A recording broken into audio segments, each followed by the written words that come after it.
Oh, well, today is just starting off fucking phenomenally. Holy fuck. I'm about to just Alt F4 and go back to sleep. I don't think you guys understand how much of a bad mood I'm in today. And today is just not shaping up to be a great day.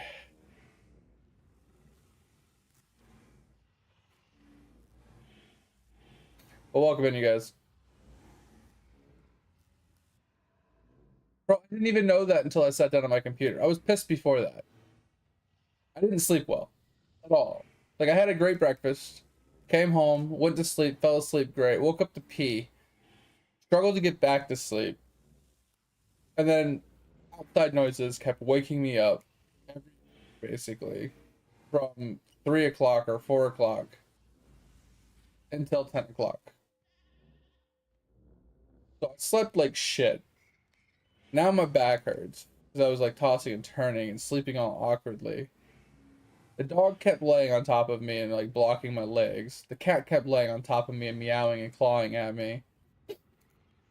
Hey, I was just not having a good day. And then, like I was talking about before, while I was fucking muted, my cell phone bill came in today, and that's pissing me the fuck off because fucking fuck cell phone companies, bro. Just fuck cell phone companies straight in the ass. Like, they can go suck a dick.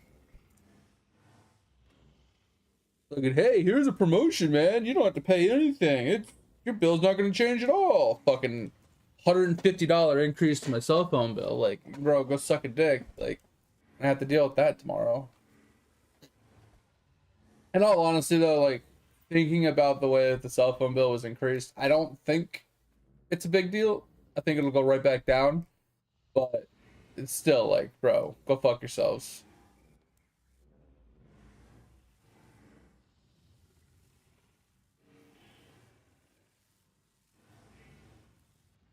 No, so what happened was if you look at the breakdown of the bill, it only went up because of the one-time activation fee.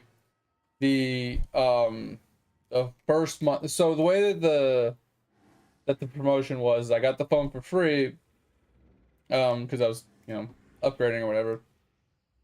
Uh but I had the one-time activation fee, and then I had a $20 protection plan because they have a $30 day return the phone kind of policy thing if you don't like it, and they for that you have to have at least 1 month of protection on the phone, which I can remove right now basically, and it'll be fine. And that's another $20, so that's $60, right? And the rest of my bill didn't change on that phone. But the wife got a new watch last month. And it was under another promotion that if she disconnected her old watch and connected this watch, the watch would be free. But for some reason, last month's bill, they didn't add that watch to it. So they added the watch to this month's bill. So I got that activation fee. I got all the fees and stuff for that one for the month and a half or month and 2/3 instead of just the 1 month. So it all added up to where that line said it was like an $80 increase, even though most of the stuff on it is a one-time charge. So it'll go back down to probably $15 instead of $80, and my phone will probably go right back down to what it was. So it's not anything to do with all of that. It's just annoying how they always, like, I was looking at the surcharges, bro. Like, they literally are charging my cell phone. So every cell phone has a $10 surcharge and taxes fee. Two different sections. One's surcharges, which is a bunch of taxes and stuff for telecom and stuff like that. And then they have the taxes and fees one for the government. And what's fucking funny is they charge you for city and county multiple times. So they have like, I don't know very many counties, but let's say county A, right? They charge you for county A's telecom, but then they charge you for like county A's state taxes as well, or like county taxes. So they charge you for two different taxes for the same place, and they do the same thing for your city. So you pay the city's telecom tax and you pay the city's tax. It's like, bro, what the fuck? Like, how do cell phone companies get away with that shit?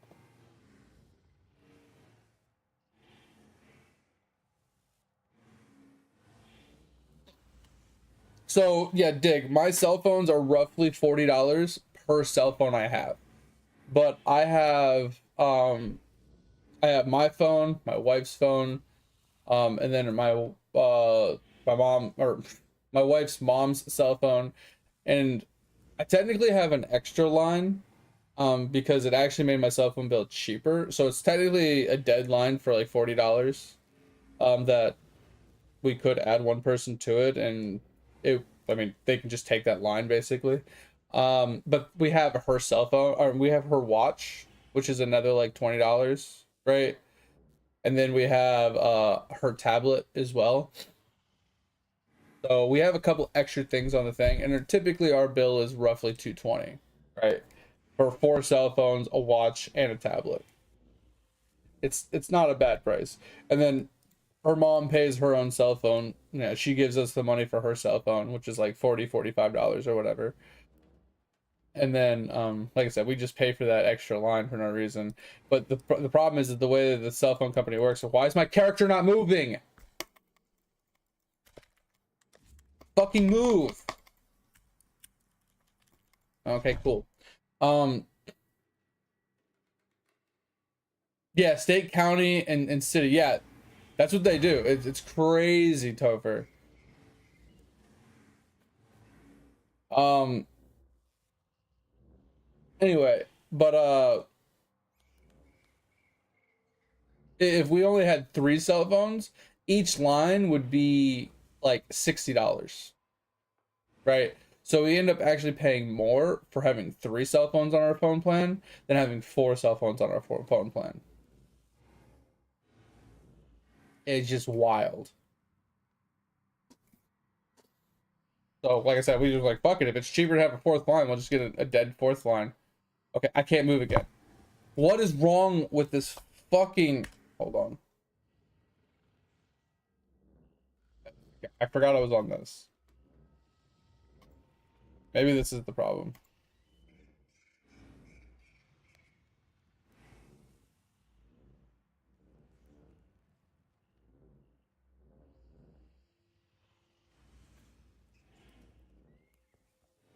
Alright. Holy fuck, bro. Jesus. My MS starts spiking. I'm just gonna play another fucking game, dude. But anyway, I was talking about how, obviously I didn't sleep well. I got up at like 10:40 right before the stream. I was running around feeding the dogs animals. Then I saw a cell phone bill and was dealing with that and whatnot. And then I finally get on the computer, get everything all set up. I had to tinker with Bruno a little bit. But everything's up and running now. We're ready to play. I'm just hungry. I'm not hungry yet, but I know I will be hungry. Haven't eaten yet, and I was sitting there thinking, I was like, okay, well, I have taco meat in here. I could make some tacos, but I don't have any rice. So I can make rice, or I could have it without rice today and just do, burritos, like taco, soft tacos or whatever. But I only had one soft taco in there, and I need at least two. I threw some more in the fridge to like thaw them out, and they're not gonna be thawed out for a while. I was like, okay, well I can make mac and cheese. I was like, but mac and cheese doesn't really sound very good. So, bro, I'm just having a bad day. Just having a bad day. That's simple. One of those days, man.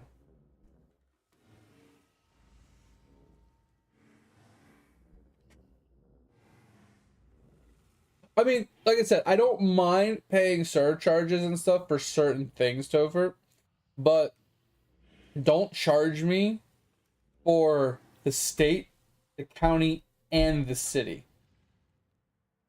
Right?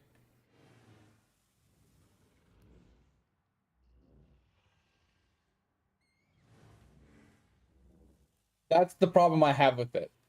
Right? And how many people truly use normal telephones? Like, I don't even know what a normal telephone would be considered. We're talking about like hard lines in houses. Like, do they even fucking wire those anymore in new houses? I don't even think my house has a landline, like, anywhere in this house. Like, I have a brand new built house. I don't even think they have a landline jack. An RJ11? I don't think there's an RJ11 jack anywhere in my house.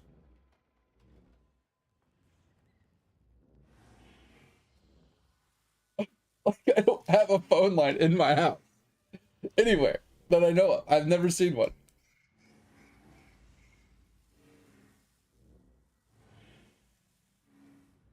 No good wheel spins for you? Oh, bro, don't even get me started on fucking. If you're talking about what I think you're talking about, bro, don't even get me fucking started. If he has the fucking wheel again, I might not even do the fucking event. Actually, I think the wheel was better to me than the digging.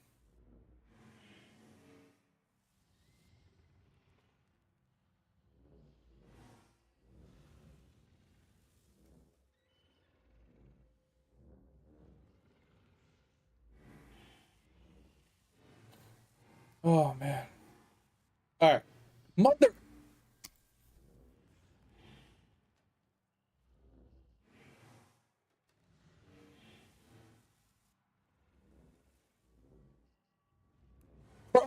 It is not my day. It is not my day at all. You know what? Where's my fucking vitamin? Give me my fucking vitamins.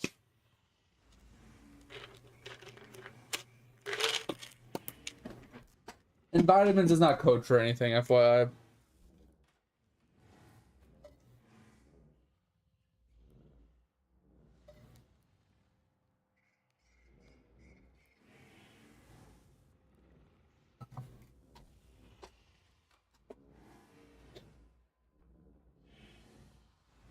Mine is technically a 2 a day, but I only take one.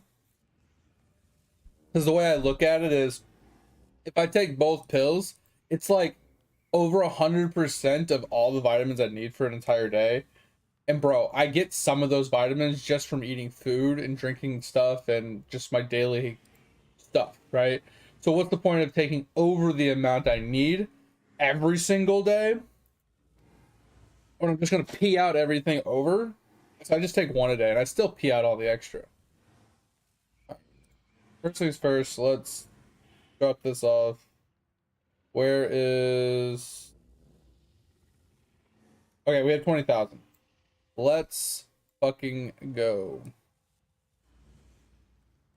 Alright, we are done with this place. Okay,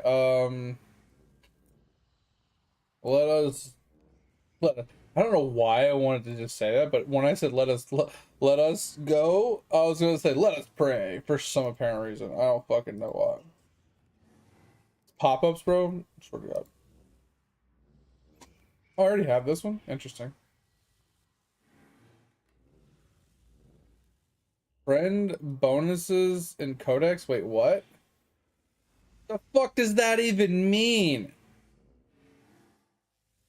What is friend bonuses? I don't have any friends.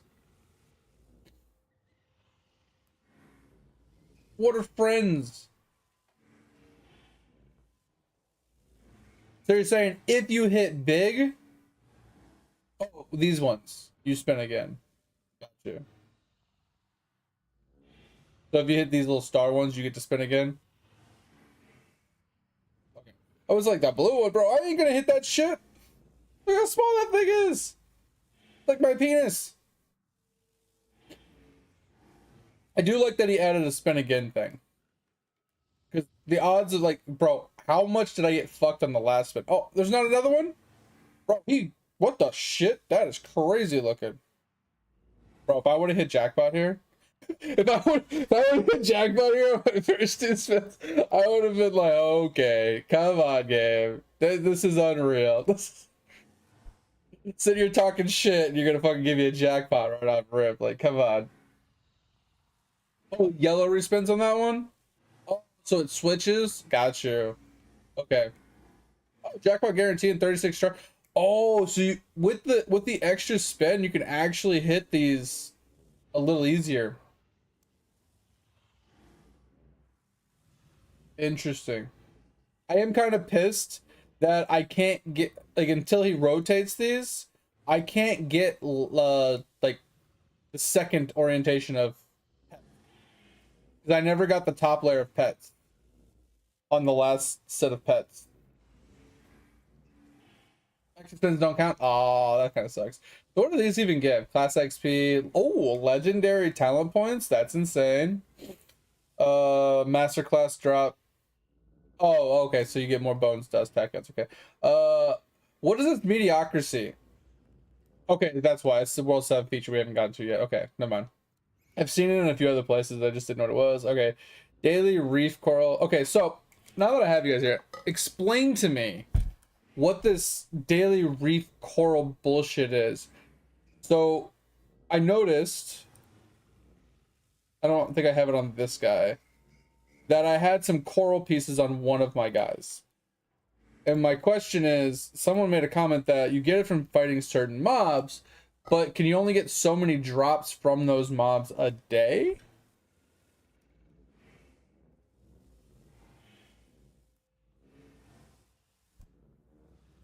Okay, we'll go to that next. I just want to go through these really quick. Ballots, +1 grade of 2 gallery showcases, pretty cool. Artifact find chance. Once again, friend bonus slot, no fucking idea what that is. Maybe we can talk about that in a second. Coins, alchemy, whatever. Class XP, bonus XP, okay, whatever.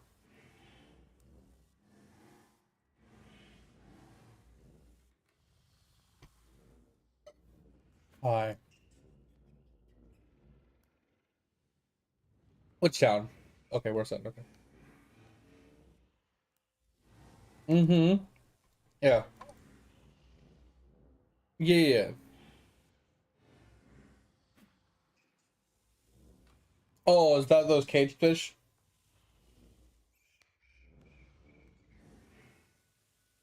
Got you. Okay, I'm not there yet.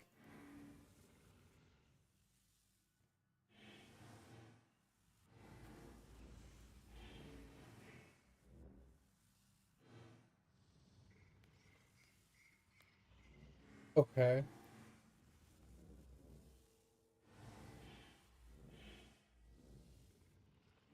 Yeah.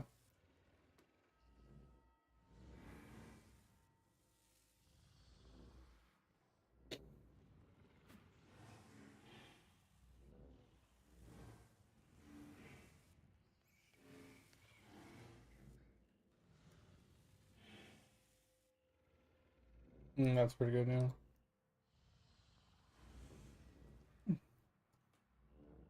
So is that the friend slot thing? Or is that the coral one?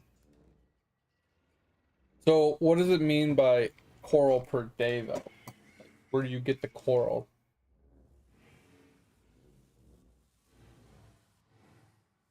Well, it's just like yeah. Oh, I know what fish you're talking about. But I can't do anything with them because I haven't opened up any of the fish.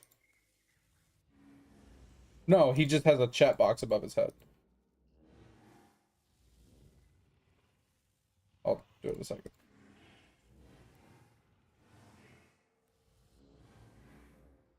Never seen it. Like I said, I'll check it in a second. I'm just trying to do this stuff before I forget, because if I don't do it now, I will forget. I need more bag space. Crazy.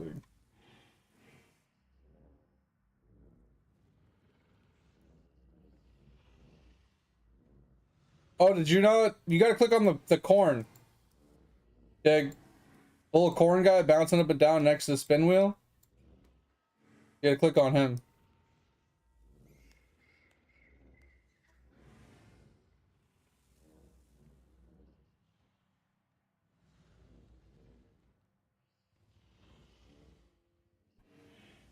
Yo, okay. So we got that one.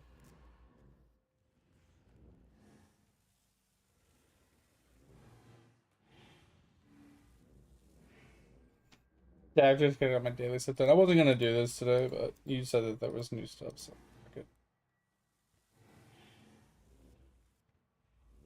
I usually do, but I turned it off this morning because I was going to sleep.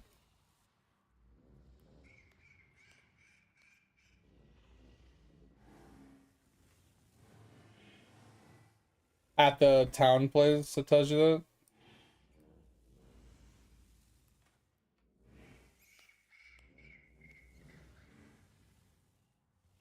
Really?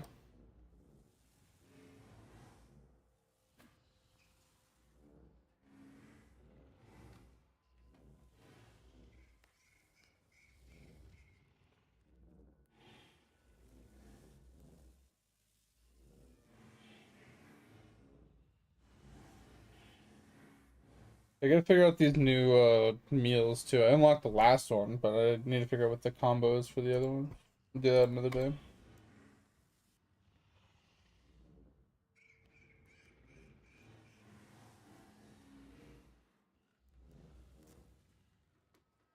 Red Island? What's that? Oh, the one on the right. The new one.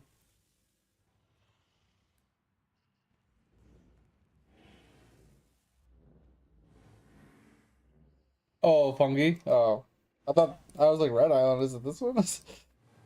trying to get trying to get the artifact. Yeah, I'm trying to get my boat speeds up because like you want to see some. Look at this. Look at this. 4 days. Most of my boats are worse than that.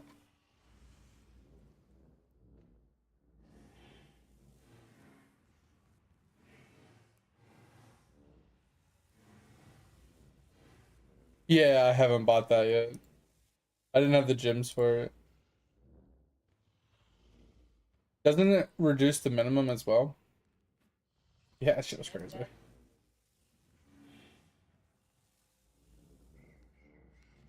Yeah, we yeah, it's like what can you get it down to like 30 minutes or something like that? That's crazy. All right, what's up? Talk about this coral here that I can't click on. Oh, okay. So that's what I'm missing. Yeah, he just says to go find some people. Yeah,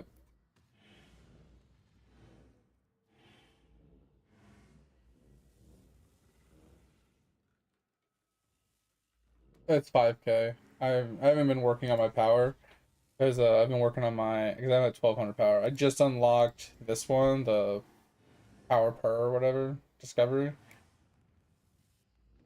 Because I can't get very deep because my energy is so low. So I haven't AFK'd anybody for energy.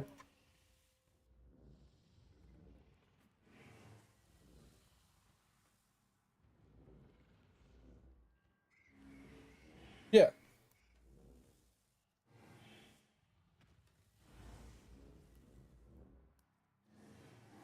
the fourth one here.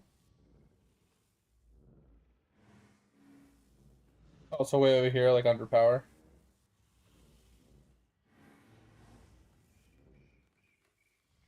Okay.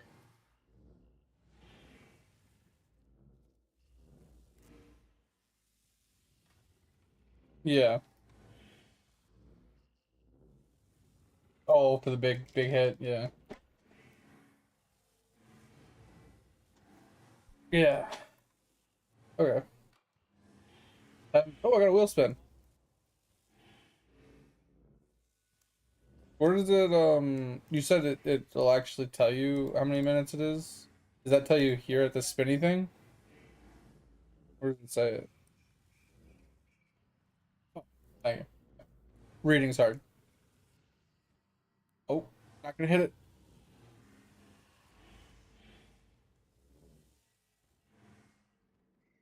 I'm dead. Got what I needed. Oh fuck, bro. Why you gotta ruin shit for me? Wavy dick? Oh yeah, yeah. That's what I was about to do, yeah. Yeah, 20% AFK. That's what I was gonna get. Because the basketball thing, like I did a bunch of that the other night. Did we ever see if it has like a reset value? I'm gonna go check it.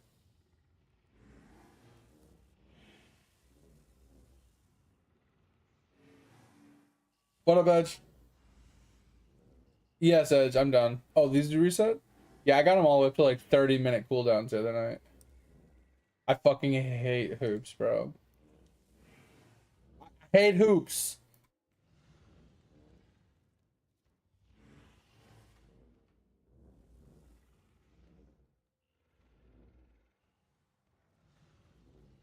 I know. I saw that and I was like, bro, did you see how many bullseyes you have to get in a row for the trophy on the fucking?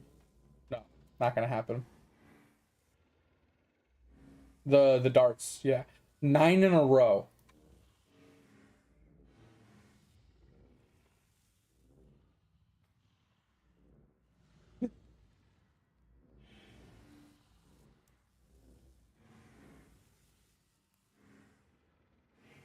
Yeah, that's what I'm saying. Like you go to click and he's like his arm's moving so fast, and you go to click and it like, oh, I fucked up.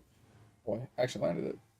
But yeah, like that shit's so wonky. And then like the whatchamacallit, the wind changes and fucks things up, and then you gotta pay attention to that, and then how fast his arm's moving, and then the position of where he's standing. Uh, oops, whatever.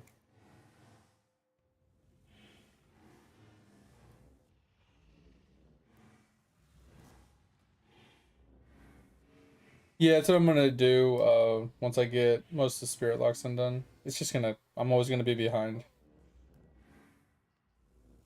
That's true, but I don't really care that much.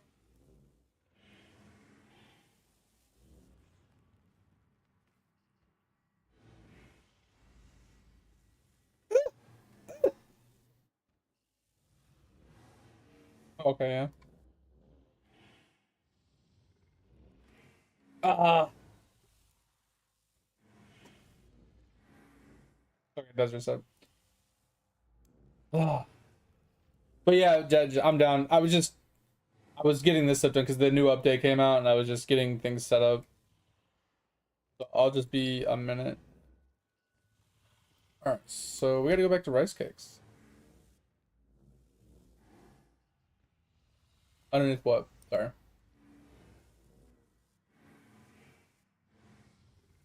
Yeah, so I was curious about that too, but you know when you read these things, it's like it boosts. So supposedly, reading these pages, it boosts the things, but the only one I have doesn't really have a boost.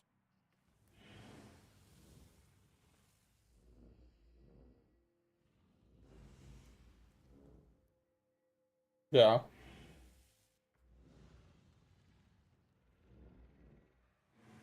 Oh, here it is. Okay.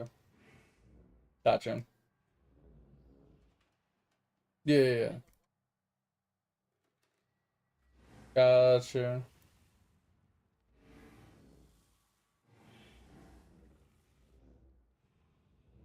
Yeah, I can. I just didn't know that. I thought it was used for all of them. So, and then I noticed that there was a different color one the other day at the snails. I was like, oh, there's another color, but I haven't found them yet. So I thought that was what it was because he has 3 stars, right? And but there's like more unlocks for it. So I was wondering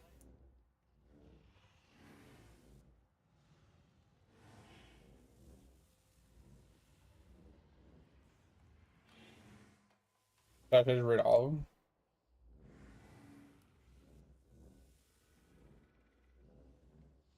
Yeah, sure. I don't really care one way or the other, honestly.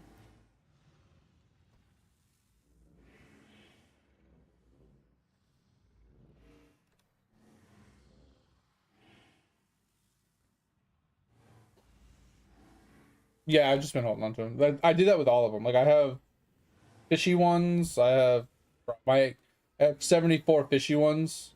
Like I have these little like thingies. I have like sailing ones. Yeah, I know. Let's not talk about it. Let's not talk about it, okay?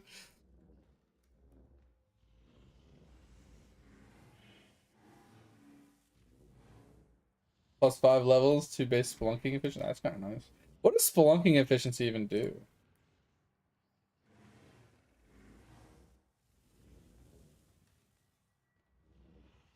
Oh, that doesn't help any.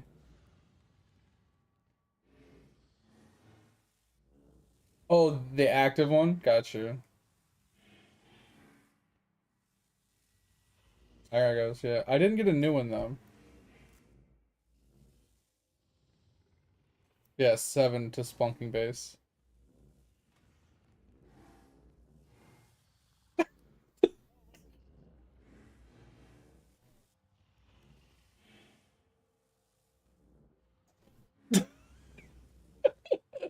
It's fine. I don't care all that much. It's not a big deal. Yeah. Yeah. That's funny though. You had 6 in a row yesterday, Dig? Nice. I think the most I've had is 4.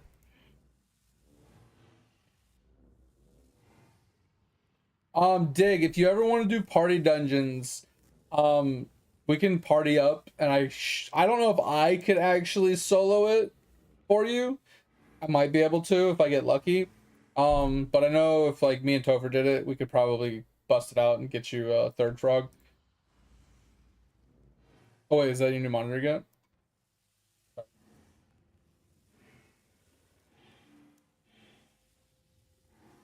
I don't know where that is. Oh, it's okay. I was like, what? I thought that was a country, and I'm like, what? It's like, what country is that in? Like, what the fuck? Uh, all right, Edge, I'm down, man.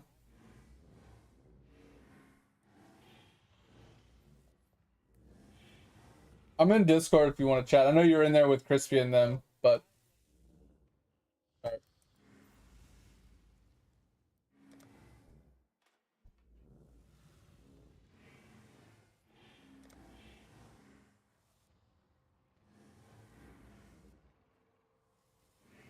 Microsoft, it's all good, all good.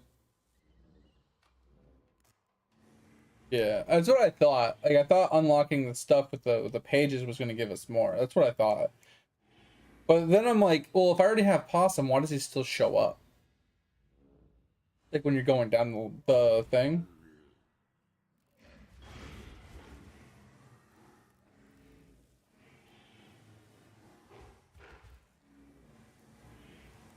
Mm-hmm. Take a look at my defenses though, Edge, when you're not near me.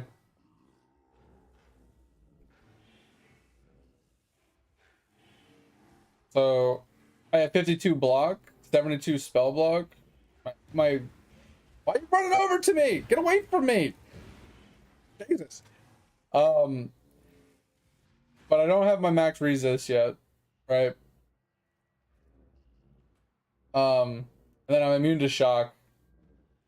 Yeah. We will in a second. The problem I have is like very little life regen, right? But I get leech when they're attacking, so it's not so big of a deal. I get energy shield when I block plus energy shield regen, right? Which is that's ignorable, but when I block, I get ES. Not great, but it's something. And then I only have 7k armor. But then I have, Granite Flask, which helps. So when that pops, we're at 14k. Also have Molten Shell to proc. So it's all working out pretty well. And then when I'm standing still, I get more estimated physical damage reduction. Yeah, we'll see. All right, Edge, I'm ready. And then when you're near me, yeah, I get a couple extra thousand. So we go to 16, almost 17,000 armor with you near me. That's fine. I can start them. Get more regen. I get more max energy shield, which is huge. Oh, pretty nice. Sorry, wait, what?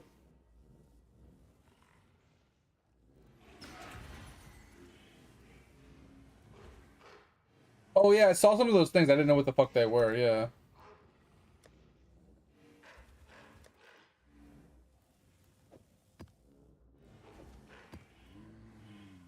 Yeah, I thought that's what it meant. Okay. Yeah.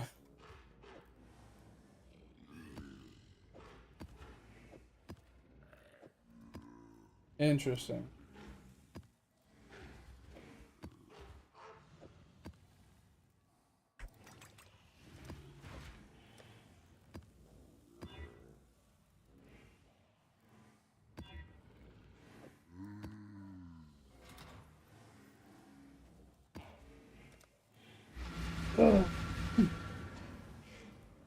Yeah, I don't make enough money for that, so that's not really even on my radar anytime soon.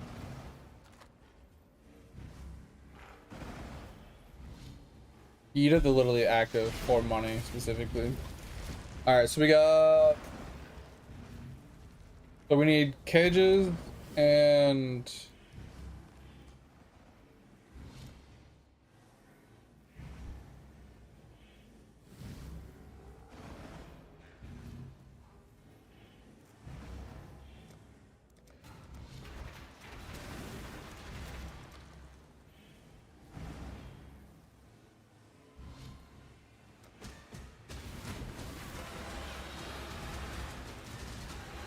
On my first map. Yeah. I just don't have the damage to kill him fast enough right now.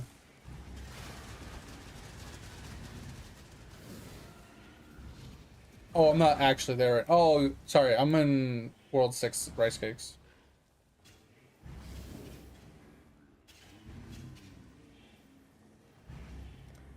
Sorry, I thought you were talking about when I'm in Archon form.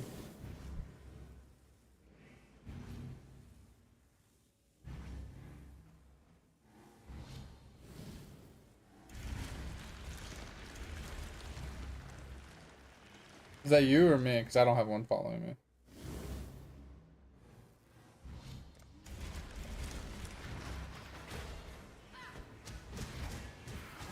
That would be sick.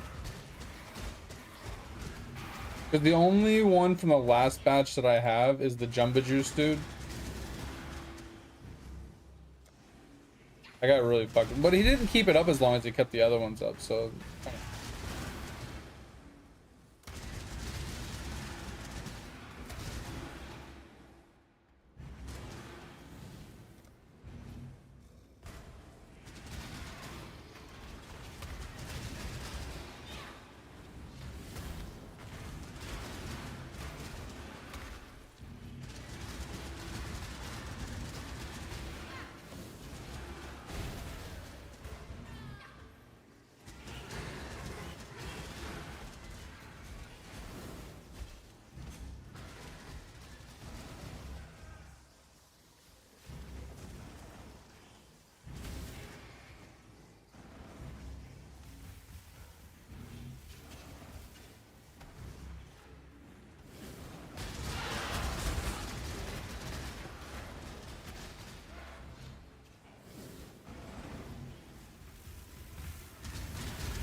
Yeah, I have to go there and equip it.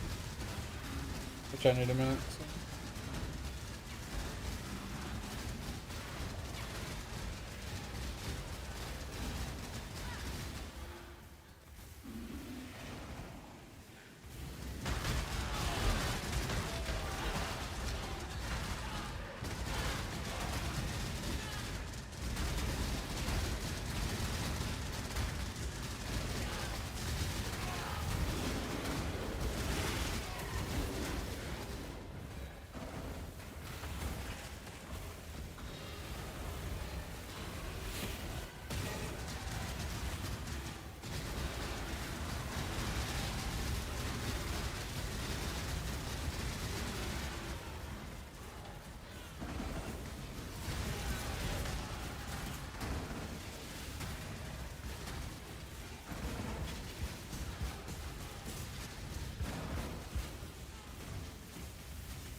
Alright. Let me accept that.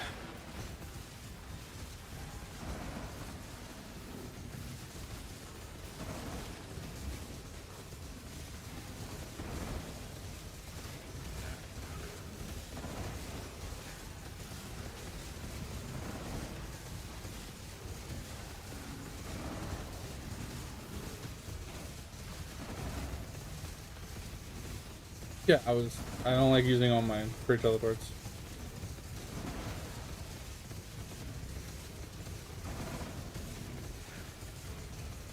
Free town jumps? I don't think so. Free town jumps. I don't know. Alright, what you got me? Or are these the new ones?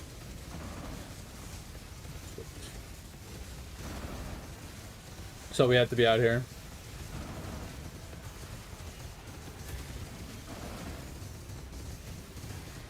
By the swinging dick.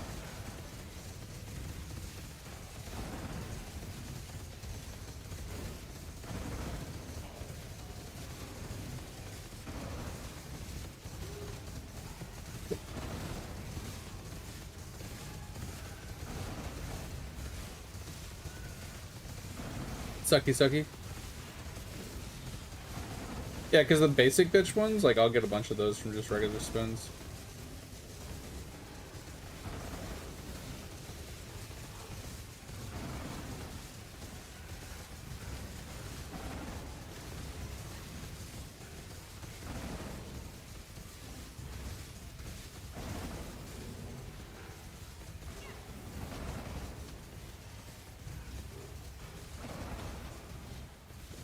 For some reason, the one you just gave me, I thought it was called a cuttlefish.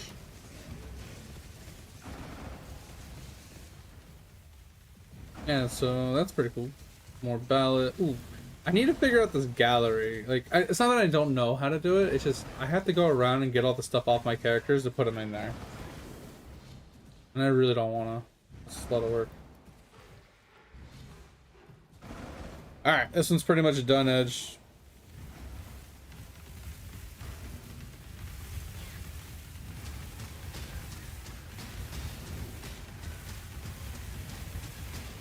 Oh, you want me to go back then?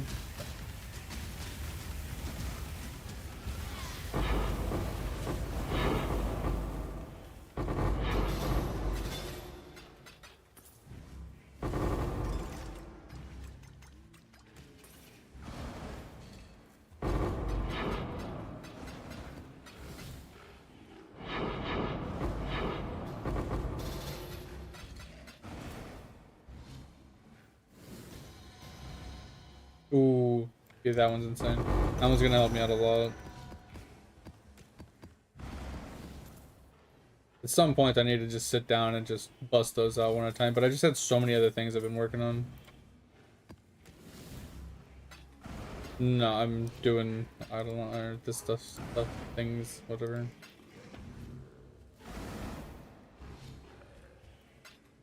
Yeah, you keep it, and it's no longer tradable for you, and then I have an untradable version as well. Which I thought that trade system is actually not too terrible.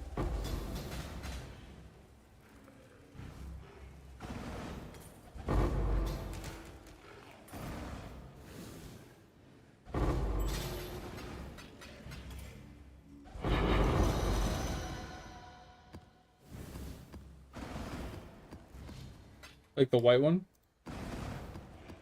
Interesting. I feel like you'd get him eventually just on regular spins. Interesting.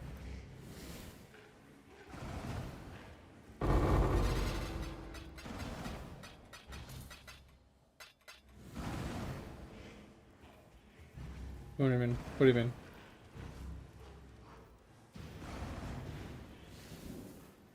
I mean, I don't want you to spend any money.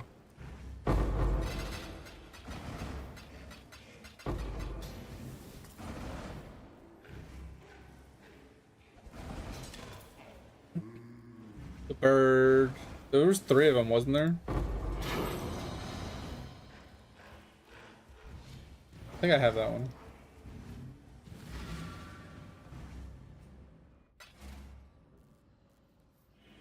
Oh god. I didn't even know there was that many.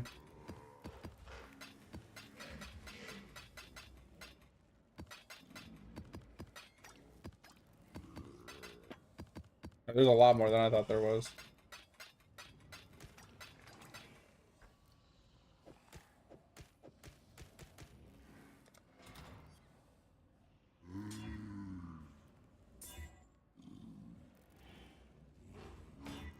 Yeah, I don't think I have any of that. I have the bird, I think. All right, Edge, give me just a second.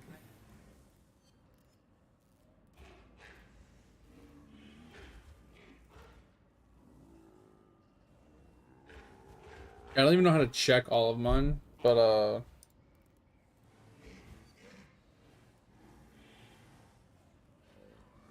I'm saying I see the ones from this one, so I'm just missing the one green guy, which, like I said, green and whites I know I'll get. I don't see him. Yeah, nothing here. Accepted everything so far.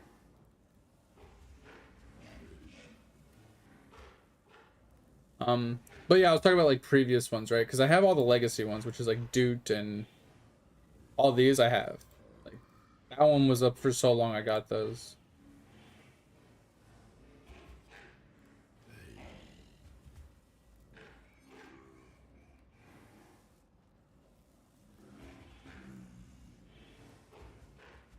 There's a balloon fish. Okay. Did you not have the puffer as well? Because I thought you said both. Puffer blob. He looks like he's a blue guy. Blue and white. Looks like a bouncy ball almost.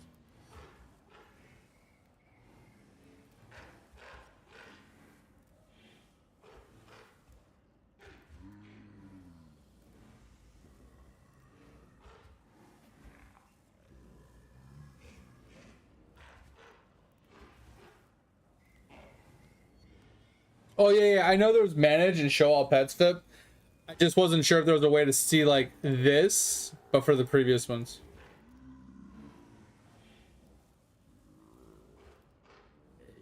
Yeah, maybe you already scrapped them.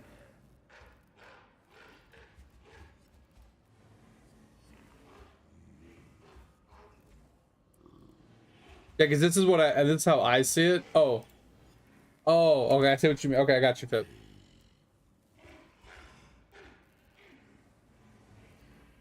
Get me a mafioso. I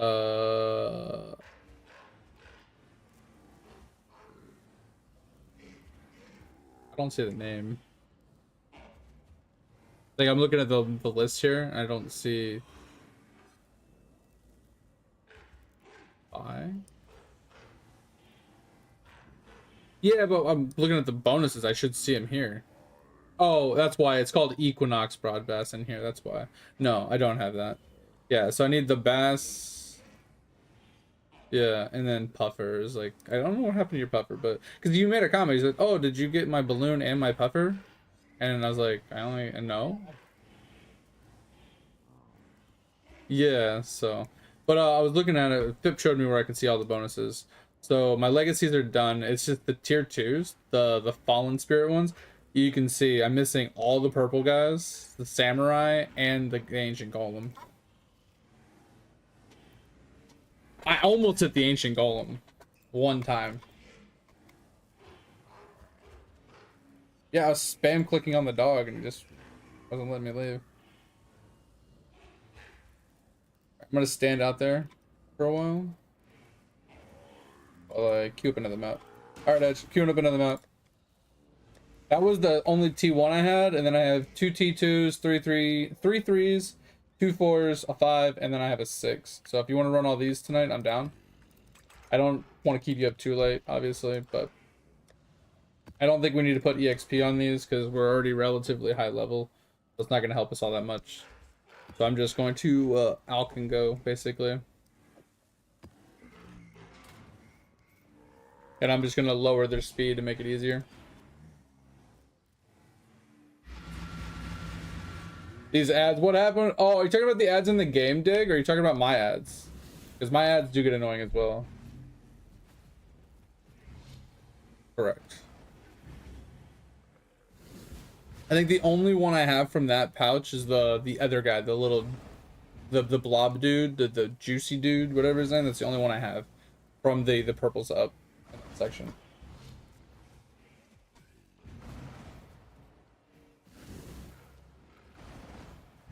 No, no, no. I would say ES is pretty dog shit for active because it's all about the portals.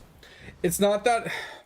I feel like it's not that he's bad. It's just the portal doesn't give increased EXP gains, right? From my understanding, it doesn't. Like, I'm pretty sure Divine Knight doesn't the orb give drop rate and EXP? Sorry, what was that?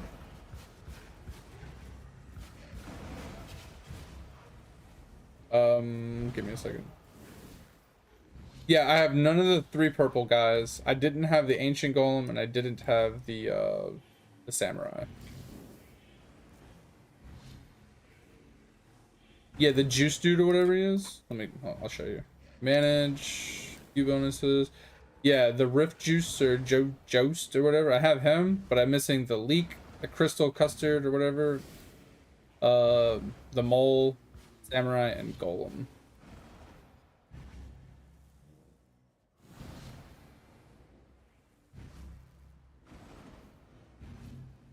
Ooh, baby, let's go. It's huge. All right, so now it's just the 3 purples: leek, crystal, and mole. And the stupid puffer. Or maybe I'll hit it. Yeah, one day. I mean, it's mediocrity. I don't know how important that's gonna be yet, but some of them aren't that important. Like some of those buffs. Yeah, that's what I was about to do. I'm gonna do this map and then I'll accept the trades. Well, we're getting kind of cucked on towers.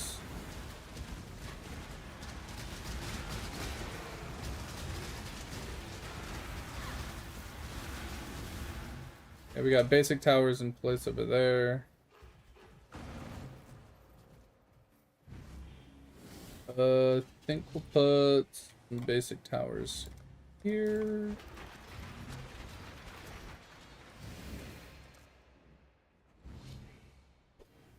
Oh, it's a second voting system? Then I don't give a shit. Okay. Yeah, Pip said the mediocrity is the second voting thing in World 7 voting. So I don't give a shit, yeah. I mean, don't get me wrong, having higher bonuses for when you like win a vote or whatever is okay, I guess, but at the end of the day, who the fuck really cares all that much? Like, what are you gonna get? Instead of 20% AFK gains, you're getting 22% AFK gains? Like, I'm not that sweaty. I mean, even if it goes from 20% to 30%, because it's like a 50% upgrade, like...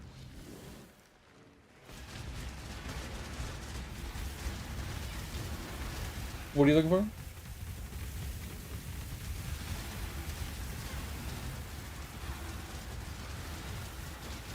Which one? Which and what? Yeah. Are you looking for the custard? It's not custard, sorry. It's crystal cockapopos. Biggie Mole? Yeah, Biggie Mole's another one, man.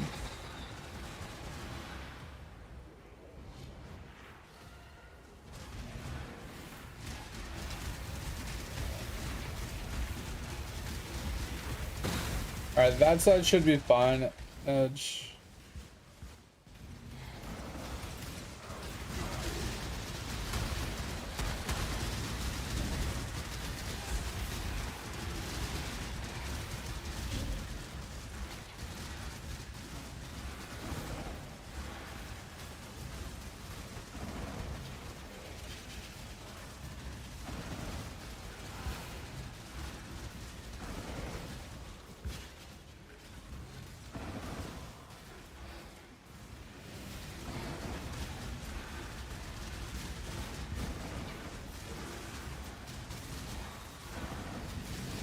I hate that shit. Annoys me. Absolutely annoying.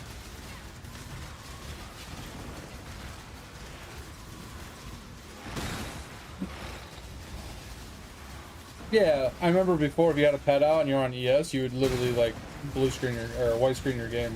Crazy, like. Oh, did you find it? Let's go! Let's go!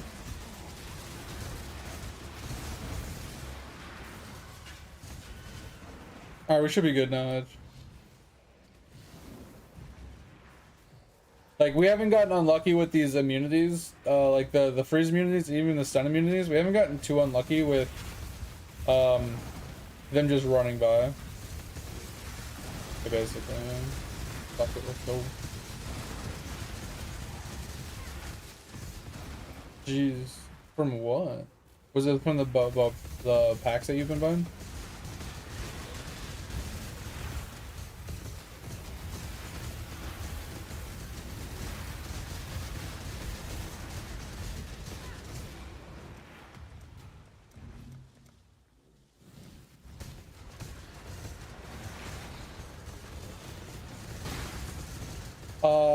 Oh, let me double check. But yeah, I'm like special pets. I don't know how to check for those ones, but I'm okay. Just making sure everything's going well here. All right. He's in his other Discord. They're doing Minecraft stuff, so he's like AFKing in the game with me and doing Minecraft stuff with some friends.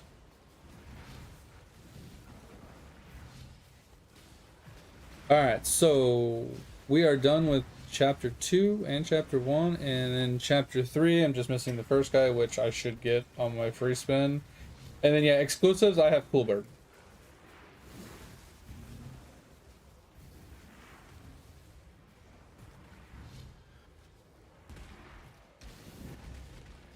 Hey, I mean, fuck it. I'm free to play, but fuck it. If I'm gonna have friends, I'm gonna have friends.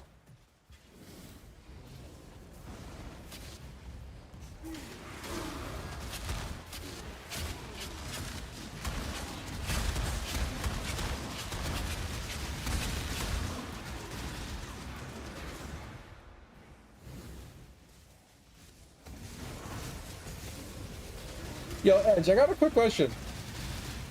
Do you have Skelly mages on some sort of autocast? Where they automatically, like, recast every so often? Or are you manually casting them?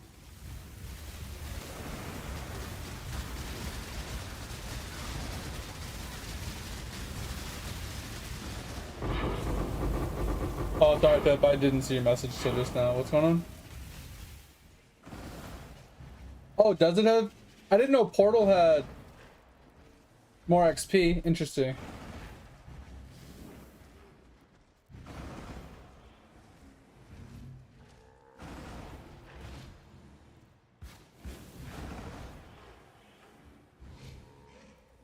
Oh, so you got, so your Squire is now like a Divine Knight? I mean, Dig? Is that what you're saying? Or you went from a Barbarian to a, like, to a Squire slash a, you know, like, you went from a Warrior to a Barb, a Warrior to a Squire.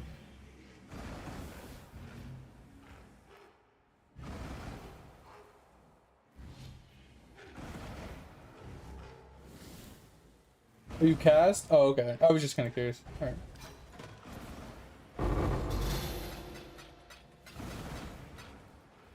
I don't really need the pig. Yeah, I don't want to give a shit. Save that for some random noob that, you know. Ooh, I got a portal scroll. Edge, I got a portal gem. I'm gonna try and vow that shit for a breach.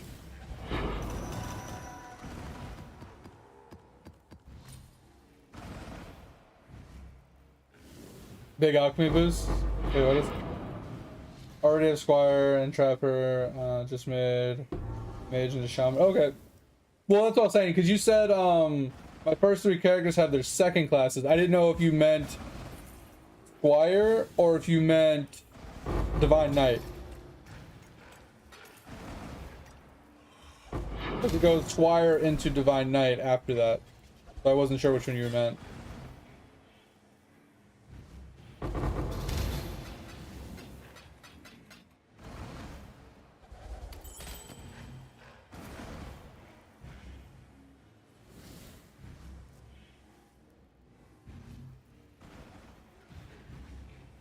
Yay!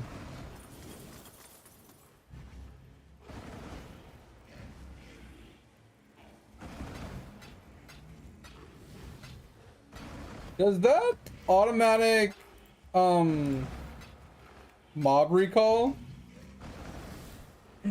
Oh, because you're scrapping them now? That's good though.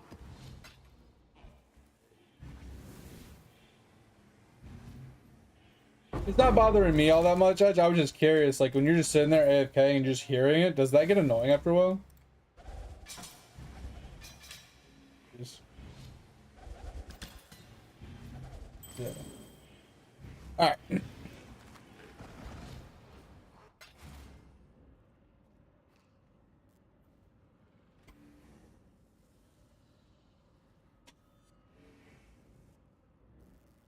Squirrel.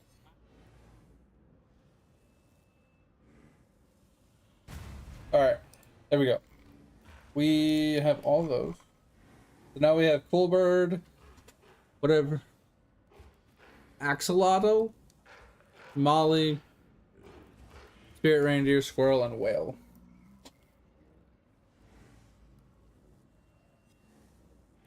Yeah, I get it. The automated convection or convocation or whatever, does that get annoying to you?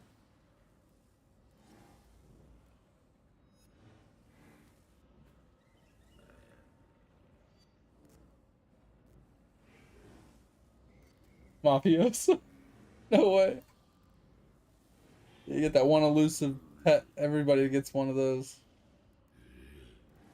Dude was not that one for me. I got 3 of them, 3 bitches.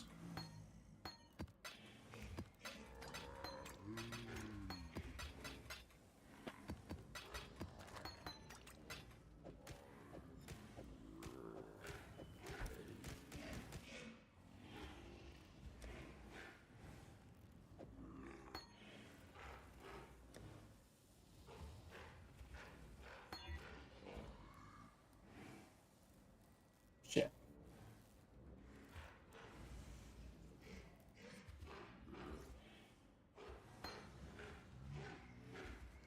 I wouldn't doubt it. Storage vault. Yeah, Dig. So what you'll end up having to do is, if you haven't done this already, it's highly recommended. You go to Eidolon Toolbox and you connect your account. But it just simplifies a lot of the processes, right? What you'll end up having to do is you need to go and farm up these, right? To get yourself some chests, right? So obviously there's like storage chests 1, 2, 3, 4, and 5 from world 1, and these are world 2 and so on.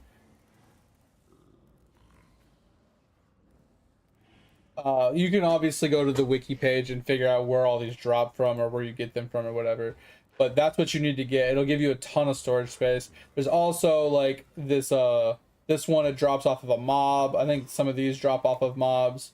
Some of them are from requests, some of them from vendors. Yeah, so yeah, obviously you can only do one of them, right? Then you have to do the bags at some point as well, but this is like important to try and get as many of these as you can. Some of the bags or the storage slots come from the events, like the spin wheels and stuff. So like if you look at this one, he doesn't have them on this one, but some of these, like hitting a purple, like or hitting the green on some of these events would give you an increased storage slot, and sometimes you can hit it more than once.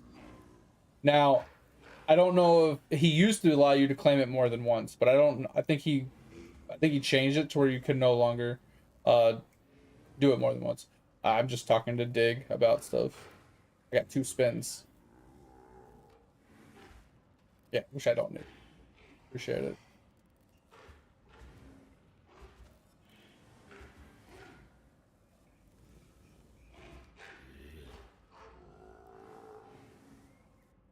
Ooh, free spin, free spin.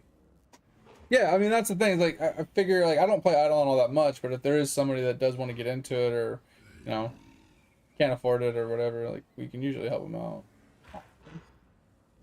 Oh, my face. Almost got another free spin.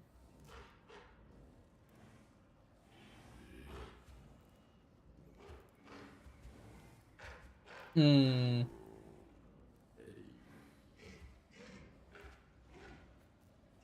Thank you for all the pets. I'm no longer free to play. Yeah, I just put my knees on someone's shoes. It's all good.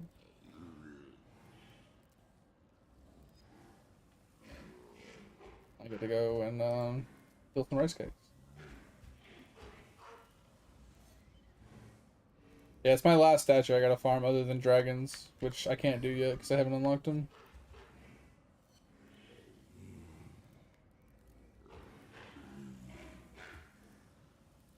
Alright.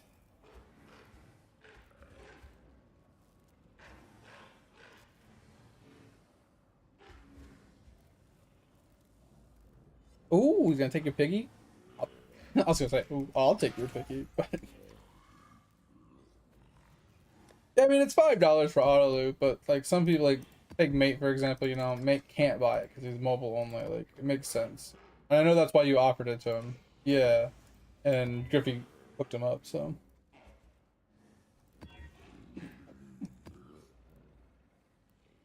yeah. Okay. Yeah. All right. So Dig, in order to get to Penguin 13, which is where we are, just go to menu, go to change server. You know, it'll default to here. Just hit the over button twice. Go to Penguin. Click on 13. It'll whatever map you're in. It'll refresh that map, but it'll put you on the Penguin 13 server. And then you got to go to Town 1. You got to go World 1 Town right here, or you can just double click on World 1, teleport there. You'll meet Topher in town, and he'll hook you up with the pet. And then you just got to go up top, click on your little doggy, accept the trade, and then you'll have the pig. I did not mean to do that. Fuck.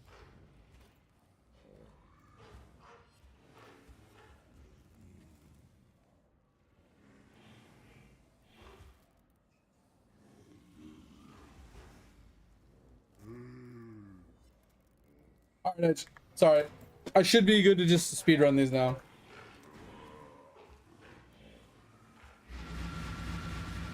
Really? I mean, I don't even play it that much. I mean, I play it a lot, but I don't like actively like hardcore play it. Like I do, like it's always open. I'm always clicking buttons. I'm always doing, but I'm not like hourly clicking alchemy bubbles. I'm not like sweatily like doing shit. You know what I mean? Like, I just have fun with it. I just kind of click buttons when I want to click buttons, and you know, progress what I want to progress. Like I hyper focus on one thing at a time. Like that's all I do. Like that's what I do in every game.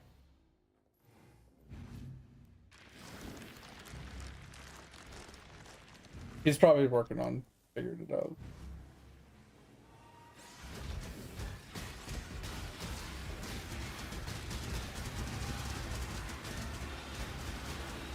So Edge, I POB'd my character yesterday.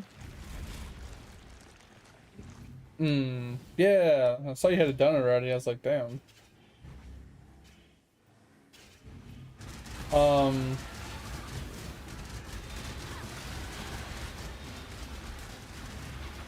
Sorry, I'm losing my train of thought right now.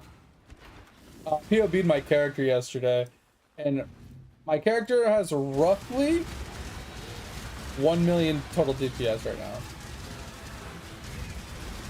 Nothing crazy, but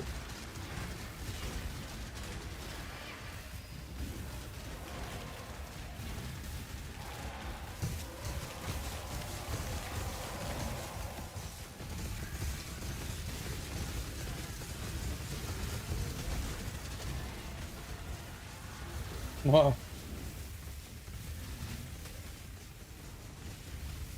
Super fucking rare, yeah. Yep. I'm waiting to do that for a while.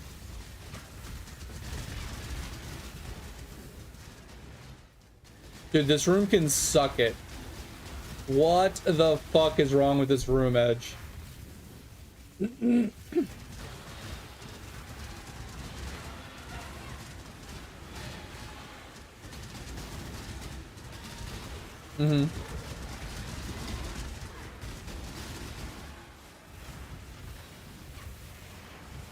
Yep, that's why I've been waiting.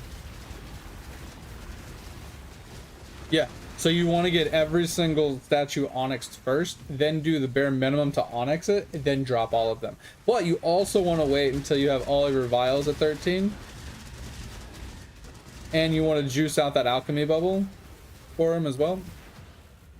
Can you go stand up there, Edge? Yeah, the snake. Yeah, you gotta get the snake bile juiced out.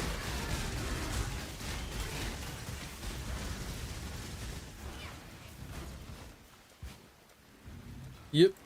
That's what I'm working on, yeah.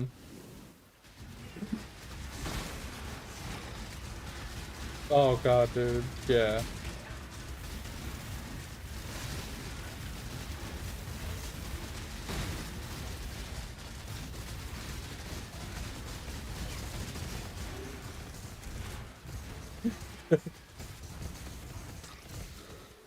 Oh, because you had it at 90% or whatever?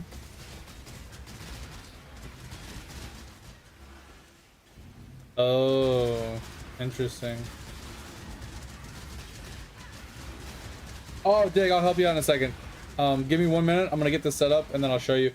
But without showing you, if you go to the bottom right, you'll have a menu, and at the top it'll say like change server, and then you'll see like an arrow at the top where you can change what servers you see. You got to hit the over arrow until you see Penguin, and then click on the 13. That'll put you into the server bracket that we're just hanging out in. And then go to town 1, like world 1 town, and you'll see Topher sitting there, and he's gonna trade you. You're not gonna see a trade, but you will see that your dog will have it'll have a trade over its head, and then you go to your dog and accept the trade in there, and then you'll be good to go.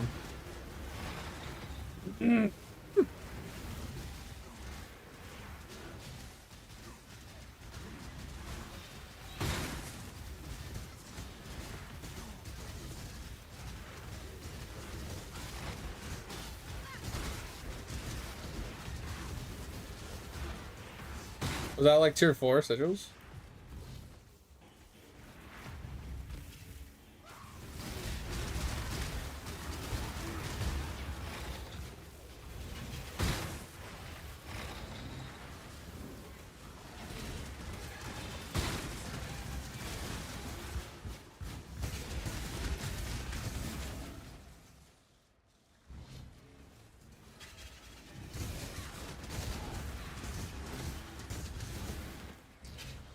Oh, interesting. Mm-hmm.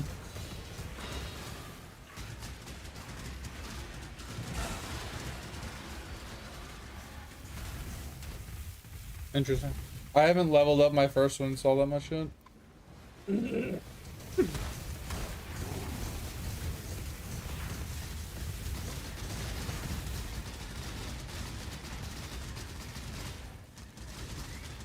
No, it doesn't matter which character, Dick.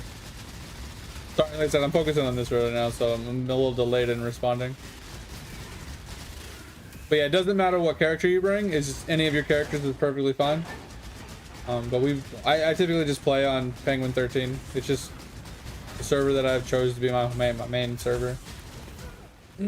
So we just hang out here. And if you're not in a guild, Dig, you're more than welcome to join us, unless you want to join like a big Dig guild. You're more than welcome to join us temporarily until you find a better home. Give you a small amount of bonuses to your account.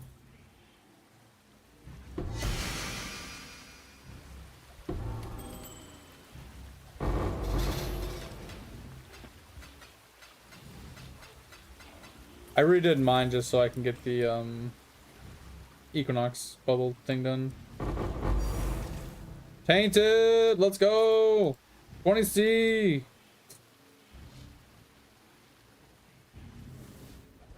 He says there, it says Nochi 33.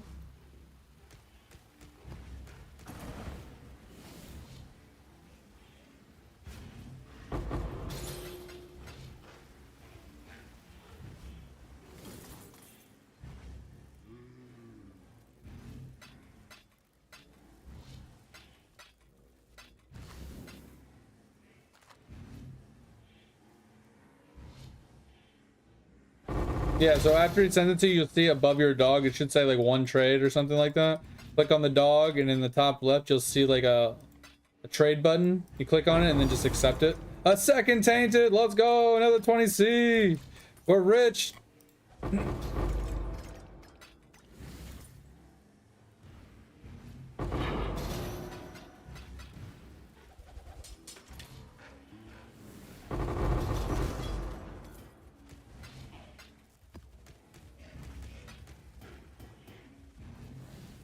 Yeah, I mean that's honestly the only reason to spend the $5 for the box price is for the auto loot. Like the rest of the stuff it gives you is like negligible at best. It doesn't really matter.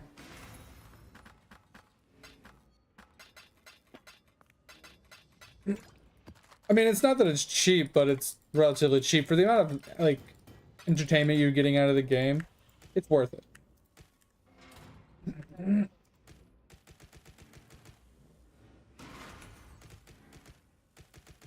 Wait, what is the fucking friends bonus law? We were talking about it, but we didn't actually like explain it. What is the friends bonus slot? Like, what the fuck is that, bro?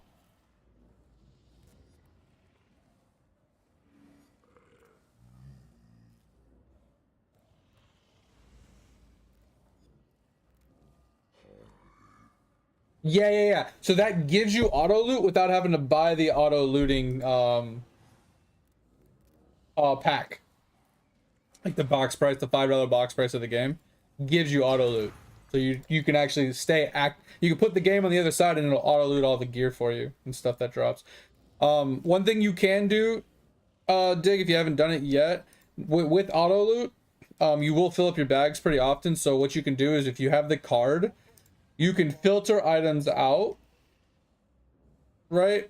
So you can like filter things out. So if you don't want to see the sporties, or if you don't want to see like certain items, you can filter them out so they never drop. Just to help you out in the future. What's up?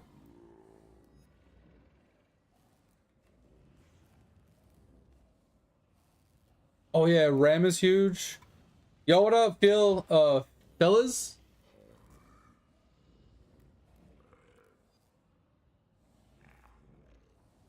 Is it just running? Well, we're not doing Blight Ravage right now. We're just leveling up and gearing the character right now. It's basically we just got the character leveled up yesterday. We started putting a few pieces of gear on him, but I mean, if you see my defenses and stuff, it's pretty bad right now. I haven't really done anything. Like I don't even have max reses yet. I haven't maxed out my block chance, which I'm not expecting to anytime soon. Like I don't have a whole lot of anything. We haven't even fourth ascended yet. Because we're gonna pick up this for more attack damage and stuff. We're sitting at roughly 1 million total DPS with this kind of Garbo setup. And then when we start to upgrade a little bit more, we're going to refund to this bottom wheel. And we're going to reconfigure it quite a bit. And then we're going to work towards a few other miscellaneous things. Like we're going to get some tattoos and some other things. And then we should upscale. And then our Animate Guardian is running on like super budget stuff. He has a Terminesque with like a Lear helmet, a Belly of the Beast chest, and that's pretty much it. He does have the Grave Gloves, but that's it. Yeah, I mean, like I said, I leveled him up 2 days ago. We'll finish campaign 2 days ago because I started it 2 days ago. Someone pushed me through. We got the campaign done 2 days ago, and then yesterday we sat in like low tier blight maps to get to like level 73, and then we ran a few maps last night, and then I ran some more blights. Now we're up to like level 85, almost 86. So we're getting a bunch of levels just from like idling in blight maps. Because this is like, blight maps are so easy to get EXP because you can just AFK. You set up a few towers and you just sit there, especially with a build like this where the mobs go out and do whatever they want to help out. So we're just leveling up right now and we're trying to get some money, obviously, to buy some upgrades and whatnot, but nothing crazy. Oh yeah, I forgot to put up a gem I had yesterday.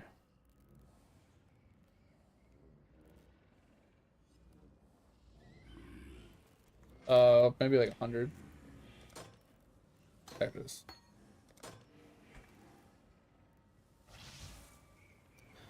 I think this is worth 75C. I'm gonna double check really quick.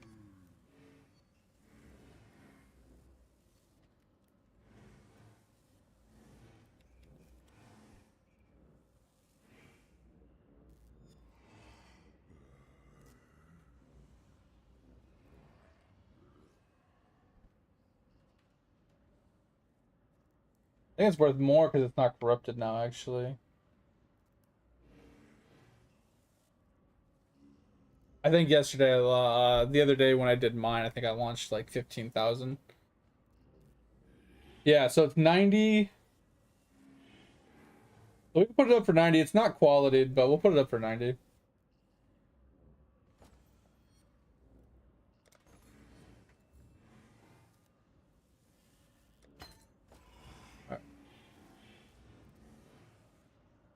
Yeah, that's what I'm saying. We're just grinding out for some currency right now, so we can start making some upgrades. It's nothing crazy.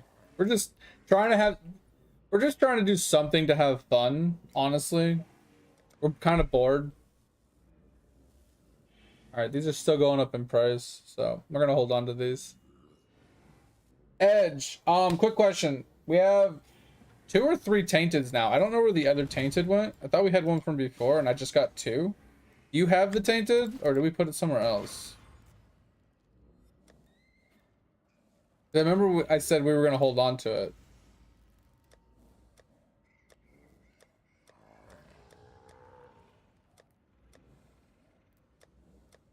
We might have sold it. I don't know. I thought we said we were gonna hold on to it until they went up in price. But now I only see, because we got 2 in that one map, and I only have 2. Yeah, so do you want to hold on to them still? Because they're still going up in price.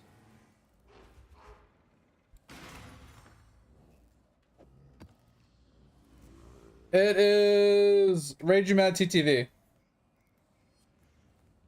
RageUMad TTV.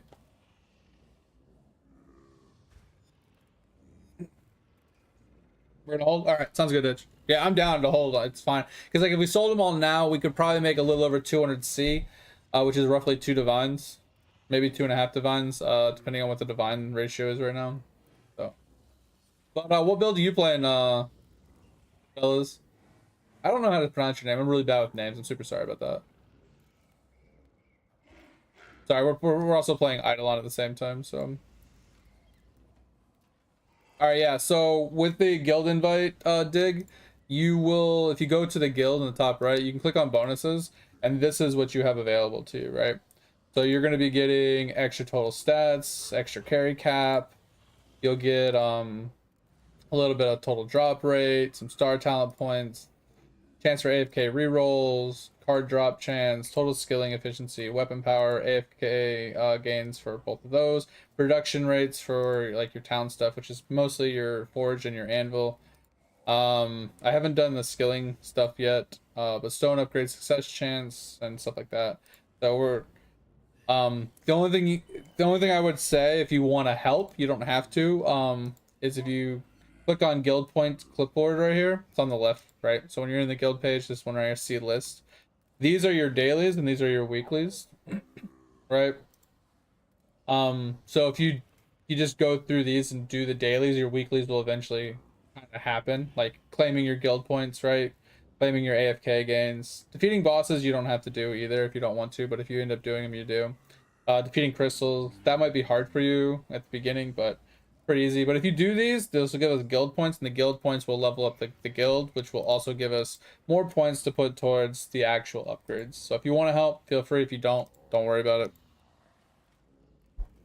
But yeah, like I said, it'll just give you extra stats and bonuses and benefits.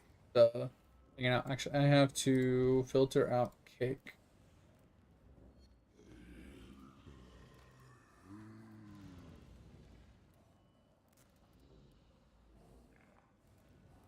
All right.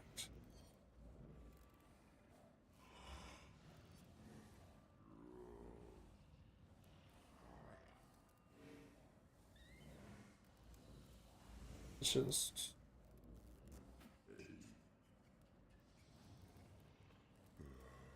Wait, I got a fruit basket. What the fuck is a fruit basket?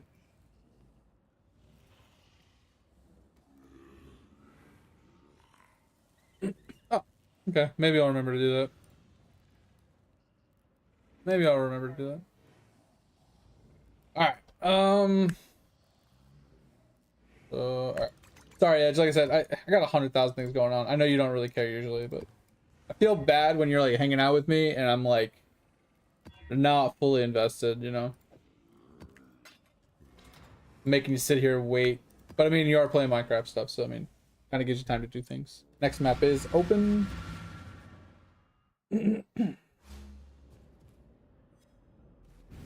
I mean, I'm having fun playing this.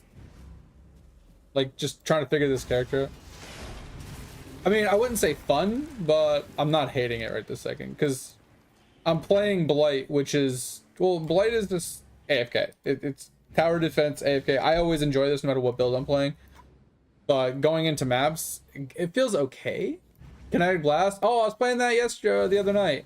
And it felt terrible in comparison to... So I played Kinetic Blast as a champion a couple leagues ago, and I loved it. I had like 90% dodge chance with like 75% spell block. It felt good, right? I had 5% instant leech. I blanketed the screen. I fucking smashed everything. It felt great, right?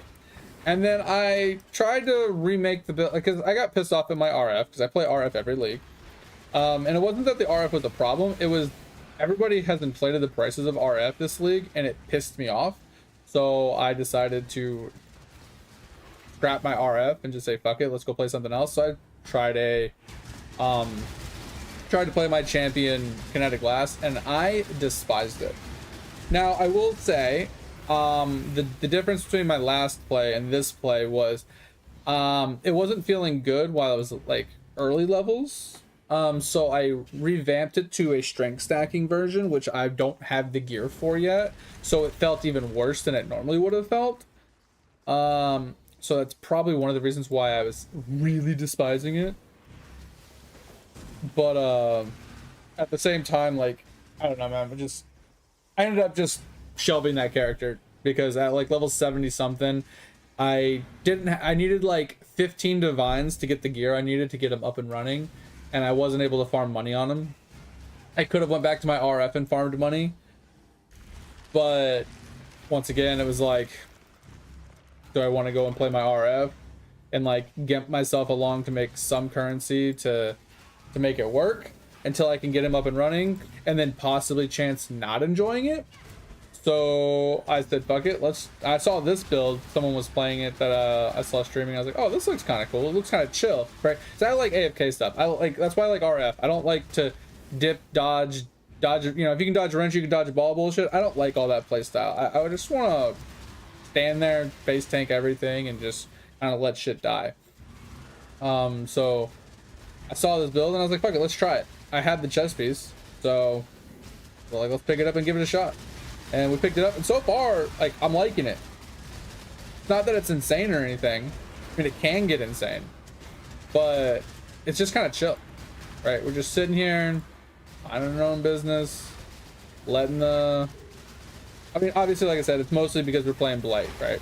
I can AFK and Blight and have basically zero problems. But when it comes to mapping, right now, stats-wise, we're currently missing movement speed on our minions.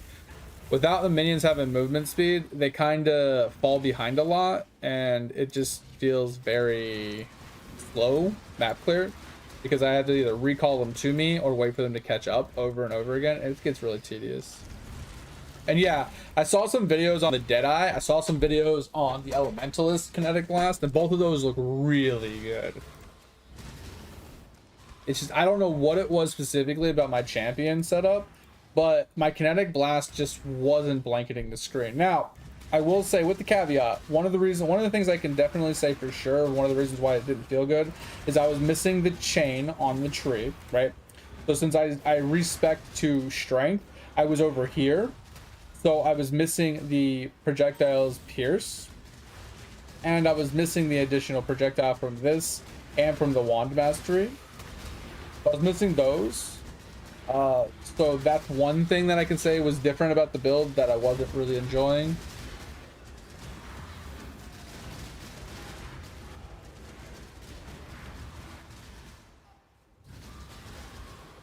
You're not wrong, pal.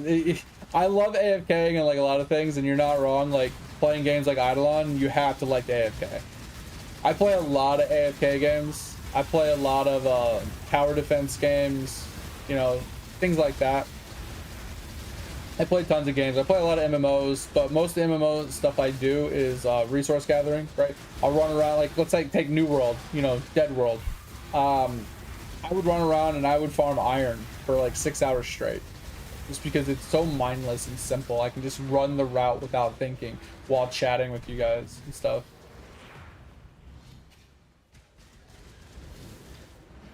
Yeah, I mean, it is in the name though, fellas. Deadeye, dead on the floor, dead doormat, whatever you want to call them. Like, yeah. Deadeye has always been glass cannon, high damage, survivability. Do more damage to them before they can do more damage to you. So it's more or less who can kill the person first. That's kind of how Deadeye usually plays, but it's insane DPS. That's like, you know, similar idea to playing Lightning Strike, right? Lightning Strike was just like no defenses, but it's so much damage you almost can't die.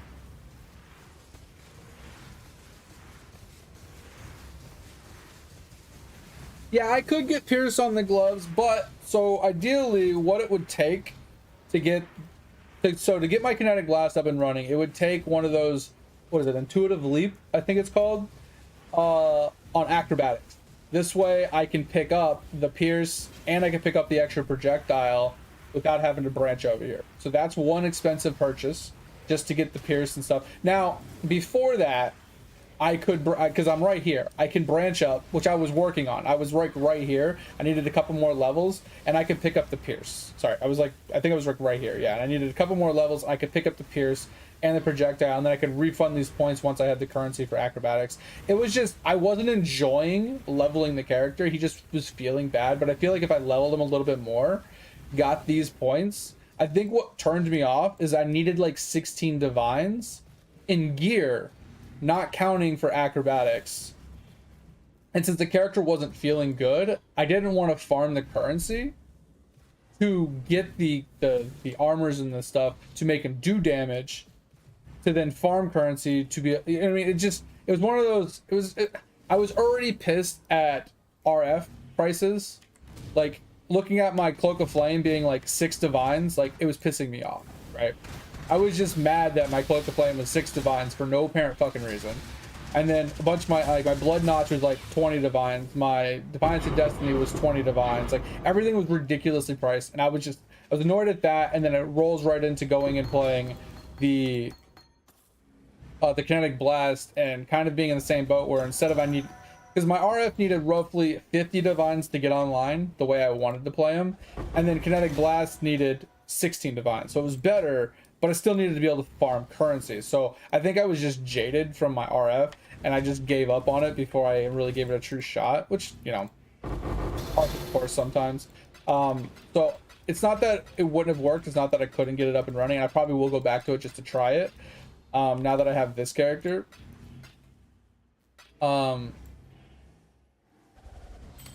But like, that's kind of where it's at. I know I can get it working, and I think it'll be great.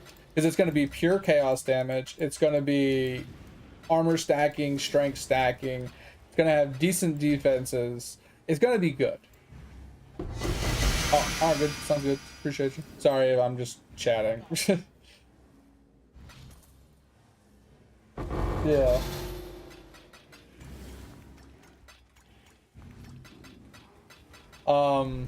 So yeah, that's kind of like where I was at.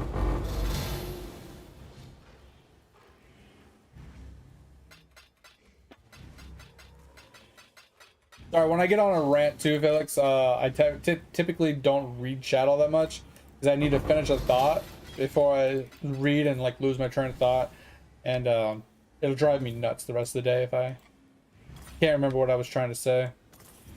But typically we'll read chat shortly after, between.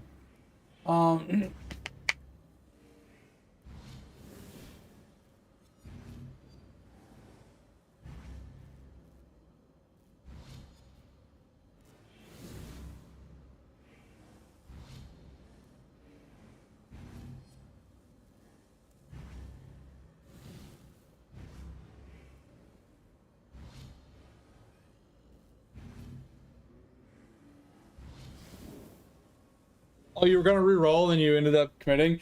And you're not wrong. If I was to play it something else until I got the currency, right? It would work, right? I would easily be able to make it work, and it would be better.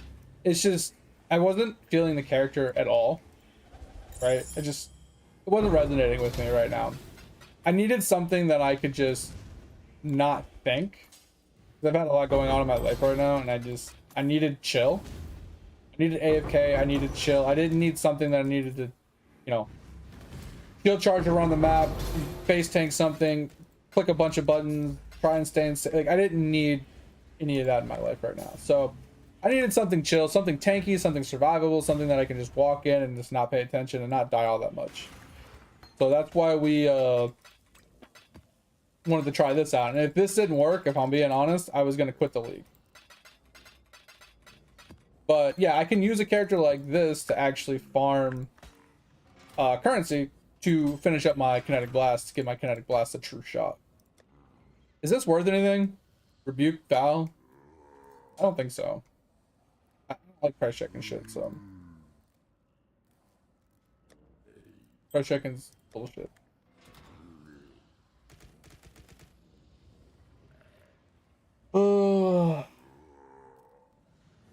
I don't know if you want that or not, Edge. Minions deal additional fire, additional lightning. This is not too terrible. This isn't too terrible. It's not a great minion roll, though. It's only a tier 6 added fizz minion roll, so... I don't know, if you want those, you can have them.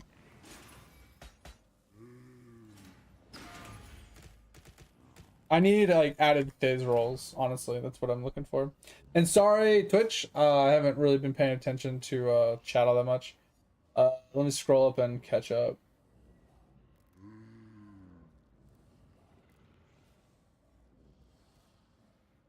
Yeah. So when you say second class, you mean these ones, right? Oh, sorry, these ones. Right. This is the beginner and this first class, second class. So you're like barbarian, squire, trapper, hunter, wizard, shaman? I had to take a guess. I can't remember.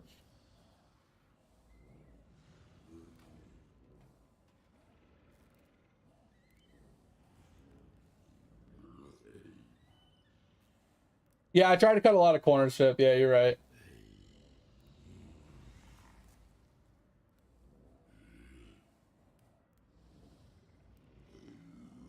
What's going on, mate? How was your day, man? How you doing today? Appreciate you stopping back in on the stream.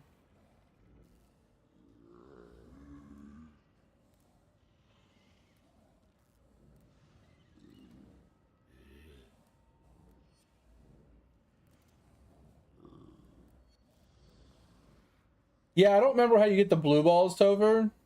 I think it's just... I don't remember how you get them. I mean, I know how to get blue balls, but I don't know how to get those blue balls.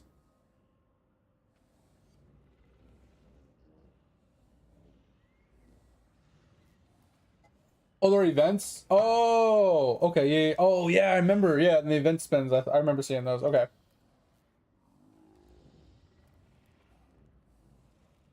Yeah, I just did, mate. Appreciate it. You fixed your toolbox account? What'd you have to do?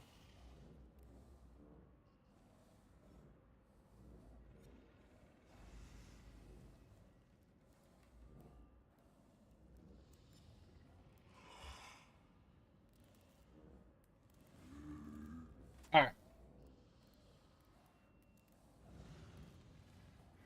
Alright, we're caught up on chat. I mean, some of the minion stuff is expensive, Felix, but some of it is not. Like the Animate Guardian one. So one of the gloves that are for the Animate Guardian, the Grave gloves. These ones, they're not that expensive. They're like 10C. Right? Nearby enemies killed by anyone count as being killed as him. This is huge, right? So it allows him to constantly spawn things no matter who's getting the kills. This is huge for him, right? And the starter weapon of a Terminesque, right, is really cheap as well. I mean, obviously it gets more expensive if you go for a higher physical damage, right? It's not one div technically, but like you can scroll down, you can find them for like a couple C for a really high fizz damage one. But if you want to go for a Paradoxica,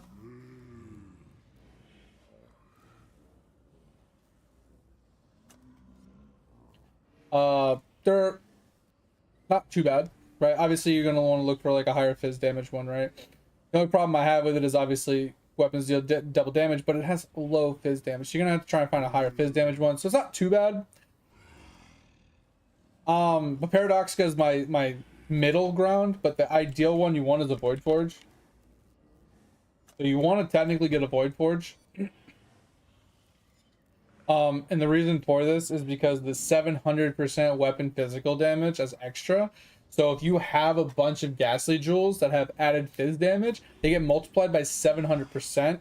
And then according to a guide that I was reading, there's an enchant you can put on this that also boosts it even further to like almost 750 or 800%. And then obviously, like I said, you stack like added fizz on your like jewels and stuff, and then it goes kind of through the roof. And if you combo this with the belt, God, I don't remember what the belt is called. What's the belt that has like the 2 abyssal jewels? Darkness? Is it this? Yeah, combo it with this that has like a pretty high like 90+%. Yeah, the Stygian. Yeah. You get this with like a 90% on it, and you put 2 gems in it that have like really high fizz roll. Bro, do your minions go fucking burr, right? But that's the idea. You want to end up on a Void Forge, right? You want to try to upgrade it if you can to have a little bit more than 700%. And you want to put in like 7, 8, maybe even 9 Ghastly Jewels with added fizz on them. And your minions will hit like trucks. The only other thing you want to do when you make this swap is there's a pair of gloves. I don't remember the name of them here. Let me see if I can pull it up. I have it saved. Sorry. Give me a second. It's not. It's yeah. The build is not that crazy for this build specifically. For this build.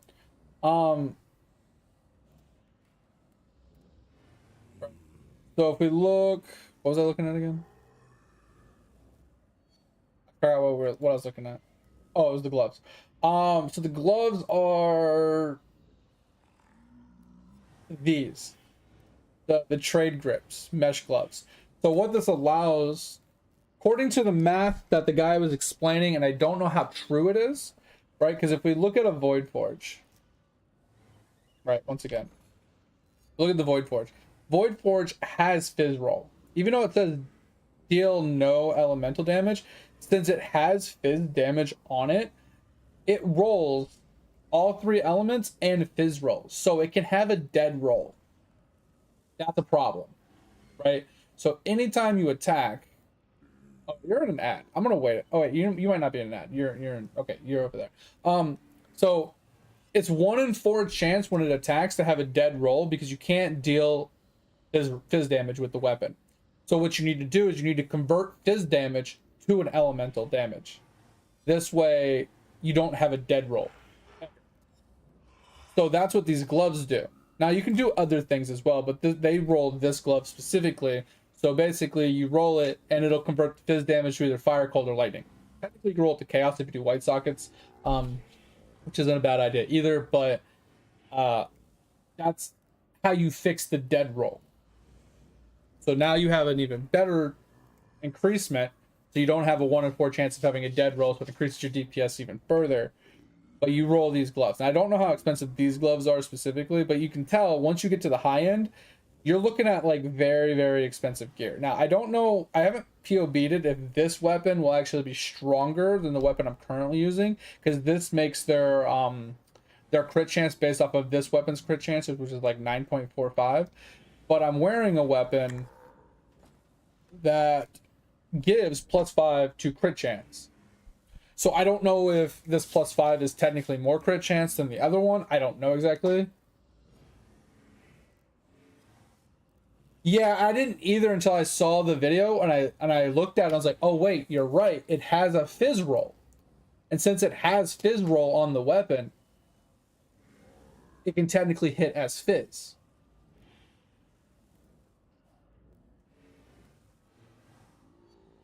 I mean, it can be bad. So the build, like at the end game, this build can get expensive because you have, like I said, this one technically, I haven't POB'd it. I don't know how expensive this is, but this might be more damage because it gives them 9.4 crit chance, like it puts them to 9.4 crit chance. I don't know if the one I have giving +5 actually is better or worse. But the Age Aurora is typically an expensive item, relatively expensive. The Ancient Helmet is cheap, which I need to purchase. The chest I already have. The grips, which I have to price check. This amulet typically is expensive if you get a good one because it gives you an extra socket for your chest piece, and it gives you just all res, which is really good.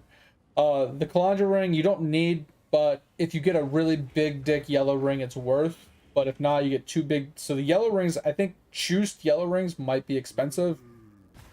Obviously, the belt isn't too expensive, and then two good Ghastlies can be expensive.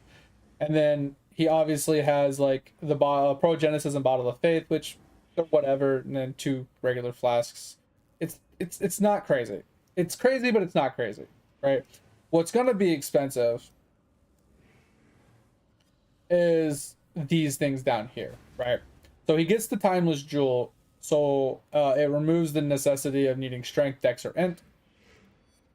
And then he runs the Nightmare Red, which is the new Crimson Jewel that they came out with, which basically is why Fire Res tattoos are so expensive, because you get 50% of the value of Fire Res in radius as block chance.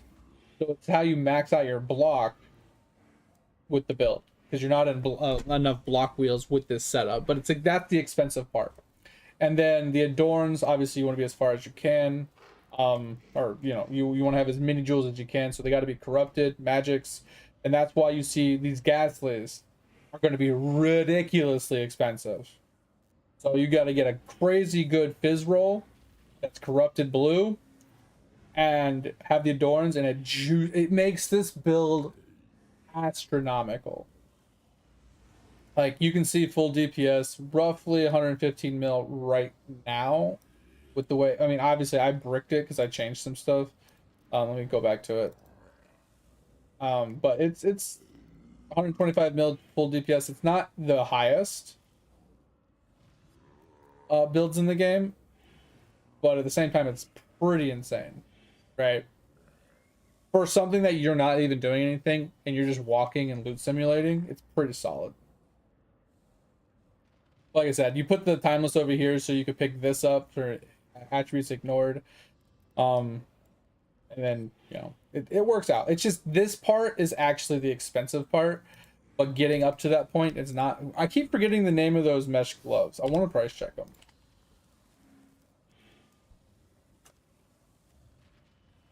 All right, pretty cheap. pretty cheap. None of this really matters. I mean, minions have a chance to free shock ignite. This could be worth getting to 10%, but probably not worth it. Armor so negligible, it's not even really worth it. So these are cheap.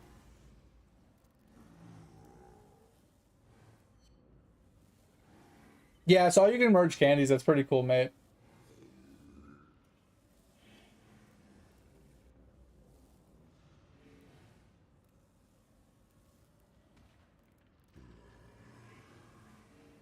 Sorry, catching on my Twitch chat.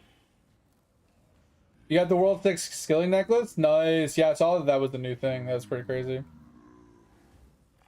You need 3 of them? Wait, why do you need 3 of them? Oh, for the 3 different skills. Strength, Int, and Dex, right?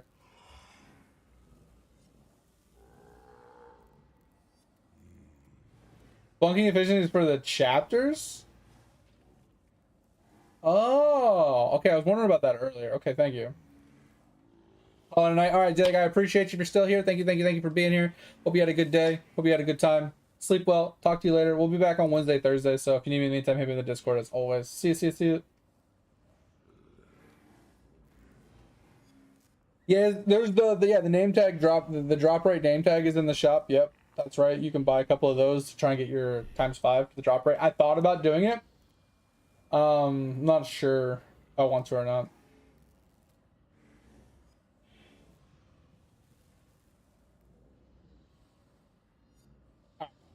But yeah, felt like that's kind of like where we're at with the build. Sorry, Edge. Once again, I got sidetracked with talking about builds.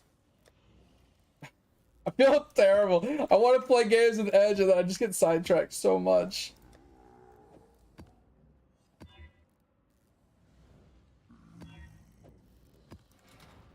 New map match.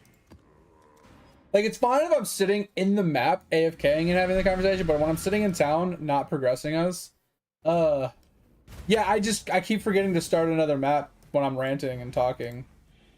So I feel bad just having Ed just sit there.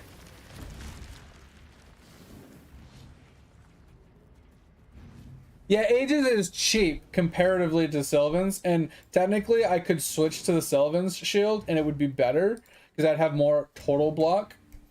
But the reason why Sylvan's is so good for this is because if I get a decent amount of ES, it'll be a full ES heal every time I block, versus if I run Sylvan's, I'd block more often, but I'd only get like 50 ES per block. So I wouldn't get all my ES back quickly. But I think it's actually better effective hit pull if I do Sylvan's, because if I'm even saying that right, purely because yes, I'm only getting 50 ES back, but if I have a 90% effective block chance, you know, only 10% chance that I actually get hit. Yeah, I've had it before. Sylvan's is broken, absolutely busted block chance wise. So I think it'll be better overall effective hit pull because I'm gonna be blocking 90% of hits instead of 75%, 78%. Even though I'm not healing as much, I'm blocking a lot more. So I think it's technically better. Yeah, that's what I'm saying. Blocking 90% of the hits versus 75% of the hits is a lot better survivability, even when we take into consideration that I'm getting a lot more ES per block, because it's still not enough ES to take more than 1 or 2 hits.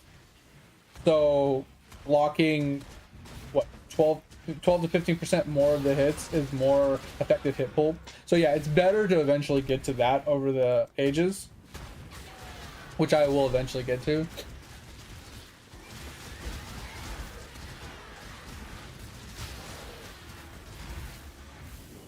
I mean, you'd be surprised. Kinetic Blast is actually really hard to POB total, like actual effective DPS, because you have to calculate in the amount of projectiles. But if you have returning projectiles, you know, you have to add that in as well. But the secondary explosions, if they're overlapping, if they're not overlapping, there's a lot of uncalculatable like RNG that goes into a kinetic blast that you can calculate to a point, but it's not the true actual effective DPS.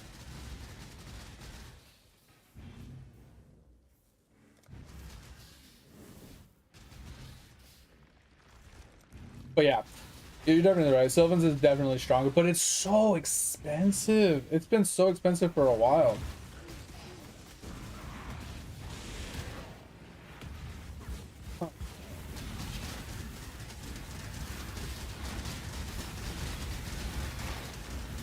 I didn't finish the right side edge. I saw this guy walking through, so.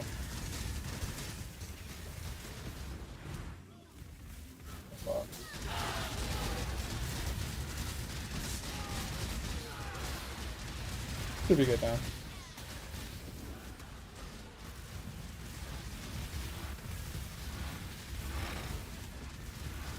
Not saying things won't still get through because of immunities, but should be relatively good enough where you can hold off on it.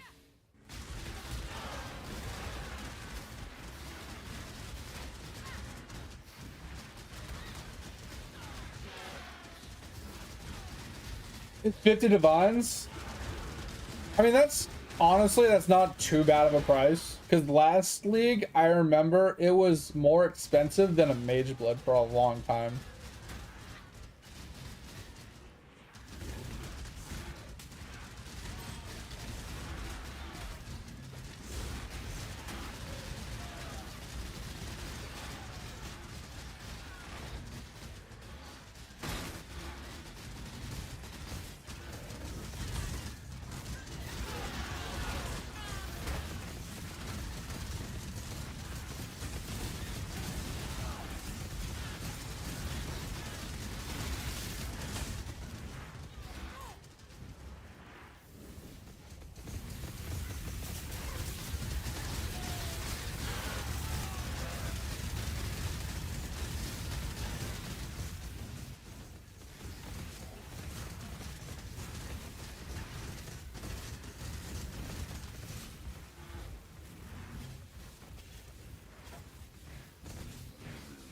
Yeah, it definitely can fluctuate in price like out of nowhere.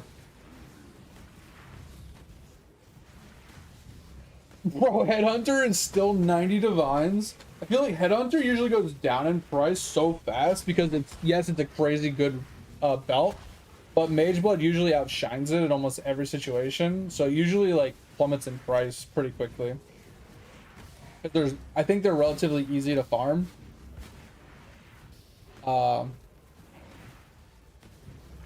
I feel like people get more Mageblood. I mean, the people find more Headhunters than they do Magebloods usually, in my opinion. Like, I've never actually farmed them myself, but that's how I feel. Like, I feel like there's usually a lot more Headhunters on the market than there are Magebloods.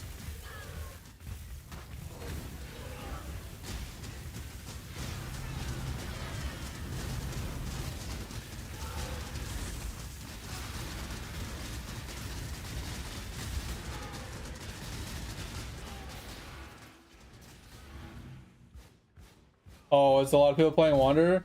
I mean, I didn't realize that. I don't really pay attention to the trends of like what people play, but I would say it makes sense because this league specifically, it doesn't require it, but I feel like most people are playing ranged builds because of the way the hives are working.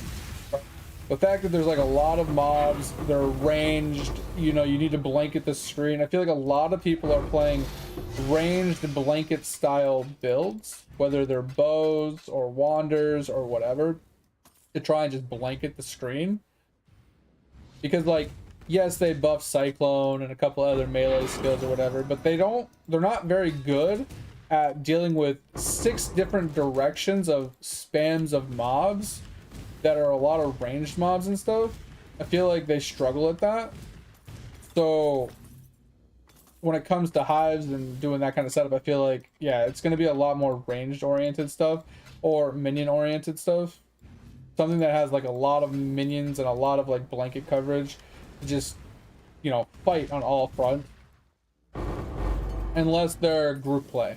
Right? If you're group play, then playing melee is perfectly acceptable, because then like you can cover like 2 or 3 of the funnel points as a melee, and it's actually viable because you can jump back and forth between them and you have enough AoE to cover it and stuff like that. But if you're playing solo, I think Wander's just overall stronger. What up, Stepdog?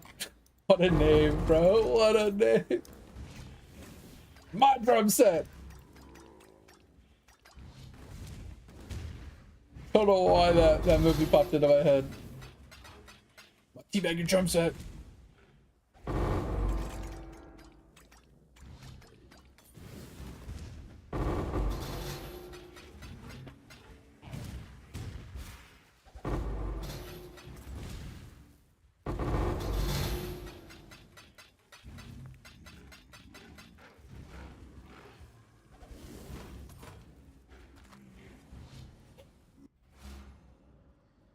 Yeah, so I started it the other night, and we haven't really upgraded it yet. We haven't really tested a whole lot. First time I've ever played it. I've seen the chess piece a few times, and I've always curious about the chess piece. And this is the first league I'm actually going to give it a shot and see if it's fun or not. But how are you liking it, Stepdog?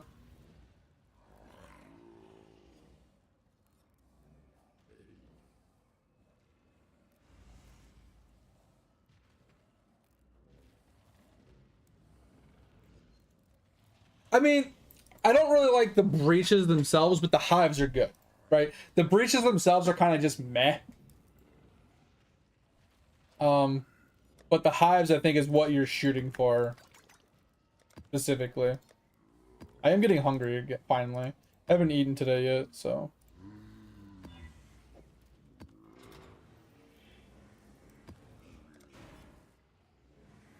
Yeah, it's mostly AFK. I mean, obviously you got to build into it to get it to an AFK point. The problem I'm having with it right now, Stepdog, is for mapping, it's a little slow because I don't have movement speed on my minions.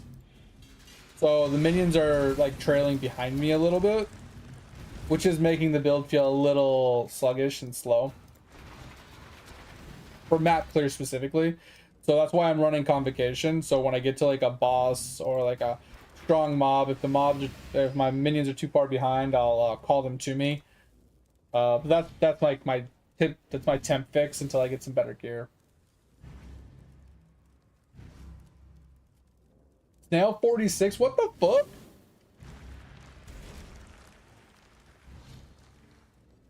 I mean, the hands are okay, Pip. I just feel like they don't drop as much loot and as much currency as the hives do, because it's based off of how many mobs you kill. And in a hive, you kill a shit ton of mobs, kind of like Blight. The more mobs you kill, the more loot that drops at the end, the more loot explosion. That's how the hives are working. The hands work the same way, but there's not as many mobs, right? You only have like 8 waves of mobs versus in a hive you have 24 waves of mobs.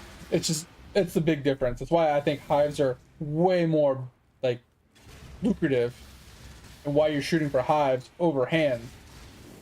But hands are also much easier to complete, right?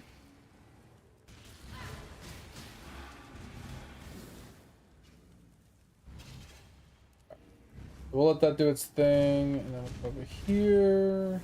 We have a choke point, kind of.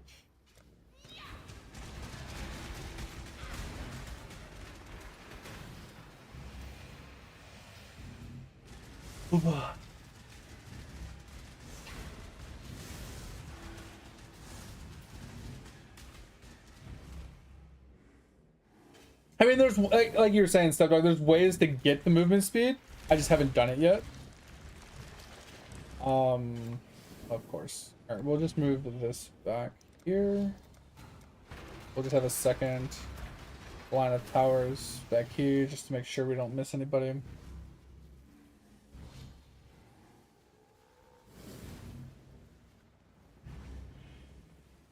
Oh, I got you. Yeah. So the hands that expand like traditional Blight, those are the ones are traditional Breach.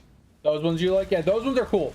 Because it's just like a horde of mobs that you kill as fast as possible, and then you kill the boss. Those ones, I think those are the second best Breach mechanic this league. I think, like I said, hives can suck it because they're fucking such a pain in the ass. But I'm talking about if you could complete them like efficiently, I think they give a shit ton of currency and they're worth it. But the hands are easy to complete and they give good currency. So, like I said, I think they're both good. But I think one is obviously better than the other.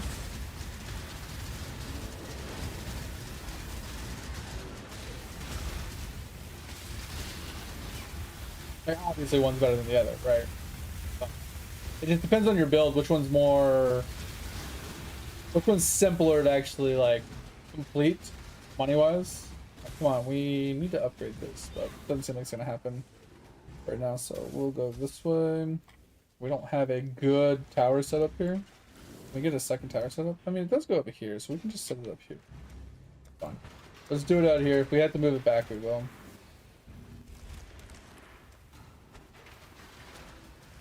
The reach? It's not.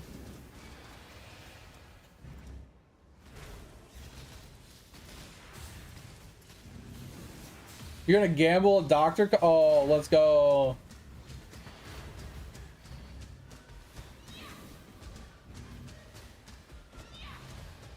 Yeah, and that's what I was saying. Is like, so I mean, I agree that not every build should be able to do all pieces of content, right? That is something I wholeheartedly like believe in. But at the same time, it shouldn't be impossible to do them at lower tiers. Okay. Because, I mean, not all characters can do uber bossing. Not all characters can, you know, do delve, and so on and so forth, right? Every build has its niche that it's good at, and that's fine. I don't have any problems with that. It's just, it kind of sucks when it comes to like, hey, this is the league mechanic, blah, blah, blah, and you can't even do it on your build. You have to make another build to even make it work. Kind of sucks. All right, put some damage in here somewhere.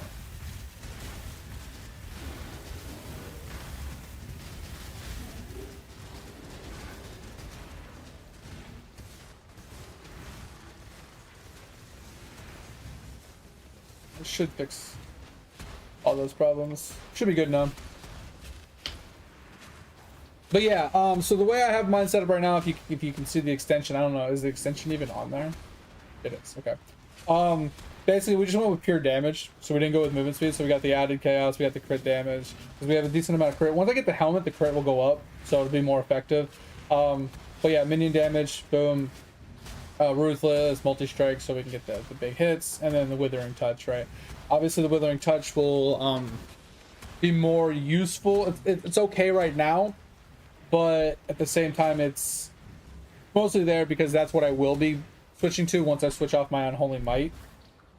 Once my Unholy Might gets removed, right, I'm gonna need something to do chaos damage to apply withers, because that'll be moved over to here, and then we'll have this as well, so that eventually will get swapped over. So we're just preemptively having that in place, and then he's just life and defense basically with feeding frenzy, so he just goes and attacks.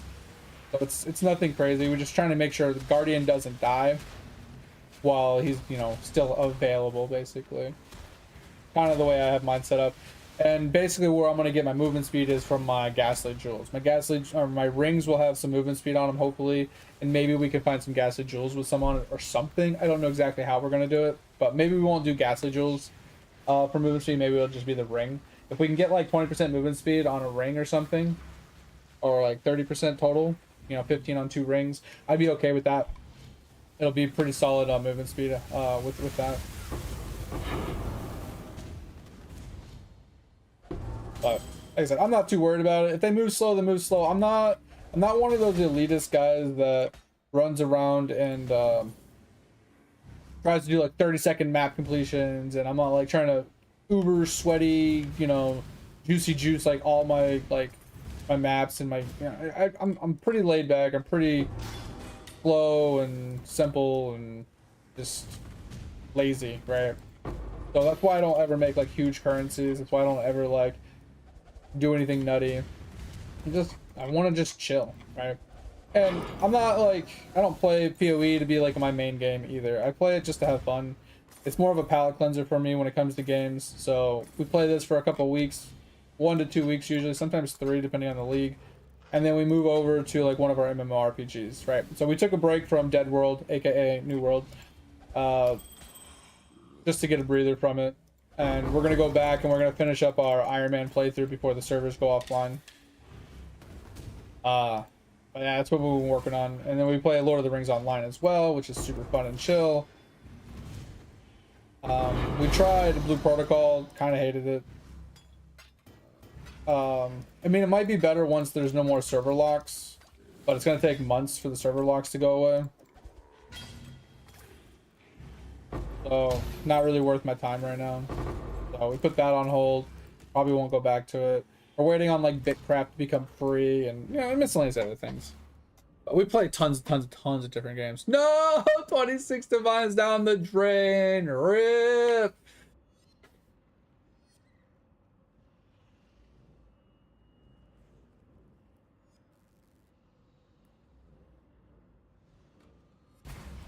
Rip. It's unfortunate. Oh, Chaos Res, Fire. I don't think these are any good.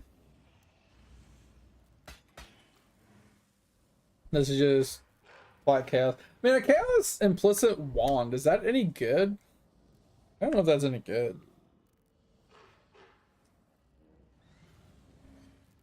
I don't think that rolled very well.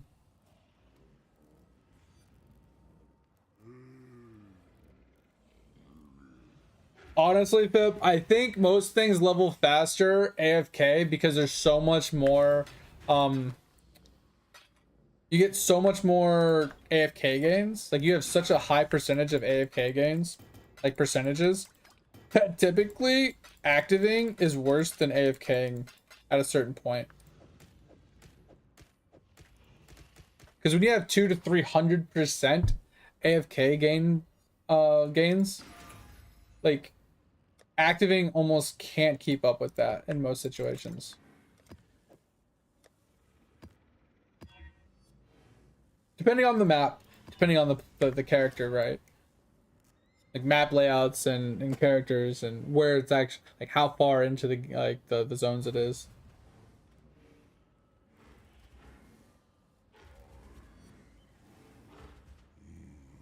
Yeah, but the active EXP I don't think makes up for it, is what I'm saying. Like the amount of EXP you get from activating versus how much percentage AFK gains you get. Like, I don't know. I feel like you get more AFK gains nowadays than you do activating in most situations. That's just my thought, right? That's just how I feel about it. I don't know how true it is. Obviously, I'm an idiot when it comes to Eidolon. So take it with a grain of salt. That's just how I feel. Oh, bro. Don't do it. If it's gonna make you quit, don't do it. I mean, unless you have other games to play. If you have other games to play and you're like looking for a reason to just call the league done, like, hey, yeah, sure. Gamba, right? Will make or break your league. But if you want to keep playing the league and this will just ruin it for you, then I wouldn't do it.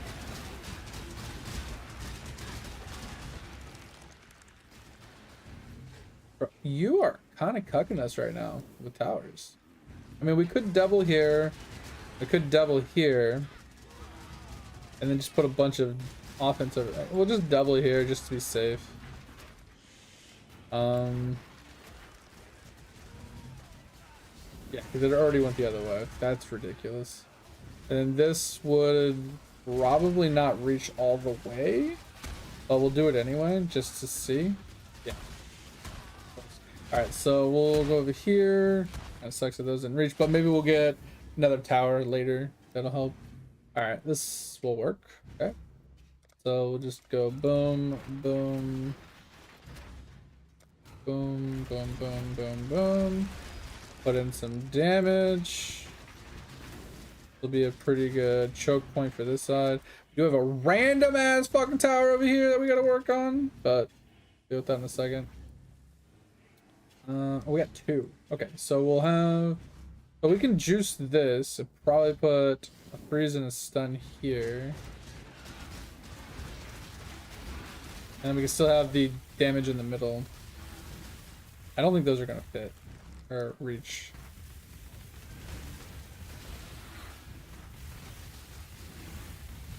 Those are not gonna reach. Alright. So we will just do this one.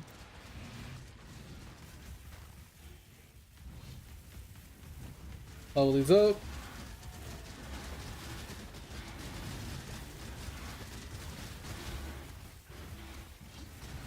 I wouldn't. Gambling is the worst. I don't like gambling in any game I play.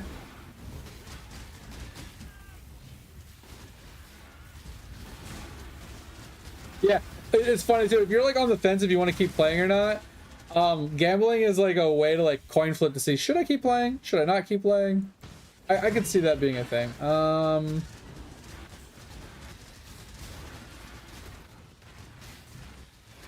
Shit.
Alright, should be good, Edge.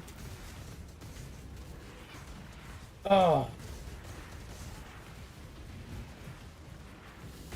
Hey, you're up 15 divines after gambling? Hey, that's pretty solid at least.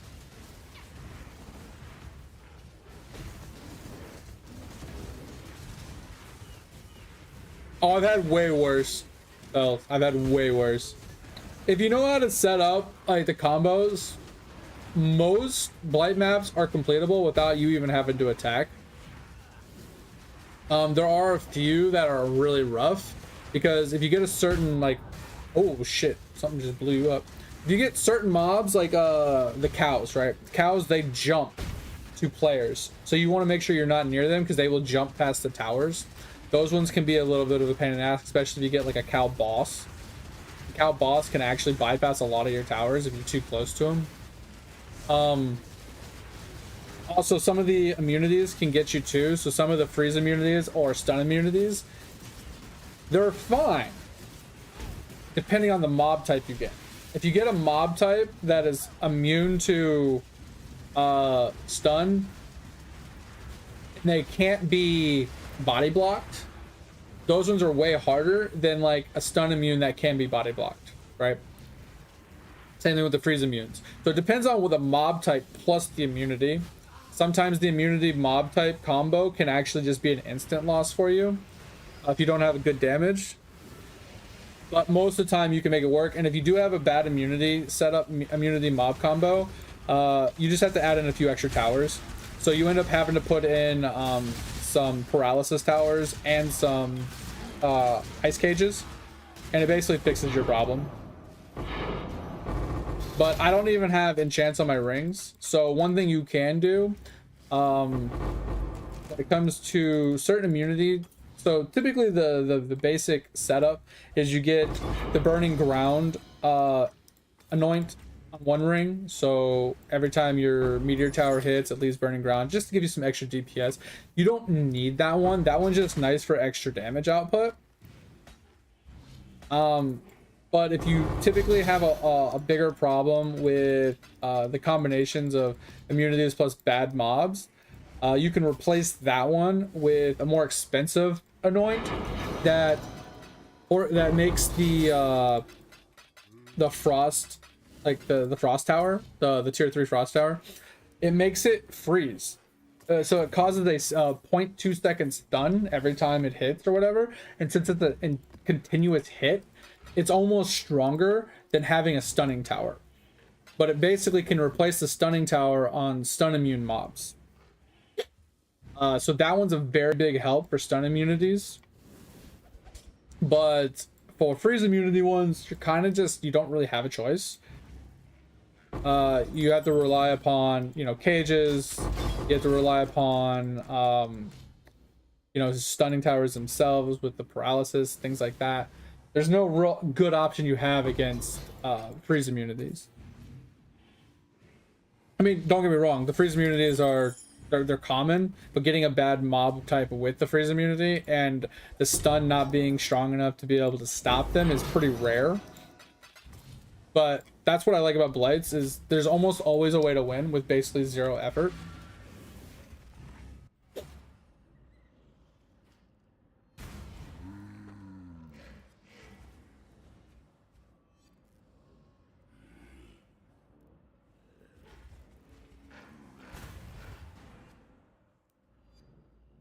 Burning ground is not that I know of.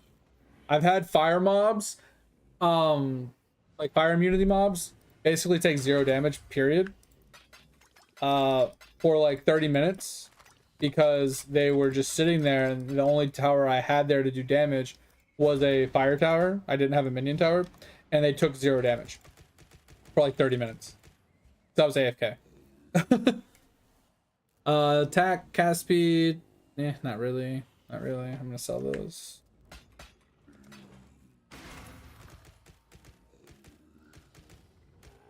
If you really want to do some Gamba fells, why don't you run the divine the divination card scarabs and just map blast for div cards, and that's a huge Gamba.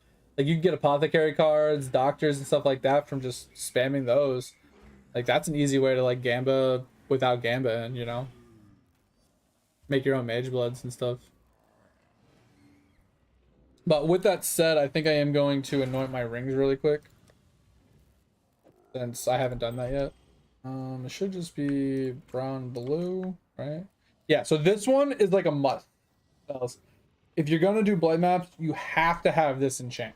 Disenchant is absolutely busted. Now, depending on which blight setup you're doing. If you're doing like no tower blight setups and you're just empowering your character, which is fucking hard to do, but if you have a good enough build to do it, there's a different setup. But for like a traditional tower setups, empowering effect is the most busted. And like I said, you could technically do the more expensive one. I don't remember what the anoint is for it. I can look it up really quick actually.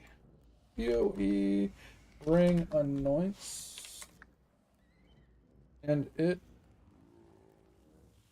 Oh, okay. Control F. Stun. All right. So we have.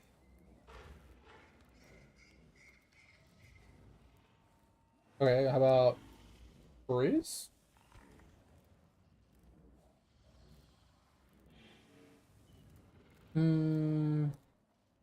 There it is. So this one right here. So silver and opal. Your chilling towers freeze enemies for 0.2 seconds while they are affected by chilling beams. So basically you have this, and it replaces the need for a stun tower on stun immunes. Insane.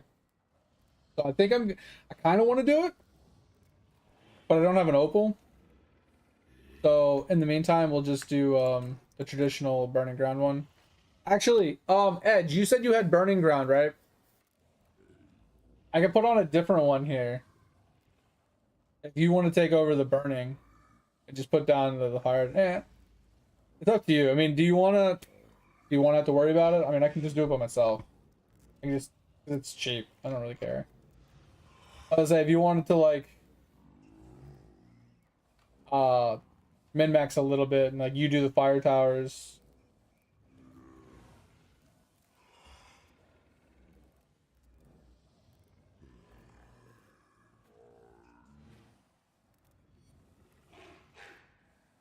Doesn't matter either way, honestly.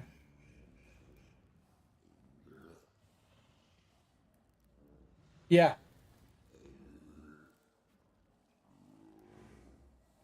I have one. The other one is global crit multi, which I don't need. I would rather have two of the global defense ones.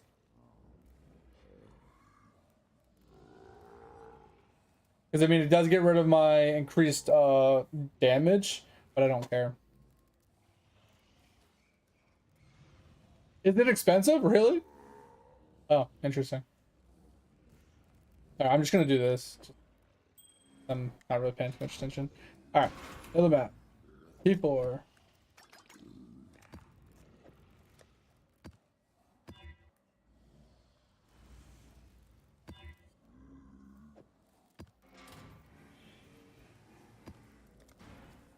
Wait, that freeze stun is insane.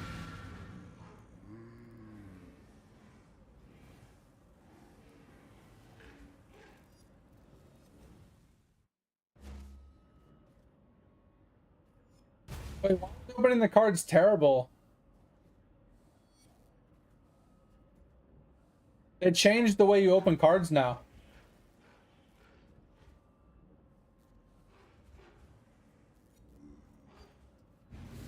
Now, if you hold control and right click it, it opens to your inventory. And I think there's another way. If you like alt and click it, it drops on the ground so you can only pick up the ones that your loot filter lets through.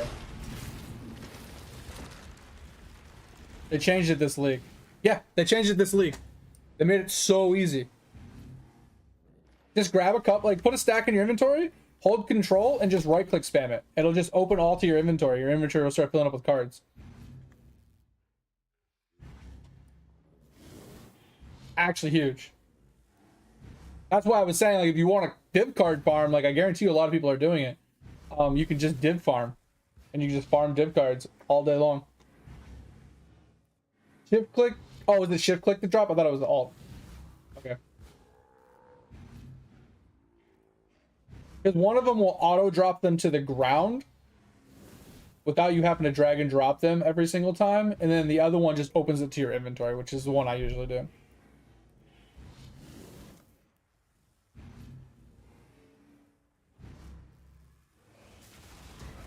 Every time I've shift clicked Pip, it doesn't feel like it does anything.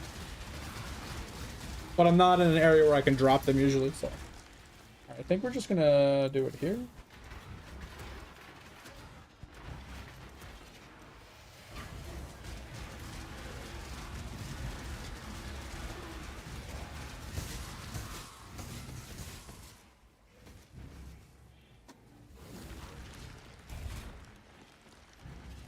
Yeah, it was one of the updates that I actually saw that I was like, oh my god, that is amazing.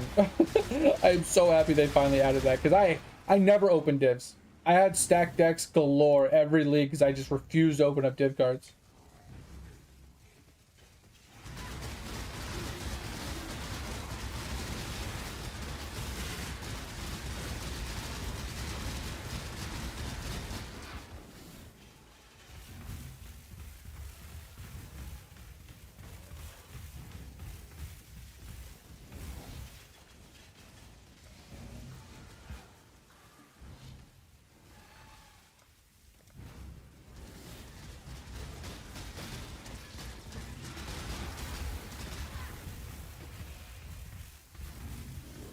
Yeah, I'm gonna go down to second edge just to take care of the downpower. I just need to get this empower one more level.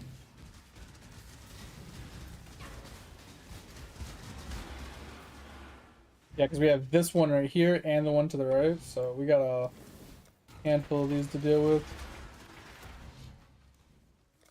Wish we had another tower here. There's not a good one to... maybe this one will reach both.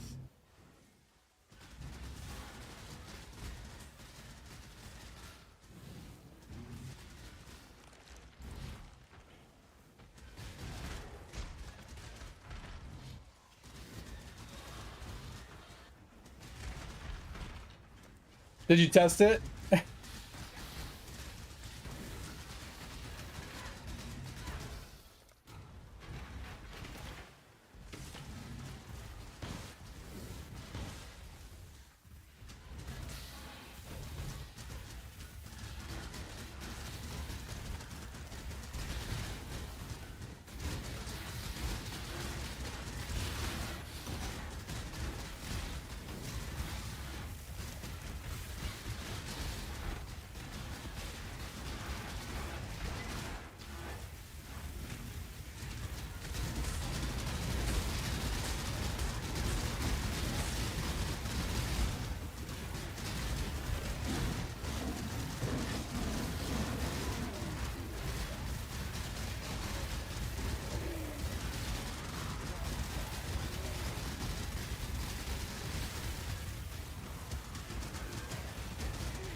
I did not see this line.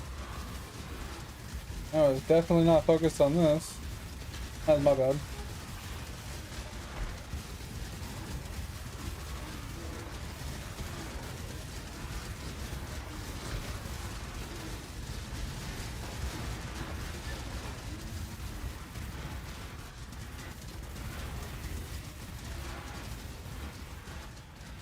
Should be good now.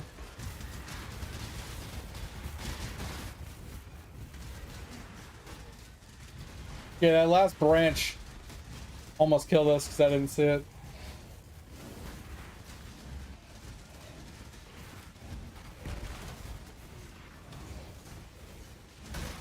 No, so there is one. I think it's Alt and right click. It could be Control and right click, could be Control or Shift and right click. I don't know. But one of them, if you're in a map, like you can't do it in your hideout because you can't drop stuff in your hideout, right? So you have to do it in an area that you can drop it to the ground. But it's one of those buttons, because I know that they specifically said that there's two.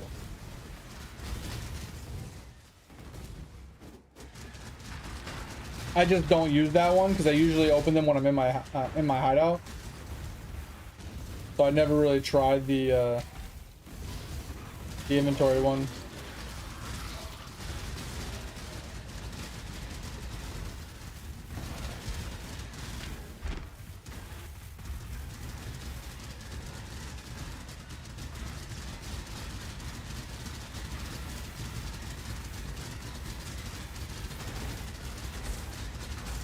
Yeah, I mean, it just depends on what map you're doing and like what kind of juice you're getting, right?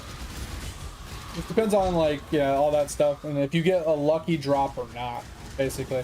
Like if you get one apothecary card, like you're good, right? If you get a doctor, it's pretty solid as well. Like, just really depends if you get a lucky drop or not. If you get a lucky drop, it pays for it. If you don't get a lucky drop, then, you know, you lose money.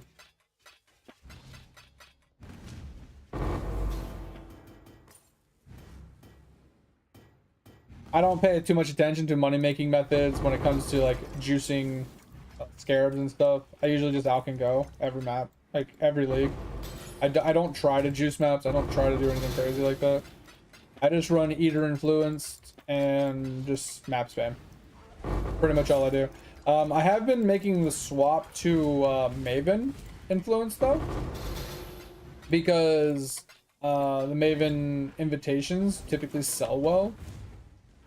So you just like juice into the Maven instead, and then I just spam run maps and just sell the Maven invitations. At least it makes it consistent money per X amount of maps, you know, versus running like Eater constantly and just getting the Eater invitations, and then those basically being worth nothing. Not nothing, but you know, in comparison, worth nothing.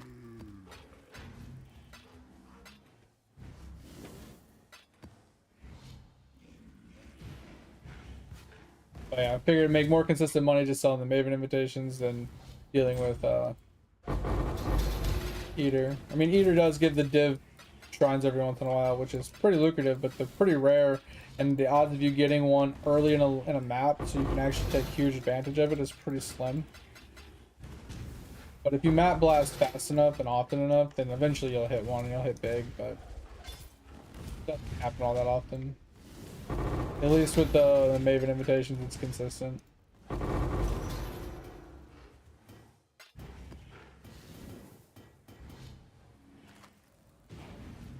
Oh yeah, I wanna test it. So I did get a couple stack decks. So if you, where are they? Not alt, not control. Yeah, so it's shift and right click. Shift right click drops him to the ground.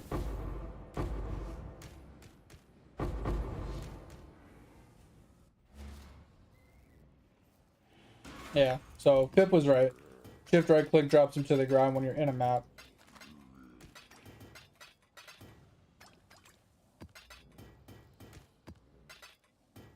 So if you don't want to bring back a bunch of dog shit cards and you only want to bring back more expensive ones, you can just drop all your stacked decks in the map and then pick up whatever's great. What up, Kaz?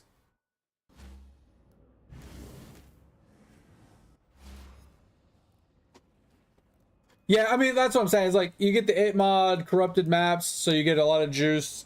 There are methods that you run, maybe 4 cloisters or whatever, and like another scarab. Sorry. Because there are other options, right? So obviously not all of them are the best. Min-maxing efficiency wise, there's other options, but you know, cramming all the things into chests and having like chances to open chests multiple times could be a thing, or doing rituals where the mobs can be part of the ritual where you can fight them multiple times is also a possibility. So you know, it just depends. Like your atlas layout kind of can play a role into it as well. So there's a lot you could probably look into doing it, because like I said, if a mob is part of a ritual and you kill it, every time you do the ritual you have to fight it again, and it can drop more and more, right?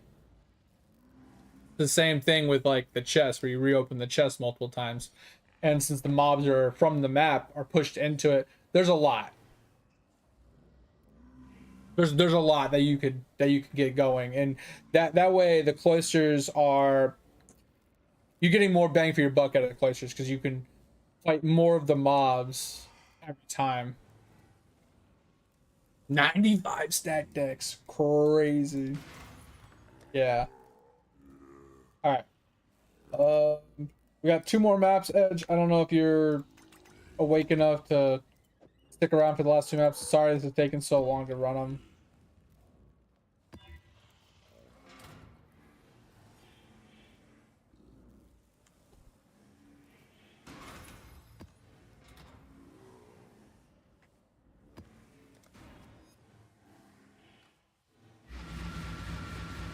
Yeah, you get the basic currency dupes on top of that from the shrines or whatever that you get from like Elder, or not Elder, but like Eater and stuff. That's still good though. And especially, like I said, and obviously you want to, in my opinion, you want to do them on like the maps that can drop the big dick cards, right? I'm not sure if it makes much of a difference, but I feel like it kind of does.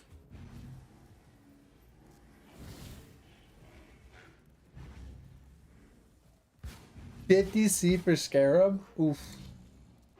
I don't think they used to be that much. That's crazy. Oh, it's been a long time, Kaz. I thought about playing it temporarily just for shits and giggles, but with how pay to win it was, it just didn't pique my interest enough. It's been out for a while. I don't know exactly how long, but it's been a while.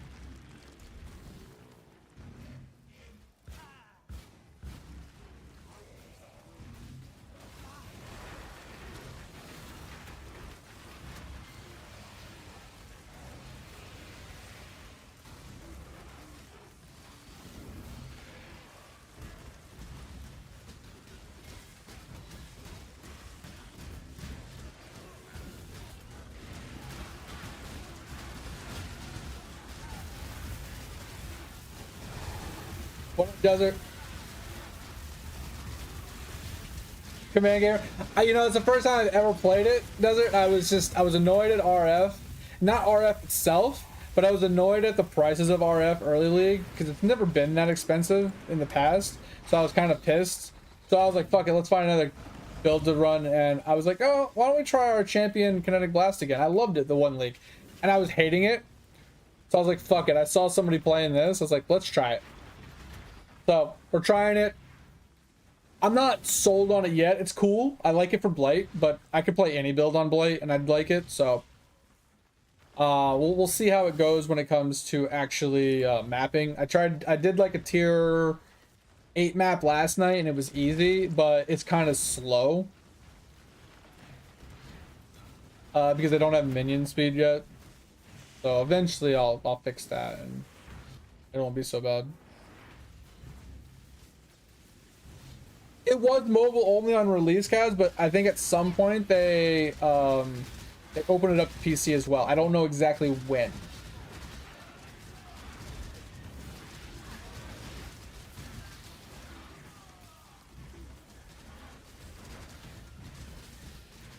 Yeah, I mean, don't get me wrong, I can crush T8 maps. It's just the movement speed of the minions are so slow early that it just feels kind of meh. I have to wait on the minions to show up, or I've been using Convocation to basically force them to show up to the fights. And it's been working out pretty well. Like, they've been you know, reliably showing up and kicking ass, taking names, you know. It's been working out pretty well. I did my first T8 Hive yesterday as well, and it went well. It's just hectic. It's super, super hectic. But Blight is like my favorite mechanic of all time. Like, I've been playing the game for like 9 years or something stupid. I don't even remember how long the game's been out, but I've been playing the game for a long time. And of all the leagues I've ever played, other than Totem League, I absolutely loved Totem League. Everybody else hated it. I absolutely loved it, mainly because I could just party with people and everybody gets their own drops, and it just allowed for me just to group with viewers and just have fun. No other league has actually allowed me to do that. So I enjoy Totem League the most, but Blight's been my favorite ever since, like, other than that. And it's purely because I love AFKing. I love not doing shit, and Blight lets me do that.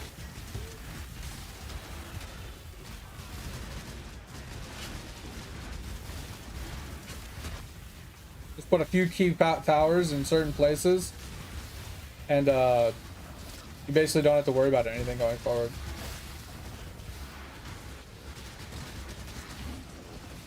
Like this layout right here is probably all I need to clear this map.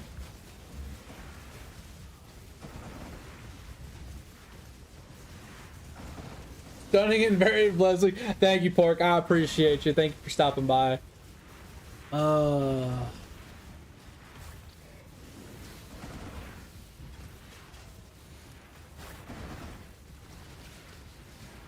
Yeah, so you'd want to put in like a buy order for a bunch of them at like 9C and just wait a day or two. Probably. Armor Stacker always looked cool. There was actually another build I wanted to try this league, but with how bad RF went, and I've had to play 3 different characters, I probably won't get to it. But it's the Avion's Flight build. Have you seen that, fellas?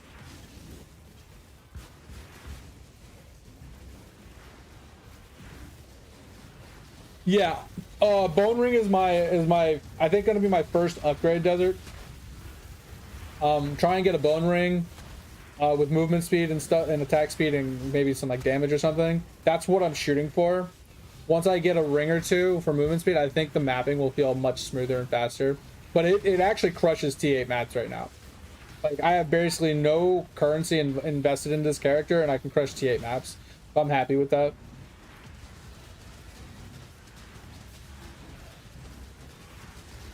Look at it. I can show it to you here. Huey, aliens, flight.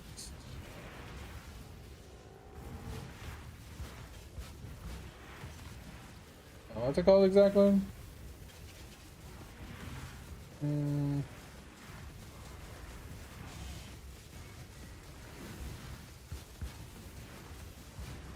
There's a video I wanted to pull up. Why can't I find it? Interesting.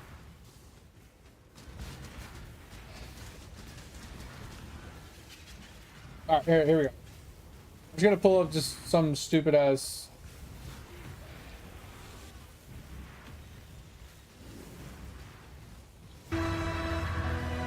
It's a build of the week video, so it's not the best, obviously. But here you go. So it's Squall's Twister Inquisitor.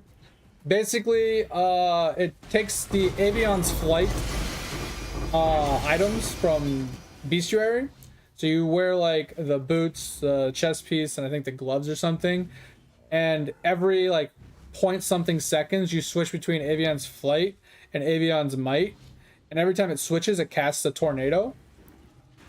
And it's completely automated. You don't have to touch a single button. And as you walk, tornadoes are spawning like crazy. And obviously the build kind of explains a lot of it. But you see how it's like the boots have negative duration, so it goes faster. Same with the gloves. You need both of these to be as low as possible. And then you have the helmet that says trigger the twister whenever you go into flight mode, right? When you go into either one. So this is why you want the duration as slow as possible. So if you can get it down to 0.2 seconds, it means you're casting like 5 tornadoes a second. And then the shield grants it to you. There's other ways to do it. You can do the chest piece as well. But this is kind of what the build looks like. You have the 3 pieces. You have the shield with it on there. Technically, you don't have to use the shield. Like I said, you can use the chest instead. But there's other options available. And then I think the rings do something as well for you. But this is what it looks like. So as you walk, tornadoes are just spawning like this. And then you can use like a tornado skill as well. On top of that, I think you can run RF on top of that, because I think the tornadoes are counted as spells. This is the build I've always wanted to do. I've never gotten around to it. No. There was a guy I was running with last league, or a couple leagues ago, or whatever. I'm pretty sure I can do T17 maps pretty easily. When you jump onto a boss, it just insta dies. Like obviously you're waiting on the tornadoes to proc when you're going up against white. So obviously the walking and stopping can be a little annoying. But it's mostly like a boss deleter. Because once again, it basically revolves around, you have so many tornadoes spawning that if you just like frost blinked into the middle of these packs or like flame dashed, the tornadoes would be spawning all around you and everything would just die and you'd just be able to keep moving.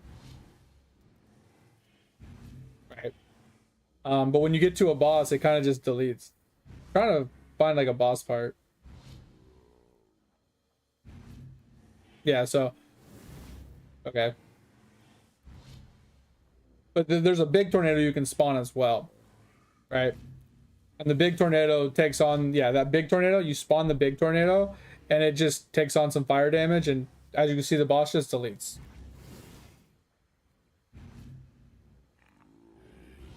But yeah, I mean, like I said, it's a cool build. I've always wanted to try it just because it's pure AFK build.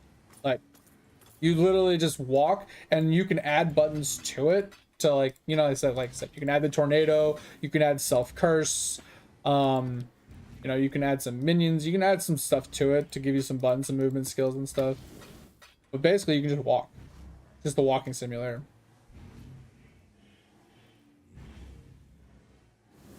I've wanted to try it just because it's different. I always play RF or Death's Oath, and then occasionally I've played Kinetic Blast once. I've played golems before. I played golems a couple of times, I think. Like I've played a handful. Like I played a ton of builds back in the day. Like, you know, Incinerate, Scorching Ray, Cyclones, like multiple different types of Cyclones. I played Sunder, Double Strike, Dual Strike. Like I played tons of different builds, and I found the ones that I like, and I just typically stick to them.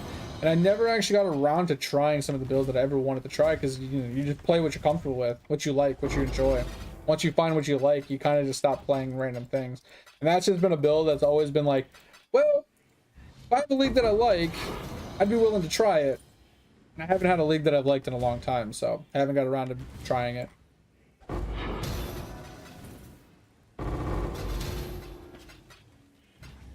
I just don't know, like you were saying, like what's the ceiling of the DPS on the build?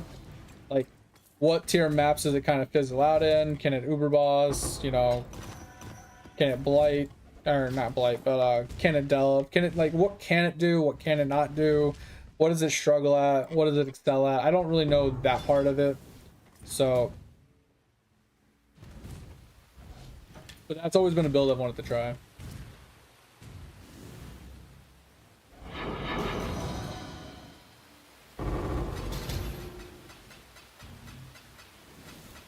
I'm really shocked we haven't got a single divine tonight.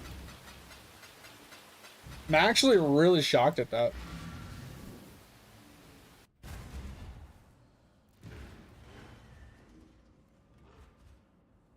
Yeah, when I get the ghastly jewels, I can get a little bit on the ghastly jewel. Yeah.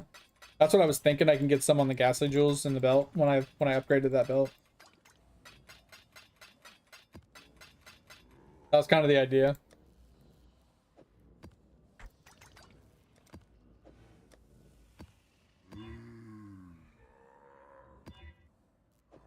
Not really reading these, Edge, just so you know. I don't know what I can't run mods-wise on this game. Or on this character, so...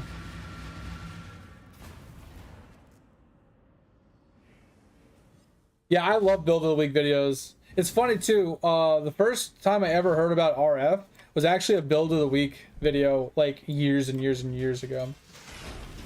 It's what turned me on to RF originally.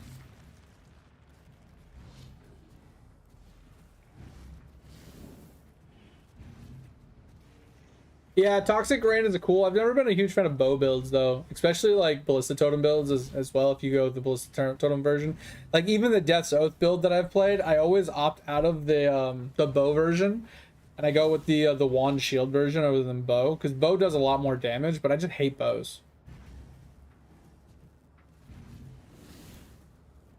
Yeah, like Reflect doesn't matter. I think Regen doesn't matter either because they have Leech and stuff.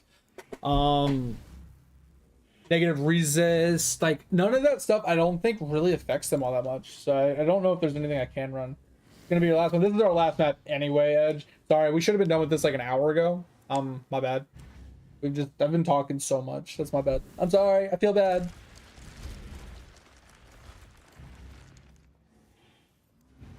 We have really bad towers, so...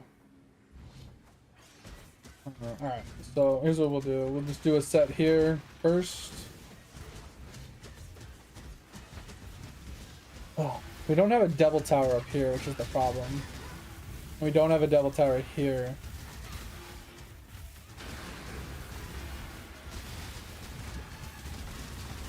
This is actually a really bad setup.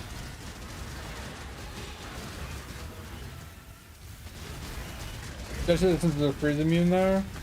Alright, here's what we're gonna do. We're going to freeze, stun, power.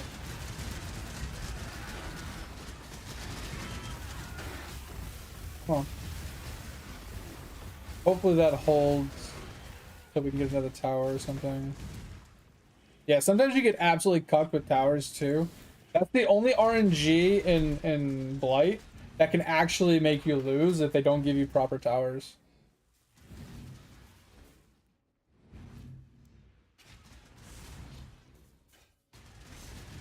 Yeah, I could see like reflect, depending on which reflect it is, being bad. Because like right now, I have Fizz converted to Chaos, so there isn't a reflect that I can't run because I have Unholy Might. But when I'm on, if I switch to a Void Forge where I'm doing Ellie damage, I don't want to run Ellie reflect, right? Because I don't want them to kill themselves. Like I don't mind if the weapons kill themselves, but I can't have the Guardian kill himself. Specifically, the Guardian can't kill himself. If he does, then I'm cucked.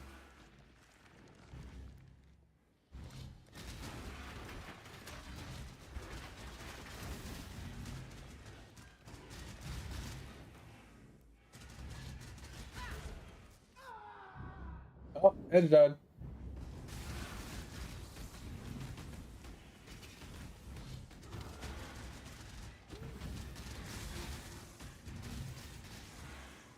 Yeah, Ellie Reflect, just fuck you. Does your Animate Guardian die when that happens, Desert?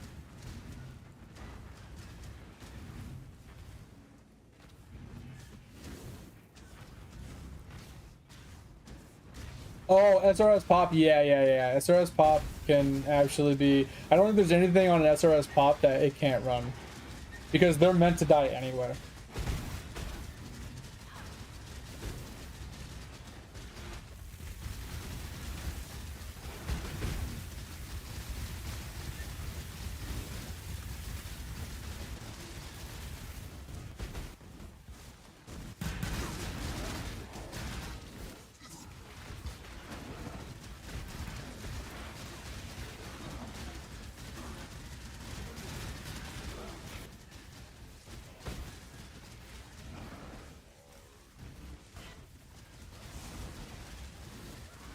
But Desert, question, when you're on your Void Forge, are you running the mesh gloves that converts Fizz to an element as well?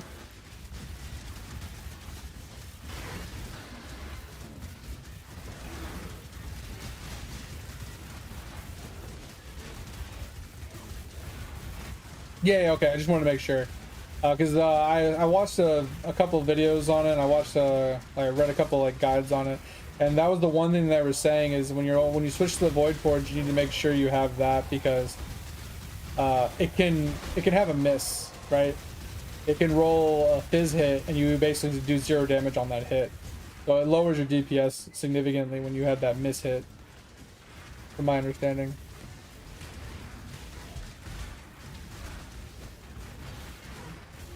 Which is the only downside about the Void Forge. But it does ridiculous damage. 700% increased damage.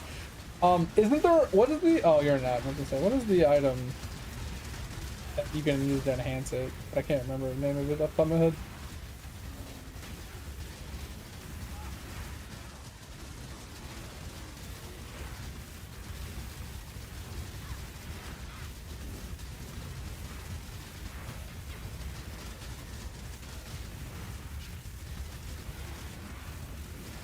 I'm gonna wait for the ad to finish so I can ask Stepdog what he meant.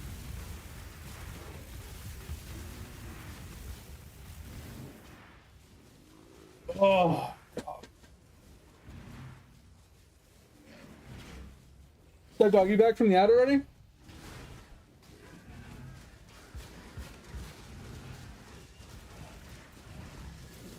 Oh, okay. So what did you mean Awakened lets you run the LE Reflex? And also, when your Guardian dies, Rose, how do you get him to come back? Because from my understanding, you can't resummon him in the map. You just have to burn a portal, go back to your hideout, resummon him, and go back in. If he was to die.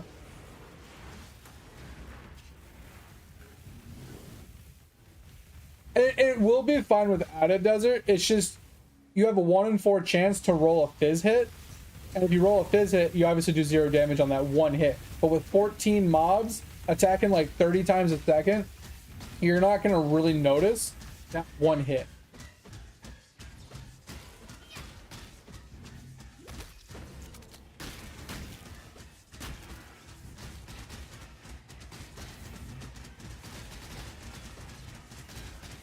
Okay, so if he does die like on a boss or whatever and you don't kill the boss, then you're just kind of cucked. Gotcha.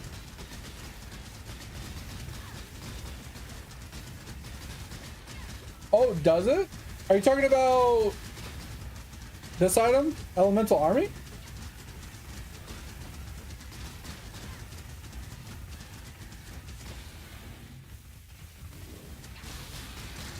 I never really paid too much attention to Awakened Gems. Oh, I'm not running LA damage. Okay. Gotcha.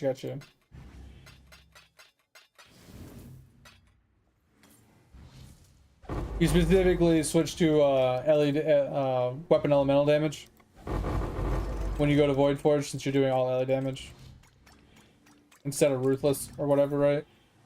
Wait, is Ruthless even doing anything for me? I feel like I'm fucking up right now.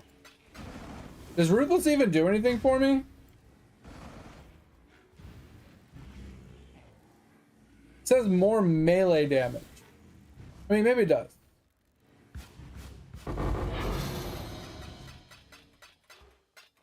What would I take off for LE damage?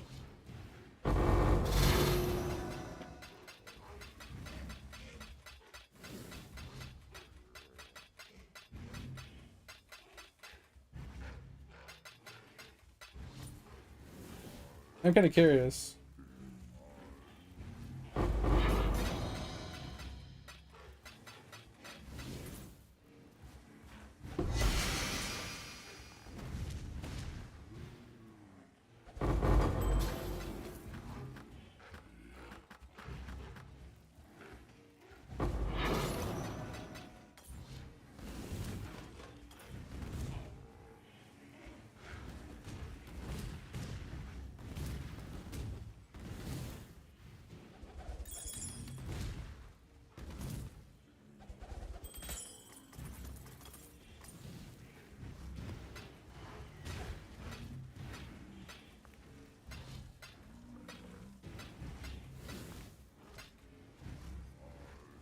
You know, one of these like leagues, you'd think I would make my own fucking, or edit my own drop filter to just be currency.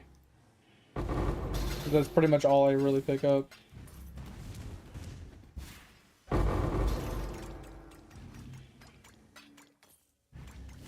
don't pick up any like yellows. I don't pick up like any, maybe some uniques I'll pick up, but like I never pick up yellows. So I don't really identify yellows.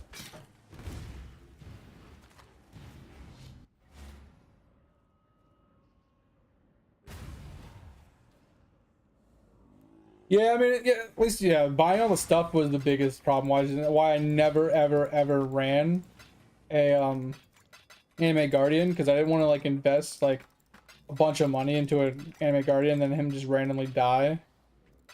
That's always been a reason why I never ran Animate Guardian. This is the first time I've ever ran an Animate Guardian in like my 10 years of playing the game. Really, the first and only time. I don't even know where to put my points, honestly. I think I've kind of hit my point max for this setup. Alright, well, he is done, so I'm going to just regular map tonight. Last piece of World 7 gear? Hell yeah, Pip, let's go. I mean, one character completed is nice because then you get don't you get the armor smith bonus for the rest of the account going forward? But anyway, so what would I change out here when I switch to Void Forge?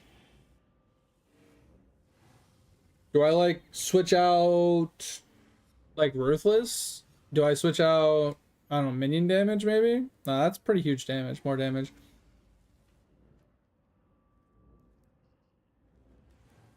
You switch out both? But I thought you wanted to inflict wither stacks. Because of the helmet.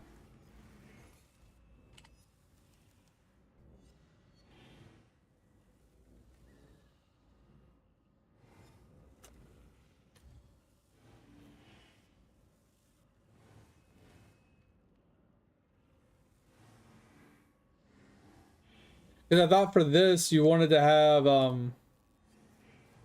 yeah. Wait, it's not that, it's not this. What was it? It's something that does like more damage per wither stack you had.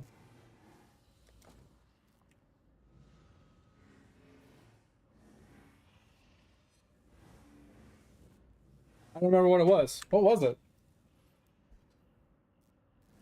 Is it 7? Oh, it is. So it's not that big a deal. Gotcha. Okay. You're right then. You're right. All right. Yeah, you're right. All right. Quick question since I got some gurus in here. This says minions have +5 crit chance. Is that +5 to the base crit chance? And what is their base crit chance? Is it 5? So would this put them to 10 crit chance?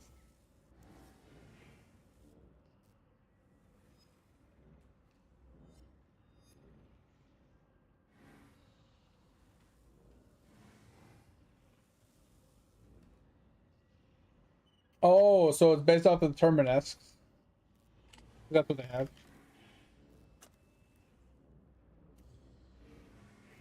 So I don't know what mine is because it has crit value, but pretty solid.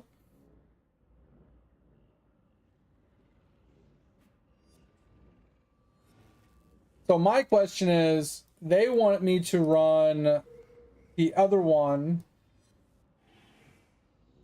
the one that says, oh, their base crit chance is equal to this weapon's crit chance, which is like 9.45 or something like that. They wanted me to run this. So they have like 9.45 base crit chance. But wouldn't the hand be better at that point? Because you'd have overall more crit. I mean, technically this gives more minion skill gems, which is really strong. So maybe it's better. I don't know. I'm just kind of curious.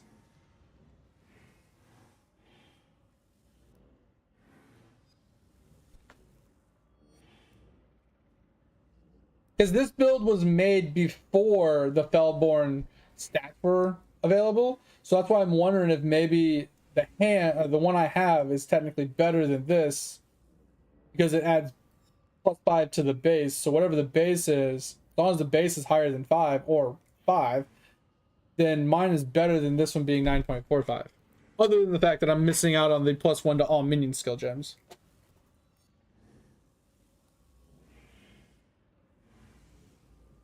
One short of 10 mil. Oh my god.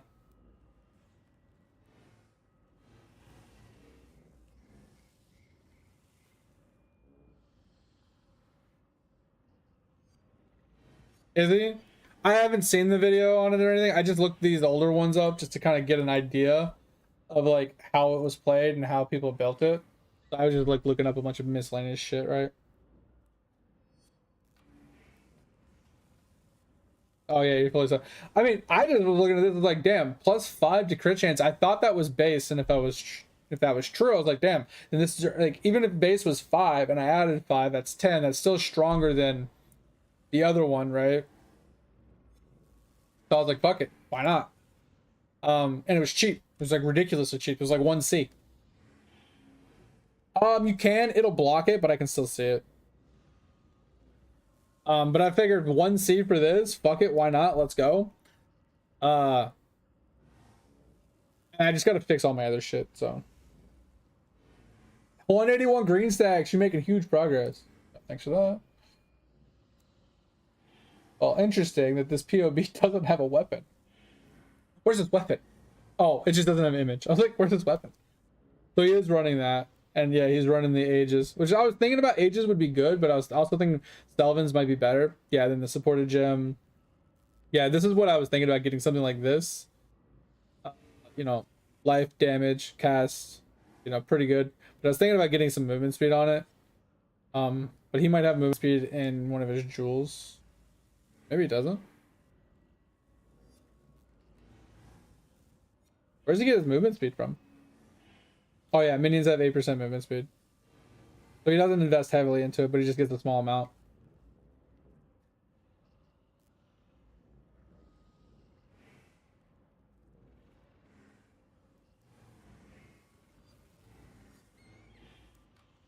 Oh, where are the gyms at? Oh, they're up here.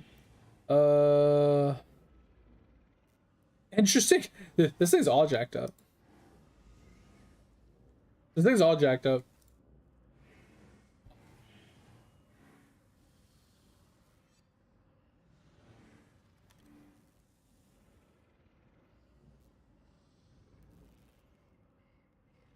It's all jacked up in the actual web page.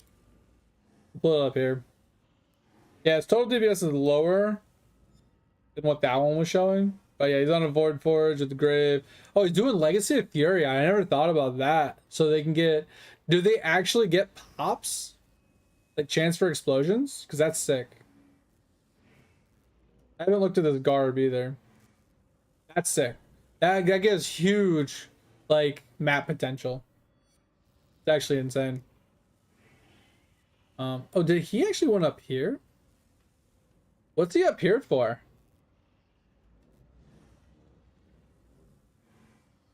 He went and got the instant leech up there? That seems weird.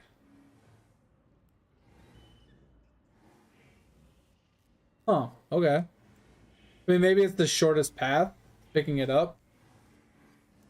I'd have to actually dig into it to see, but maybe that's why.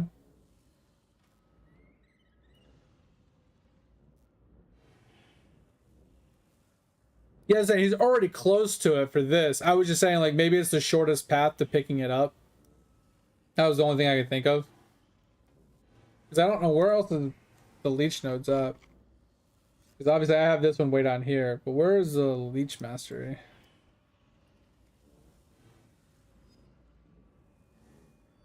Yeah, because we got... Obviously this... No, that's not even it.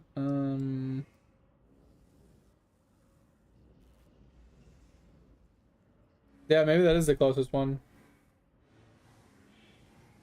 Interesting. Okay, that makes sense then. That's what I was thinking, but I wasn't sure. Because the other leech ones are probably down here. Right, you got leech mastery down here, leech mastery down here, leech mastery, leech mastery. Yeah, so they're like way too far away. This is the second closest one. And if you're up here, that's way too many points to branch down to get it. So it saves you points to go this way. So it makes sense. Yeah. I don't hate that. Wait, everything else is basically the same.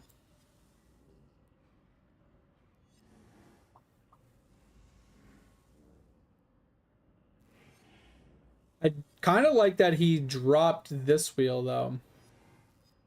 And I think the reason why is because he doesn't need as much chaos res. Because he's using the hand. Or whatever, the Severed in Sleep. Because the Severed in Sleep gives 29 chaos res, so he doesn't need as much chaos res. So I feel like dropping this is fine. But he also dropped this one. Which is interesting. Maybe it's just not as effective. Not as efficient to pick that up. Probability was. I don't know. Interesting.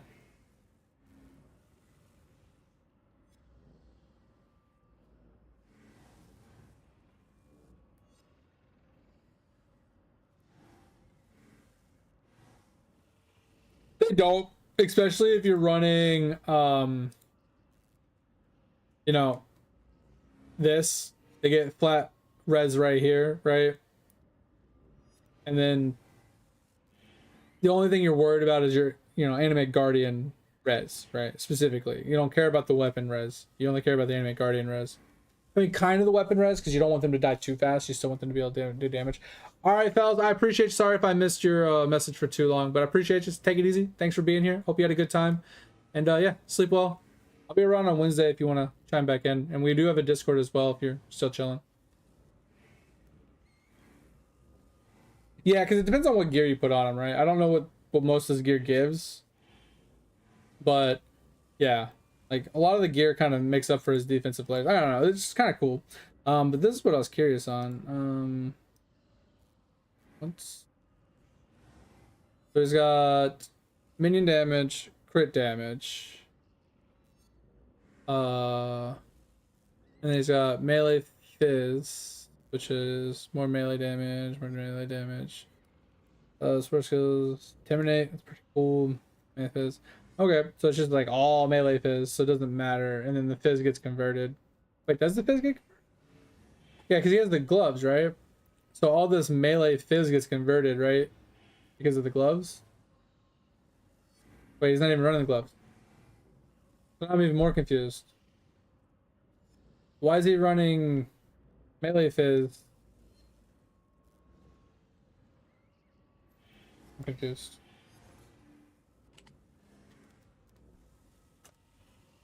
I was following for a hot minute. Oh, that's why. Yeah, sorry. Wait, but that says weapon physical damage. Does that matter? Does the melee fizz from the support gem actually boost this? Get boosted from this? Oh yeah, these things are probably going to be jumping in price. Oh, well, here's like super expensive. Yeah, I mean, when more people start seeing the build, it might go back up in price. But right now, it's like getting flooded because people are farming them. So my question is, does the melee fizz gem being socketed, not in the weapon, obviously, actually get boosted by this modifier? It says weapon physical damage. And I know added physical damage on like jewels works.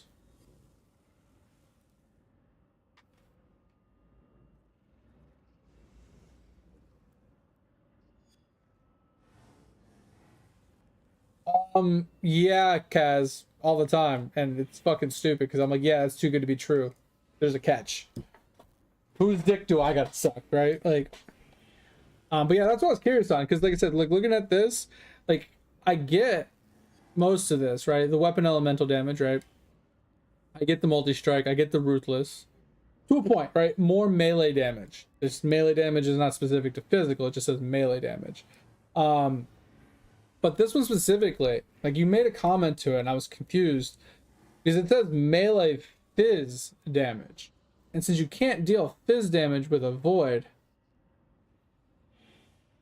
but it does have fizz as extra, does that support gem actually get juiced by the 700%? According to Google, Stepdog, it does not. I'll pull it up.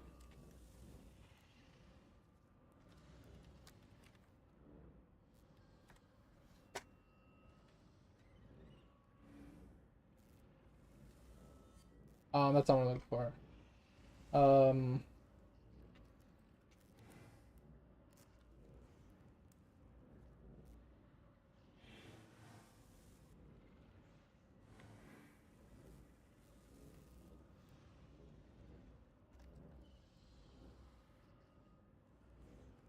So I think this is what I found the other day, right? So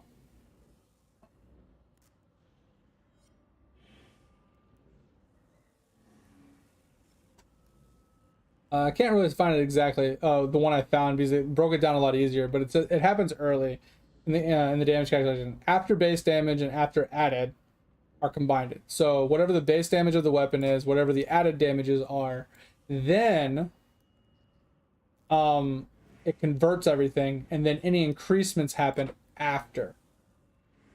Once it's all converted.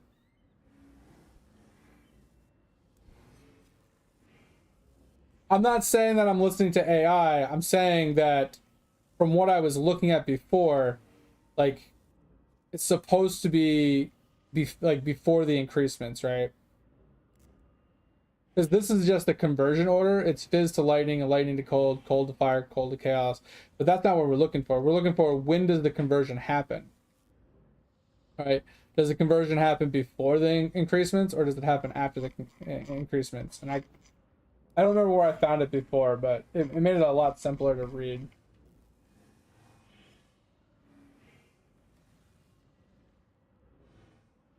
That's what I'm reading now, Fifth. That's not what I've read in the past. Just because I'm paraphrasing off of an AI thing after things that I've previously read doesn't mean I'm relying on AI.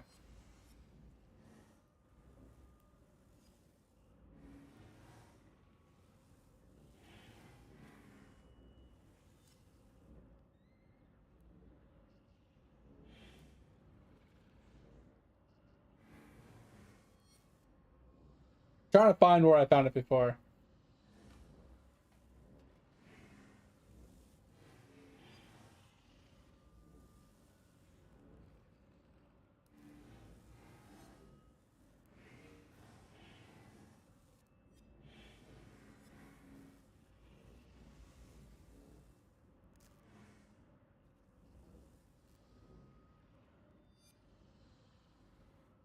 I mean, according to this, according to this one phrase right here, it should work.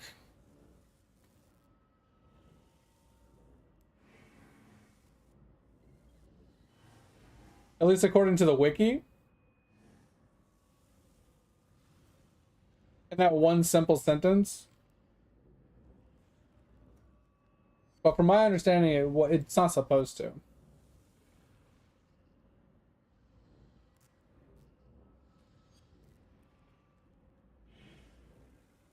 But I don't know. We'll just say it does. I know in PoE 2 it does not.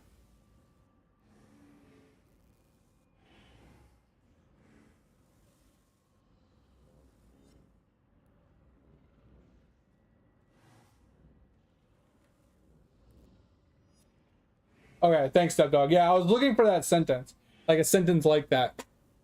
Because I read somewhere, and I don't remember where it was probably misinformation, that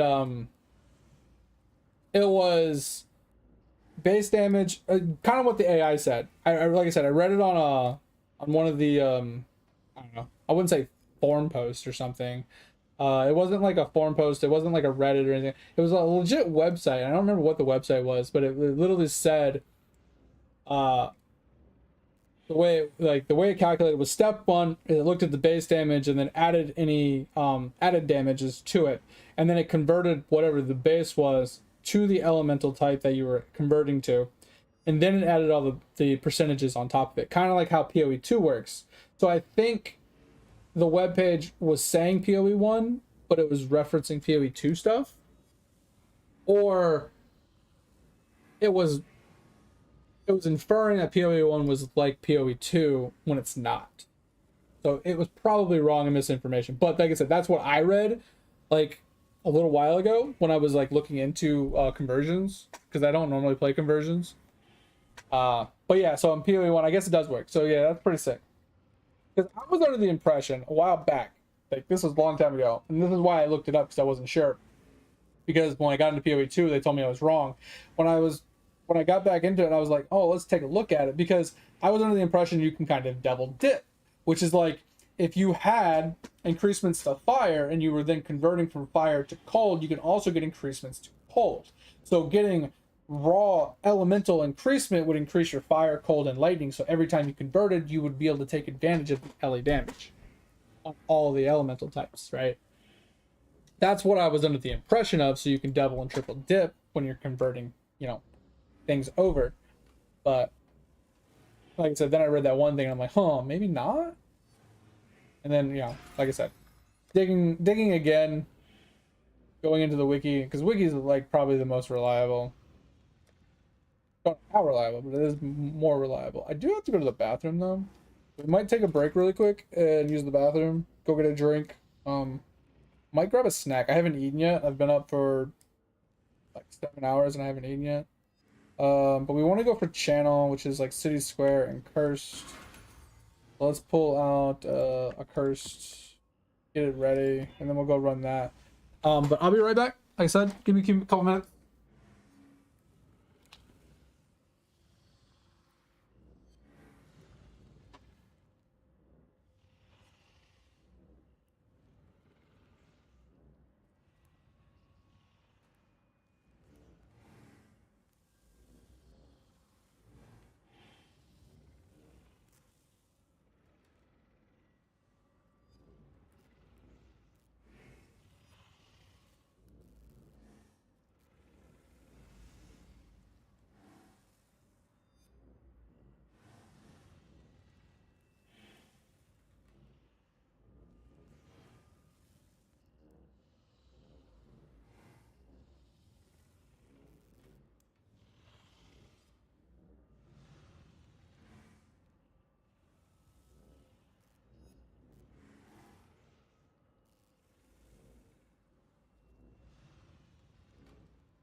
Oh, all right. Got some water.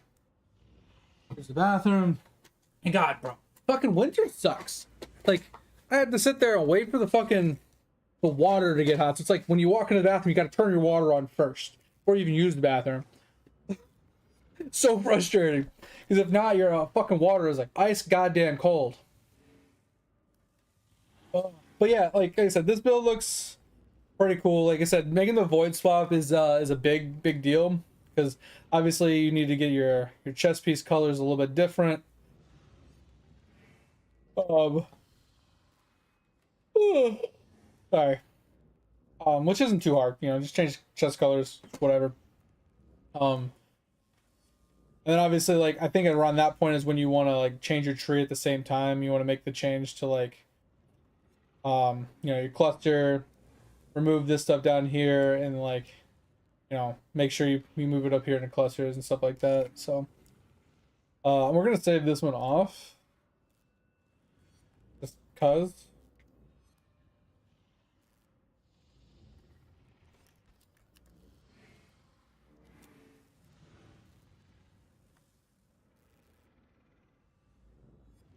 to save it up just so we have it for later.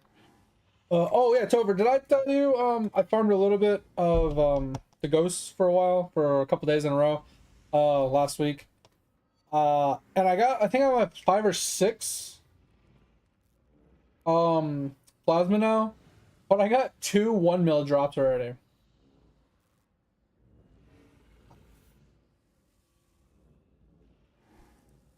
Yeah, I got 2 1 mil drops and only like 5 or 6 plasma. I'm kind of annoyed about it, but it's kind of okay, I guess. I mean, I don't think I'd ever die ghost farming, if I'm being honest. OG trophy? Wait, what? What are we talking about?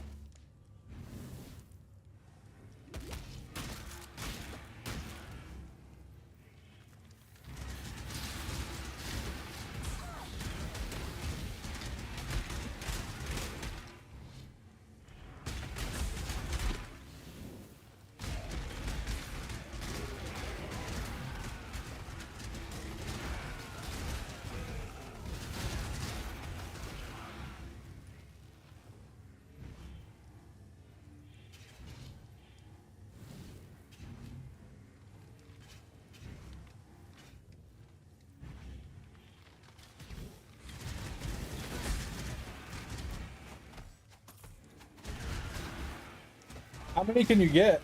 Can you get 5? Or is it a trophy you said?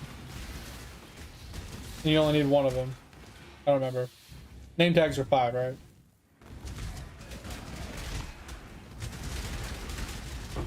Okay. I still gotta do the V-Man name tag. I haven't done that yet either. I said maybe we can do that tonight. Remind me at 4 o'clock, and we'll do some Eidolon stuff for the last hour of stream.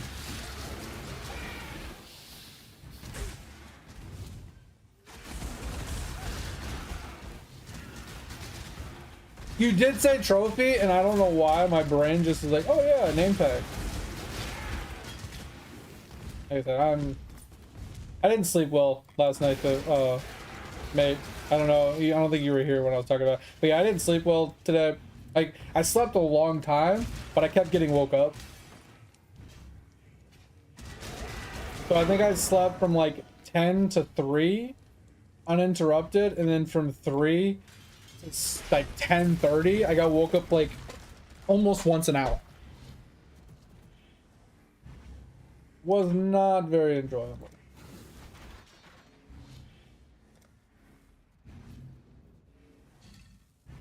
I'm a little crabby, I'm a little grumpy, a little tired.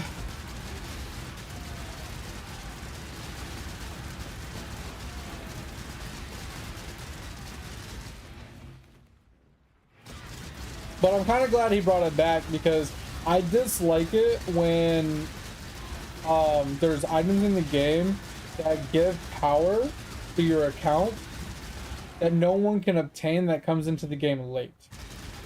Yeah, I'm also hangry. Honestly, I'm not even that hungry. Like, normally my stomach's growling, or, you know, a little stomach ache or whatever. Because, oh! It was a very unfortunate spawn. It was a very unfortunate spawn.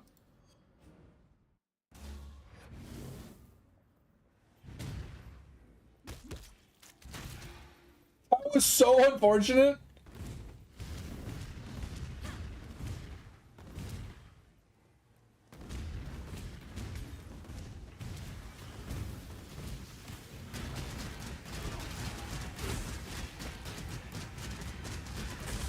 But yeah, I hate it when games have that, and I feel like it wouldn't have been a big deal if they never brought it back, as long as it didn't actually give any type of account buff that was like everybody was lacking except for the original people, right? And now that he has that trophy thing in place that you can now take advantage of them for the whole account, then it needs it now. So I think him re-adding it fixes the problem, so it's acceptable now for it to exist in the game.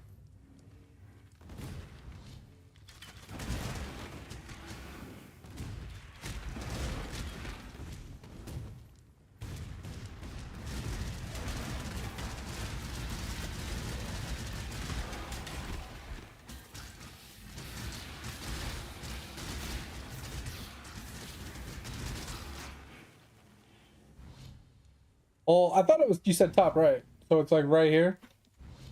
Interesting. Okay.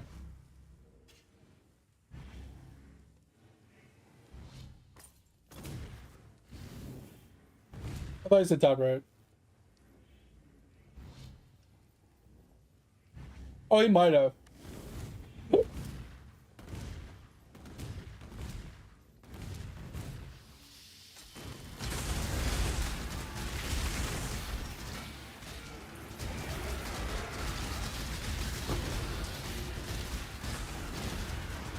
I just find it funny that on my my POB tooltip it says that with my current dog shit gear, I'm doing roughly 1,000,000 DPS, which is kind of insane for how little investment I have in this account or this character.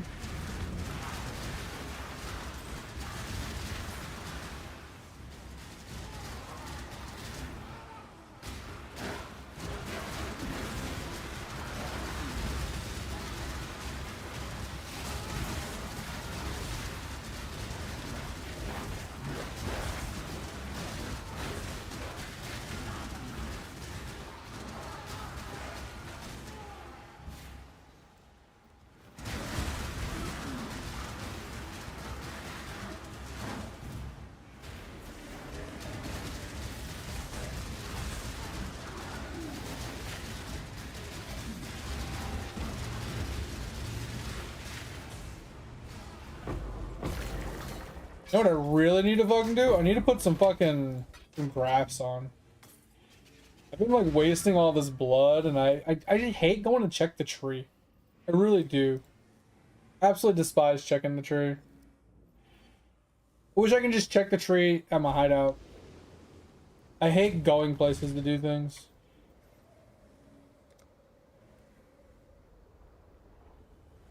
I just oh.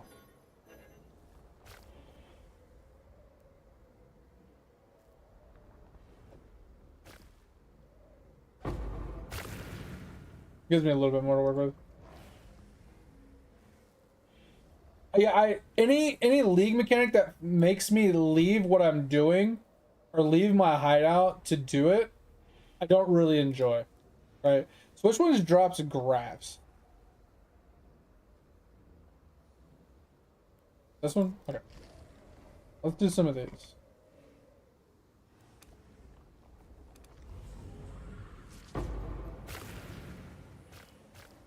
I just need to put some on so I can hold more, honestly. I mean, now we can hold 3,200, which is pretty good. This is hold 3,300.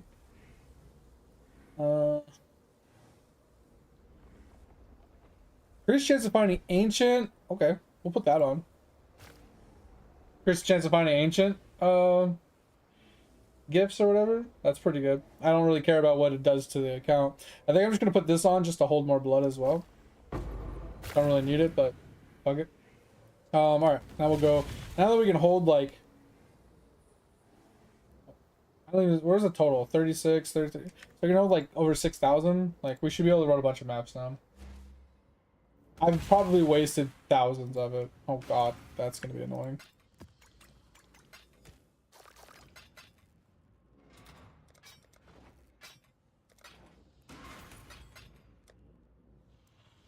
Alright, we did not get channel yet.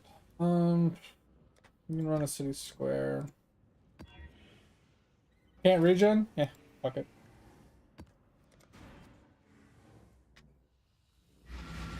We'll run out of mana, but we should be fine.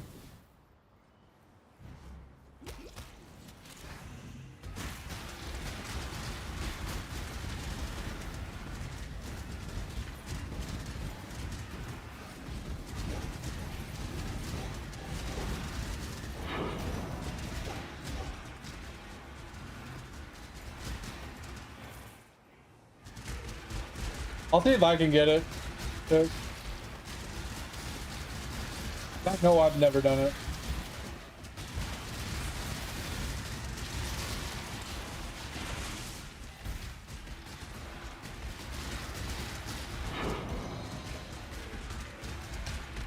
Yeah, there's a lot of like skill gems I need to put on this character to like make it pop off.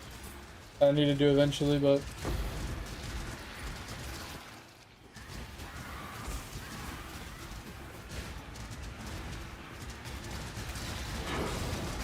there we go. That's what we wanted. We did another small pack. I'm not closing the fucking game. Unless you're talking about the one that happened like today or whatever that I had to update.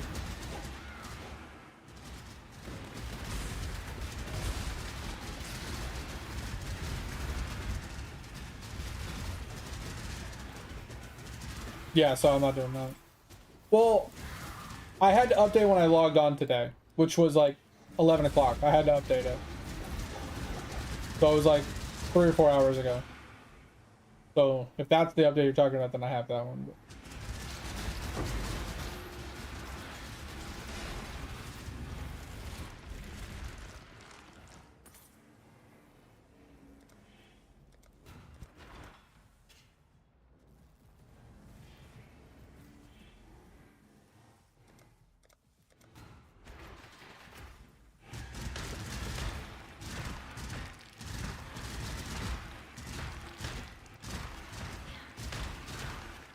Oh, I didn't get that glitch. That would be fucking annoying. Oh hell, that would be annoying.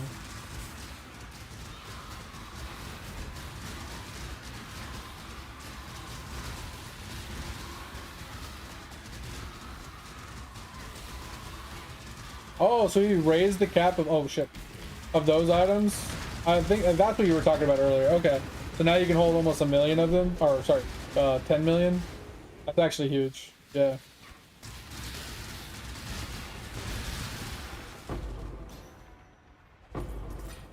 That's a huge help for, because especially with how much statues can drop now, with the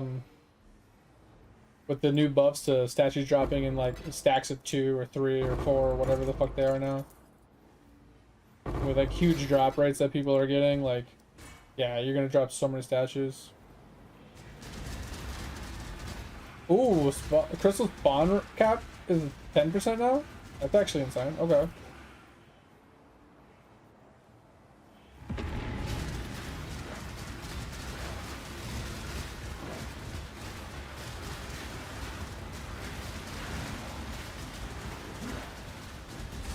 So is that a buff or a nerf?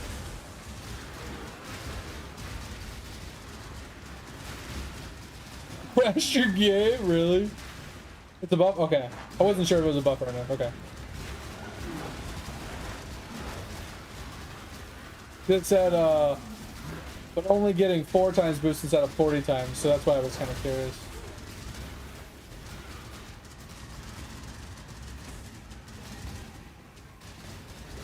Sorry, I was not paying attention to the game. I was trying to read.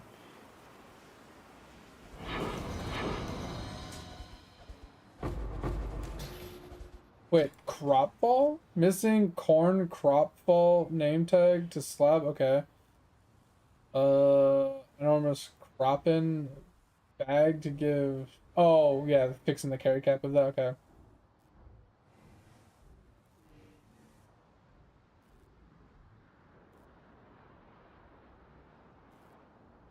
Okay. Yeah, so a few fixes. That's pretty cool. Okay. Nothing crazy, but helpful at least.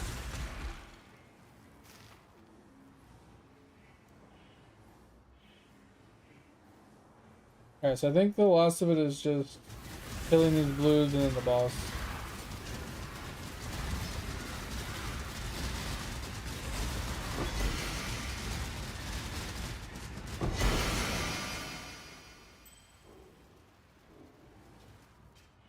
Pick that up just in case.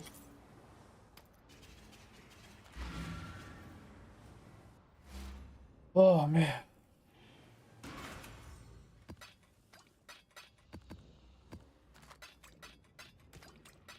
Wish that was just like an empty all into stash button.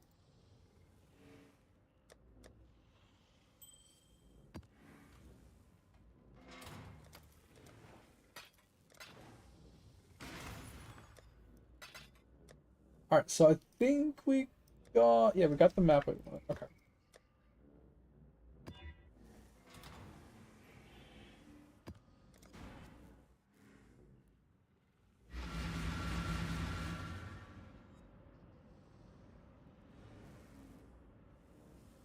You guys are sending so many screenshots.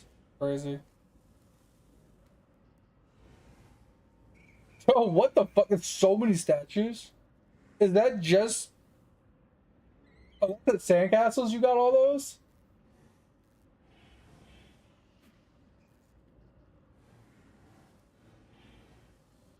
Is that just sandcastles?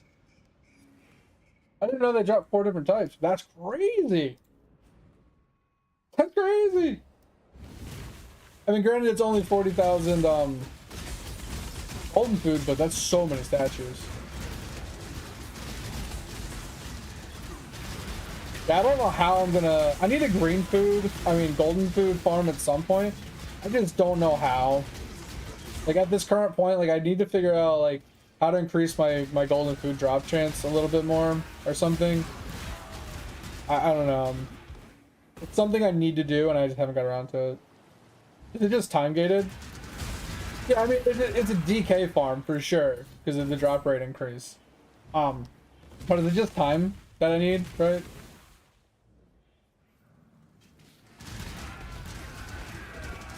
Is it just not going to be a fast thing? Like, that's all I'm wondering. Is like, is there a way to like just make it super juicy other than candying it? Or is it just, like I said, just going to be a time thing? I don't mind. If it's a time sink, it's a time sink. I don't care. I'm just kind of curious.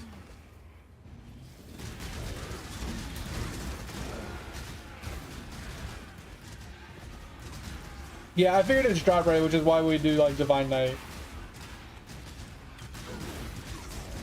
But I haven't got like the reason I haven't done anything like that is because I haven't been Divine Knight farming for a long time because I've been working on like, you know, Deathbringer, and then I was working on Windwalker, and I'm working on like my cranium cooking pretty much non-stop because I've been I need to cranium cook at least a couple times a day to get my liquids back up so I can actually spend my my atoms every day. 'Cause I don't make enough water per day to be able to spend my 50 guaranteed levels with atoms. Like I literally run out of like water every single day doing it. So I've been just cranium cooking everywhere I go and then working on tachyons basically. That's all I've been doing. I've just been working on the fucking Arcanist the whole time. So I haven't had time to even work on a Divine Knight in a very, very long time.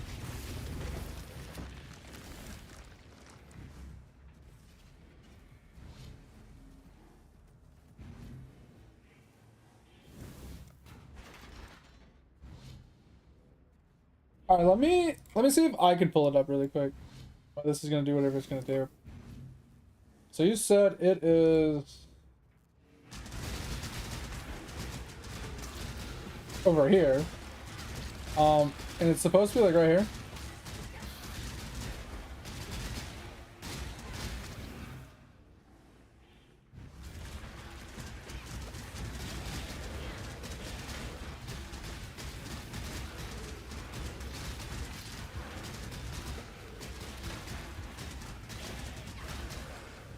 Oh.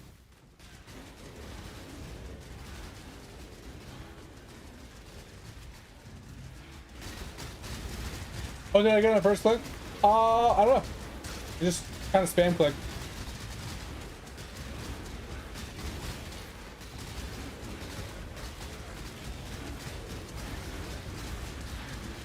I didn't see it.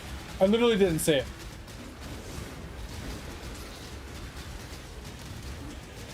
I thought it would be more noticeable that it would just drop on the ground right where I clicked. But yeah, it was very unnoticeable.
There's like a mob over there, but I don't really care.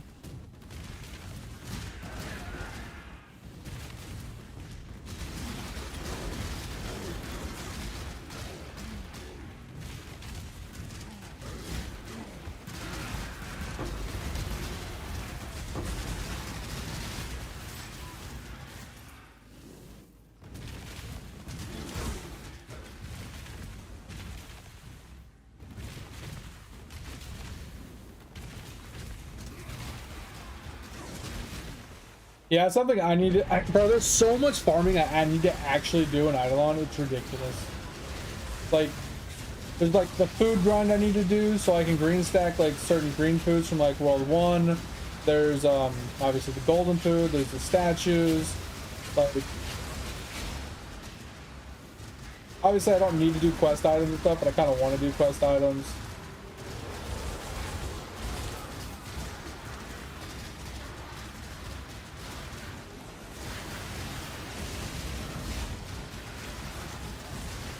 But like, I need to get all my golden foods all sorted. I need to finish up a lot of my vials, and a lot of them are like trapping vials or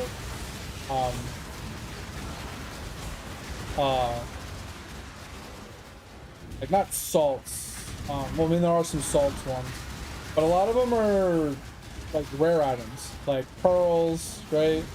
I gotta get a bunch of pearls. I gotta get a bunch of hampers, things like that. I have a bunch of like things I just need to farm, bro. It's gonna take forever to like finish up a lot of these things, but there are like small checklist things, right? Like once I get it done, I never have to think about it again, which is kind of nice. At least. So if I was to farm out my golden foods, I probably wouldn't have to think about them again. At least not till World 8, probably.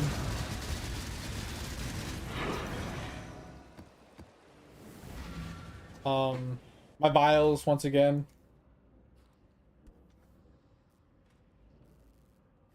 Like, there's just a handful of things that I just eventually just need to do.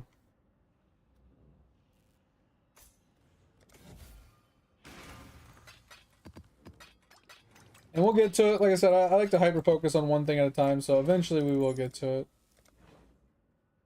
9% armor, T6, not worth it. Oh, so 8s are done. We are now officially on 9s. Let's go.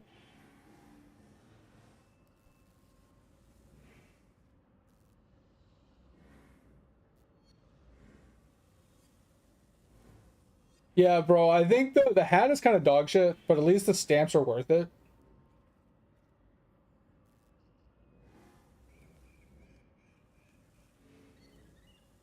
Yeah, it's like the odds of you getting the one you're missing is so obnoxious. Like, let's see which ones I'm missing. Right. Lab, missing. So, I don't know what these are. That's kind of interesting. So these are like all the stamps I'm missing, right? Like, because most of these are like quest ones that I've missed. But I'm missing the arcade ball one, I'm missing the gold ball one. It's just better just go to stamps. Alright. So yeah, I'm missing this one, obviously. I'm missing this one, obviously. I think I got this one though. I did get this one. The ball timer stamp. I think those are the only 3, right?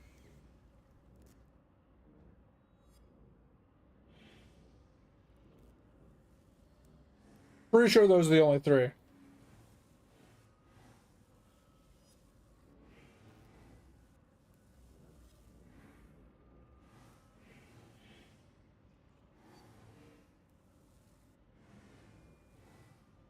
Oh, you got that one too? Yeah. I'm pretty sure I also got the hat.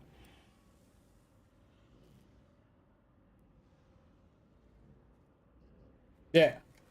I had the hat as well. I think I've gotten more than one hat, actually. The one RNG blessing that I've gotten in the game. Other than 3 free dudes. I would have rather not have gotten 3 free dudes, but it is what it is.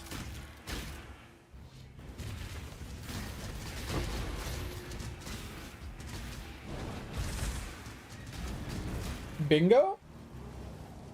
Wait, what? Wait, what's bingo again?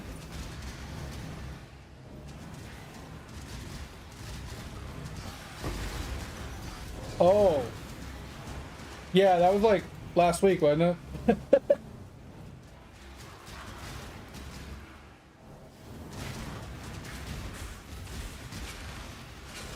Yeah, oh well. I was busy.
Dun dun dun dun dun dun dun.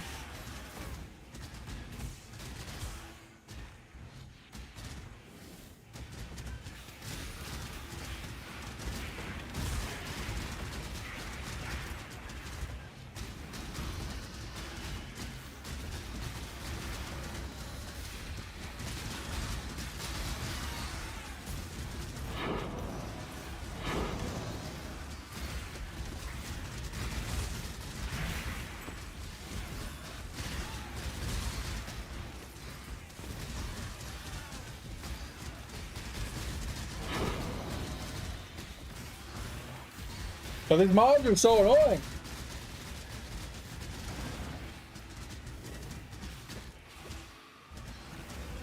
Just walk everywhere and I can't like take advantage of the melee splash. They're all like separating and walking all over the place.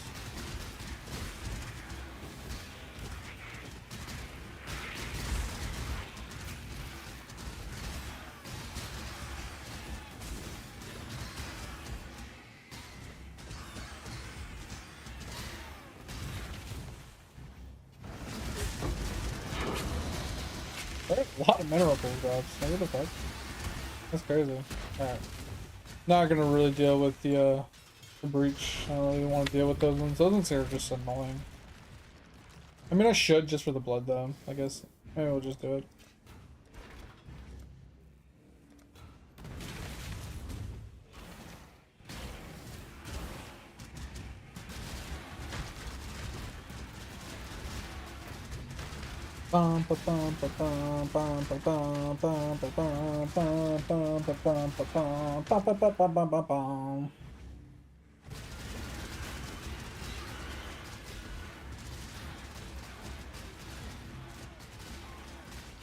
Oh. It's already 3 a.m. There's like, I mean, I could have a small snack. There's like no reason to actually go and make anything to eat.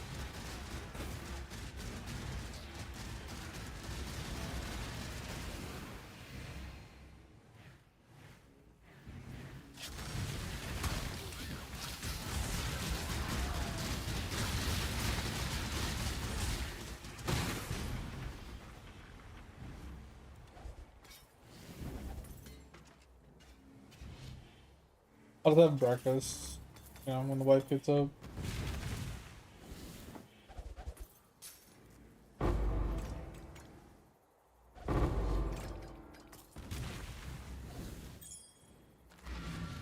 I need to do the life stuff.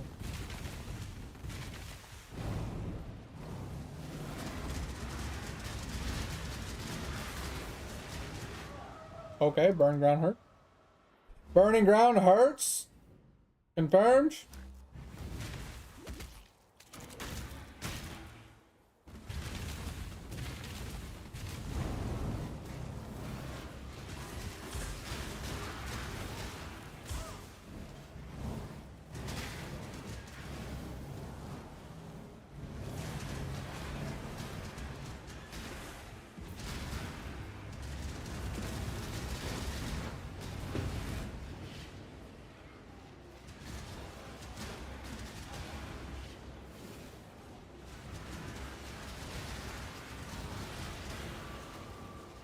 Pip, yeah, we finished the 20,000 statue farm for the essence statues. So now we only have a few statues left, and then we can onyx all of our statues. We have the dragon statue. We have to do the kapow. We have to do the quest for the kapow statues, but we're not going to do that for a while. That one I'm going to hold off on. I'm not going to do that for a very long time. I have a lot of other things I want to put in place before I even attempt to put those in. And then we have the World 7 ones, obviously, that just came out. But we're pretty close. We're pretty close to having all of our statues 20k to onyx all of them. And then I'm going to sit down and we'll work on vials quite a bit.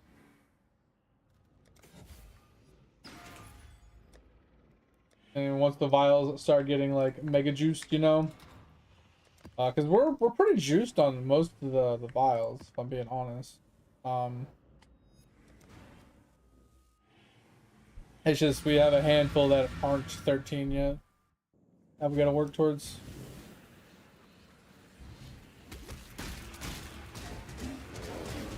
But that's one of the next things we're going to be doing. I would like to get, if I'm being honest, Tover, I think what I'm going to do is the next alchemy orb, or the next alchemy bubble that I'm going to double, I think it's going to be the statue one.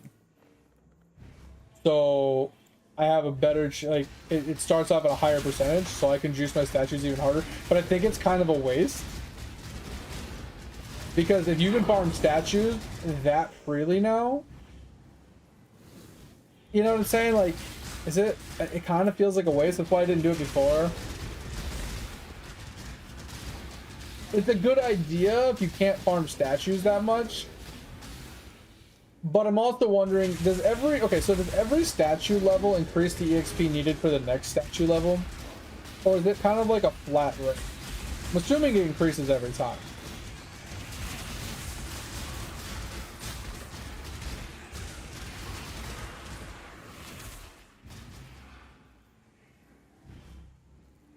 Because if it increases every time, then it would help you to juice them to a really high level, even with like because you might hit a soft cap of, let's say, you know, let's say 2,000 statue level, right? You might hit a soft cap around there where it takes so many statues to level it again that it would take you a long time to farm, right?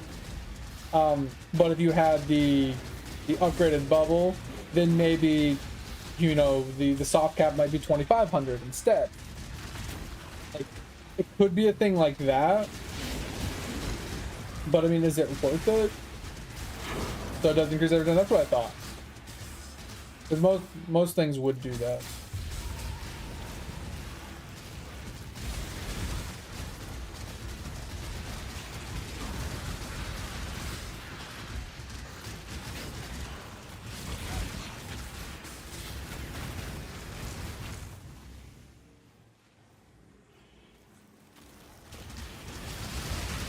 So then, if that's the case, then it's like, I don't think it's really worth juicing it out. I was contemplating it, but then, like, you know, talking about it out loud, it kind of just seems like not really worth it. You know, maybe we just do the multipliers like we were talking about doing it originally. Ooh, sorry. Whew. So, like, just make sure we max out all the multiplier bubbles.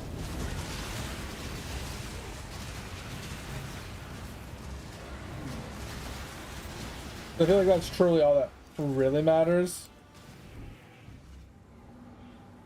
You know, getting our all small bubbles are like, you know, juiced, and then getting the other one where it juices all the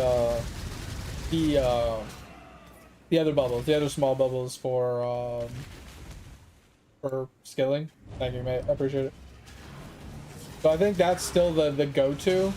Doubling those multiplier bubbles is still like probably stronger than any of the other bubbles I could pick up right now.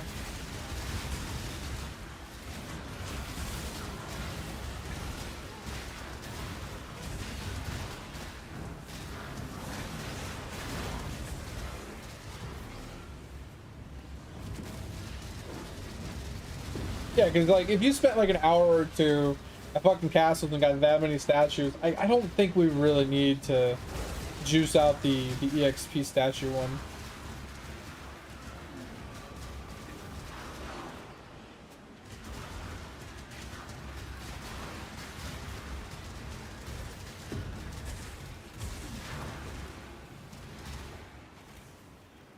But Topher, how cold is it in your house right now? Like, my office is the hottest part of the house right now, and it's 67 degrees. Like, I guarantee if I went upstairs, it'd be like 50. Going up, Rusted. Welcome, welcome. Thanks for stopping in. Hope you're doing well. Hope you're having a good day. Oh, sorry. You have the heat on though, right? To reiterate, I do not have the heat on.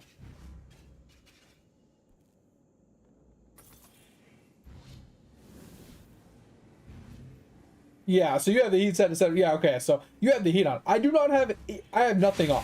My house is completely turned off. It is cold in here. It was funny too, so I was talking to the wife this morning, we were both like, bro, it's so fucking cold in this house, right? And she's like, do we turn the heat on? And I said, hell no. I was like, we can just throw more blankets on. We got heated blankets. We got a heated comforter that's on, you know, under the sheet or whatever for the bed. We got, you know, like portable heated like heaters that if we really needed, we could just heat up one spot of the house. It's cheaper than running the whole heat for the house to a point. Like if we're running it for long periods of time, then not so much, like saving money. But if we're only running it for a short period of time, that's not too bad. But give me a second, Rusted. I'll read your message and try and help you out. But anyway, so I was like, hell no. And then I went upstairs and I was upstairs, like I could smell the metal. Like, cause you know the heating smell when metal starts to heat up, you can smell that metal. I can smell it. Every time the heat turns on, I can smell it. And I was like, why did you turn the heat on? She's like, no, why? I was like, I can smell the heat. She's like, I turned on the fireplace. I was like, oh, is that your loophole? She started laughing.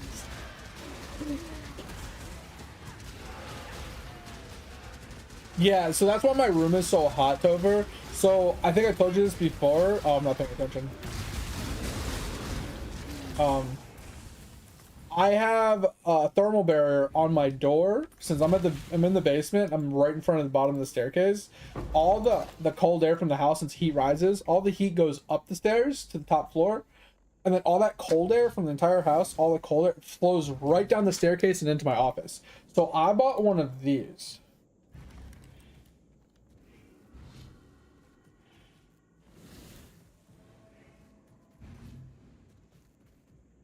I bought one of these. This thing right here.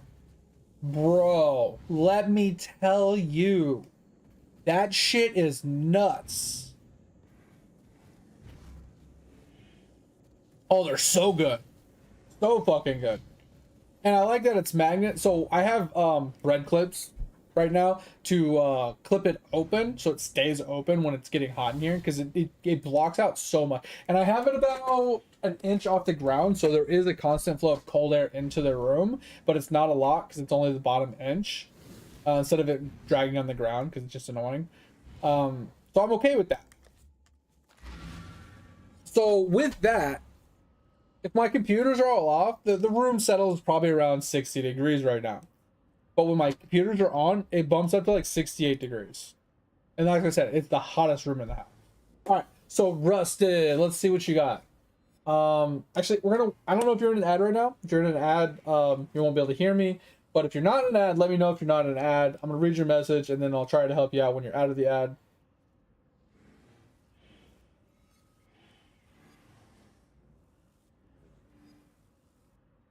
Oh, you can hear me? Okay, sweet. Oh, bro, I can't tell you how many times that's happened to me where you go down like a YouTube rabbit hole and you're like, oh, I need to go to bed at like midnight. And it's like, you look over the clock, it's like 5 a.m. You're like, shit. Where'd the time go?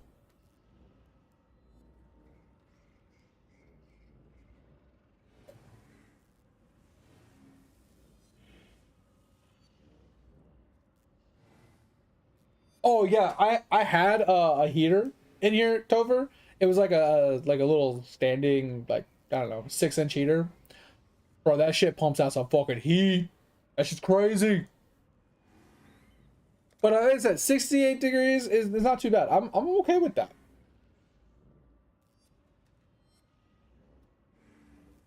Depending on 1% chance to witness by another random mob. So basically, you can get up to like 4% chance. That's it. It's really bad. Oh wait, 14% chance. But we can have 15% chance for the boss witness to drop a chisel. No, I mean 30% chance to drop a chisel. I mean maybe we get both anyway. But I want chaos, have chisel. Okay, so roughly 1-to-1 ratio. It's not too, it's not great money, but it's tolerable at least. So I think we just do both. Fuck it.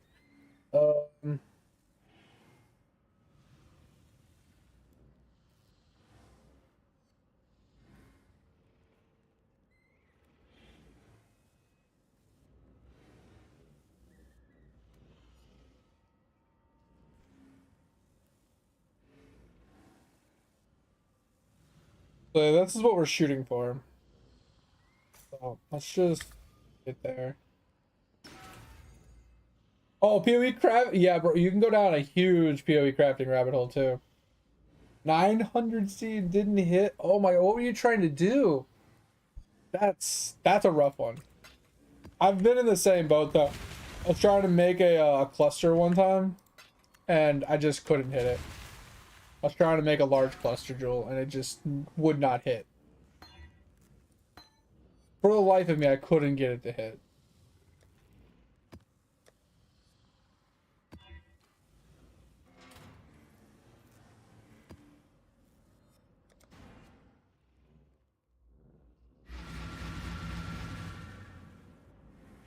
Oh, interesting. That's a huge fizz hit though for a staff. Interesting you're running staff. Like is the 1K staff better than like a big dick's what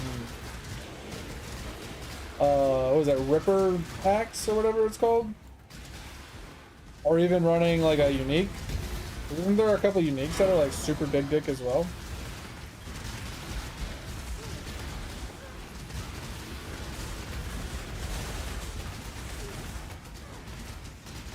I mean, obviously Starforge is like a good starting point. But I definitely think that the yellows outshine it in fizz DPS at the high tiers. If I recall correctly.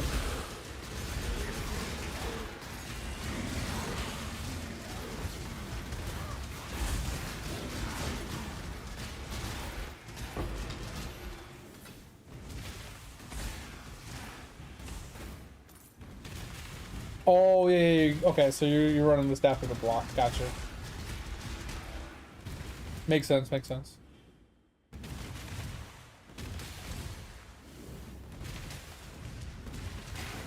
Yeah, because that's one of the things that I would say about Cyclone is it really lacks defensive layers. Like one of its best defensive layers is honestly pure damage, like its damage output and its area of effect. That is honestly its biggest survivability tool. That plus the leech. But if you can add block to it, it becomes infinitely like better. It's so much better if you can add block to it. So I can see, yeah, the staff being like a great option there. One of the reasons why I dislike playing Cyclone, even though Cyclone in every game I play is my favorite skill and ability. I will play Cyclone or Whirlwind in every single game I can. I absolutely love it.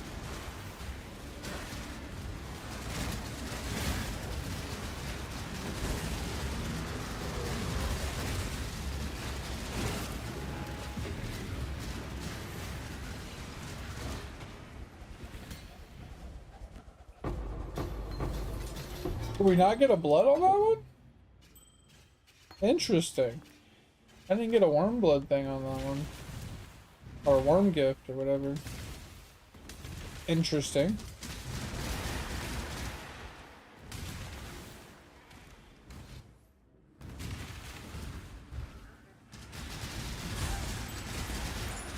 But how's the build coming along other than like missing the craft? I thought he was gonna jump at me. That's the problem I have with minions, bro. I'm expecting him to attack me, not my minion.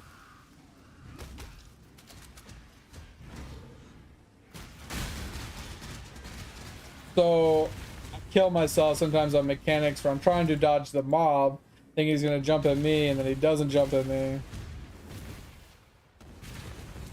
Oh, it's unfortunate. That was an easy kill too.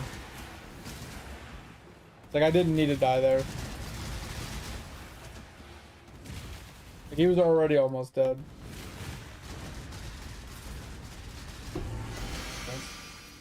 That's unfortunate.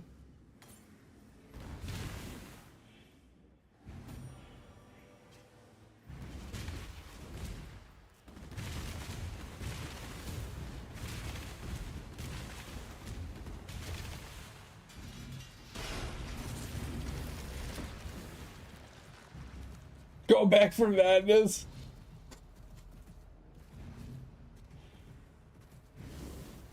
Oh, that's pretty huge then. What about T16.5s? Are those like a little out of reach right now?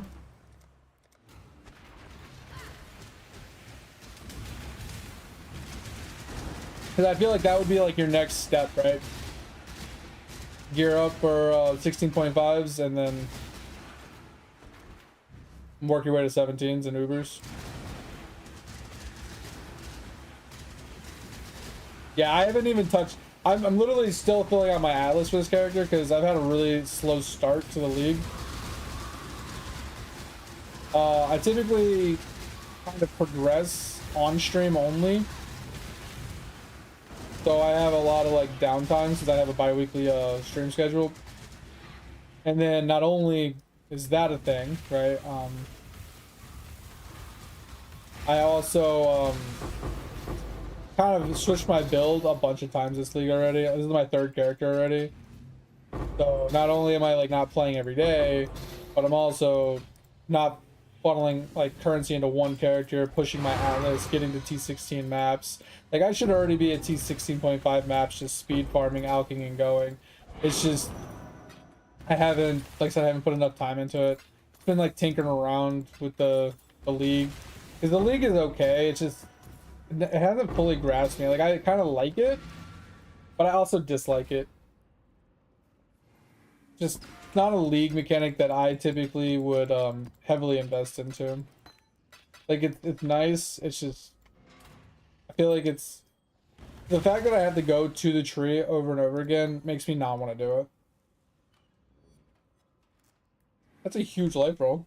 What do we get? T1 life roll? Actually, T1 max life roll.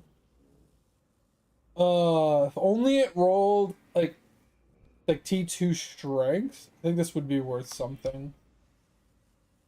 Hold on, let me price check. The ring. I'm not saying it's gonna be a good ring, but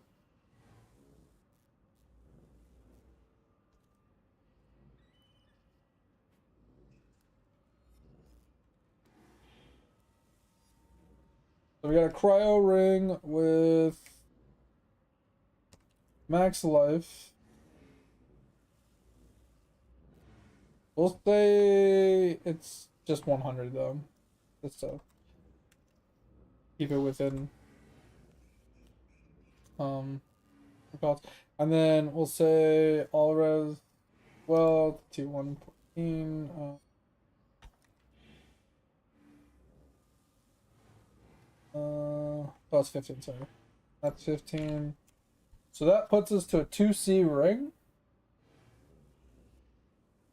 So it's probably roughly 2C. If I had to take a guess. Because we still have a crap that we can put onto it, right?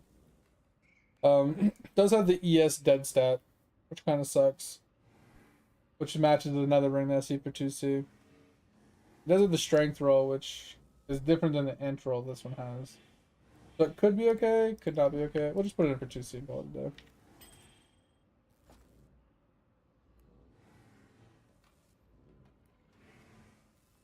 a day. Oh, it's this week? No! Not the birthday.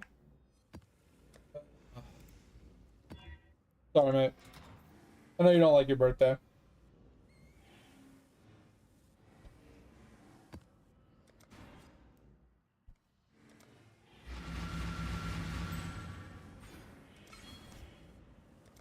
Oh.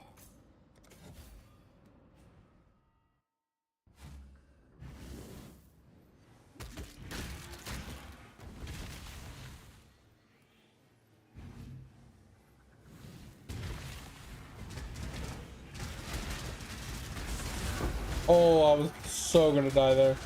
That was close. Took my hand off the keyboard for a second.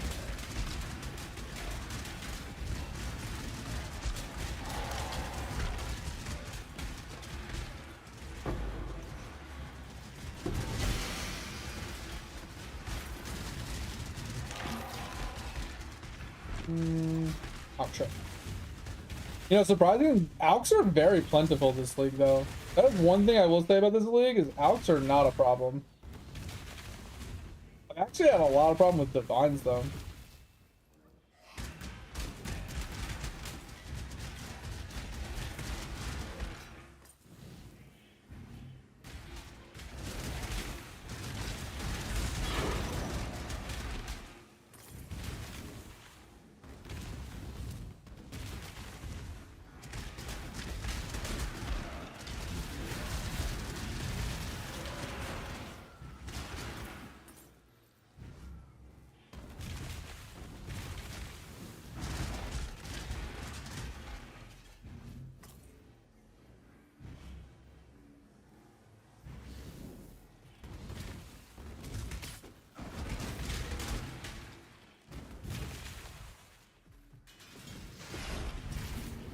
Oh, man.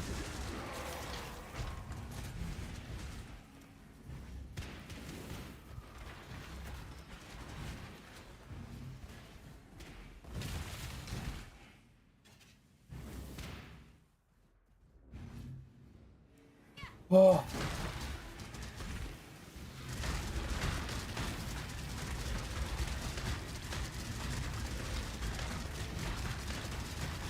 I mean, that's the one thing I do like about it. It's simple. You show up, you kill a bunch of things, you get loot.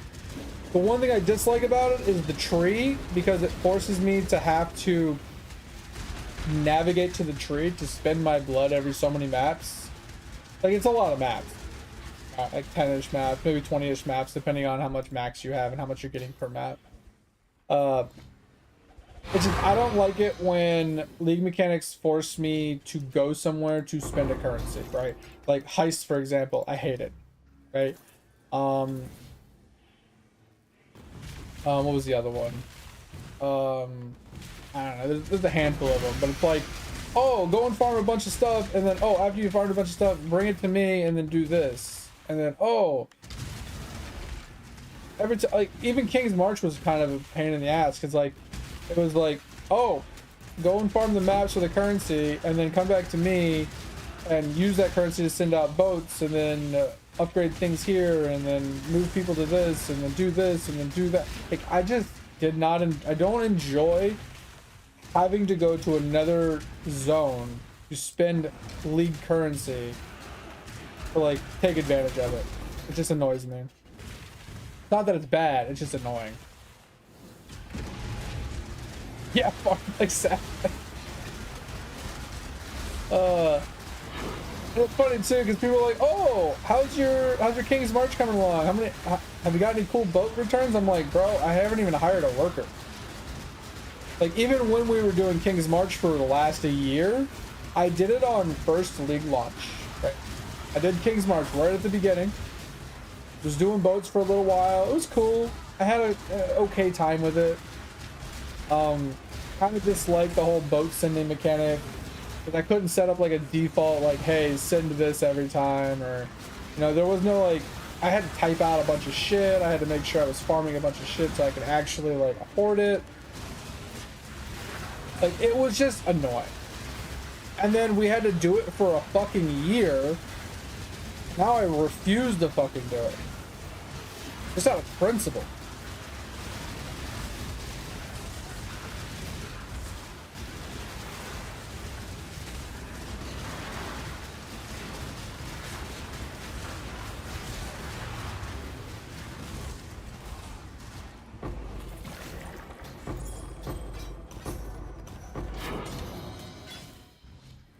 It just pisses me off now.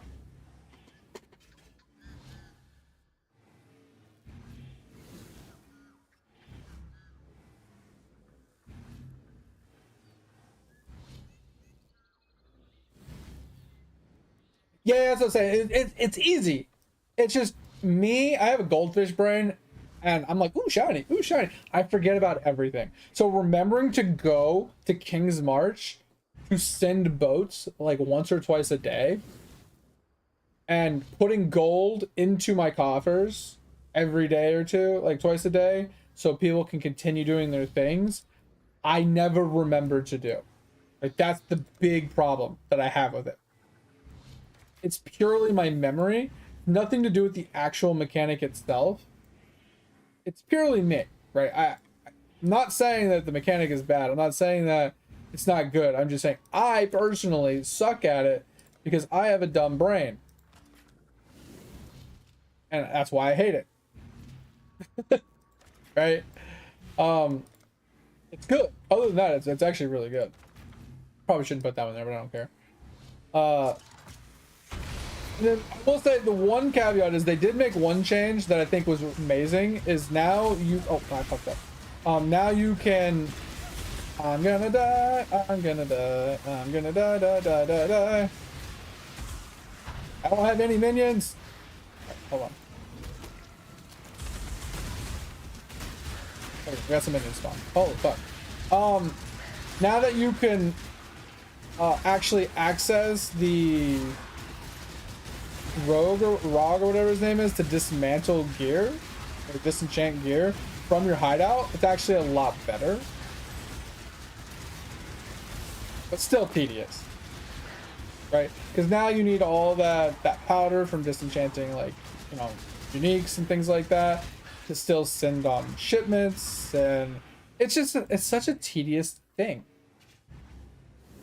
You know, I got to speed run maps for ores and bars and crops and blah blah blah, and then I got to speed run for uniques and disenchant everything, and then I got to take all my excess bricked maps and let my mappers run them, and then I got to send the boats. It's literally like something you have to do like twice a day, and I just can't be bothered to do it. Right? When you first log in, you check everything, you get everything cleaned up and then set up, and then when you log out for the day, you check everything, get it all set back up, so when you're gone for the day, it runs. Literally all you have to do, and I can't be bothered to do it. I just hate it.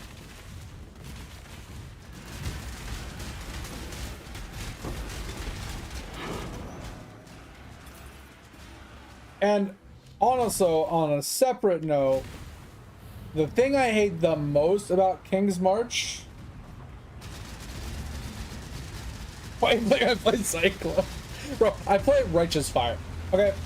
I'm only playing this because I got pissed at Righteous Fire currency prices this league. people like overpricing the shit out of Righteous Fire this league, so I got pissed and I switched to this. But the thing that I hate the most about the King's March thing is the, and like I said, this is the principle of the fact. I refuse to do the league mechanic because of principle. Is the fact that they drop gold on the ground. Gold has its own pouch with no limitations. It doesn't impact you in any way, shape, or form if you don't, if you do pick it up. But it impacts you if you don't pick it up. Why doesn't it automatically go into a pouch? For example, when you do expedition, and you open those chests and those fragment pieces drop, they go right to a fragment pouch. You don't even see them. They don't take up inventory slot. You don't have to pick them up. Why is gold on the ground forcing you to backtrack on maps to pick up gold that drops from stupid shit you blow up, break, or kill when you're running past them? Right? Like, it makes me mad.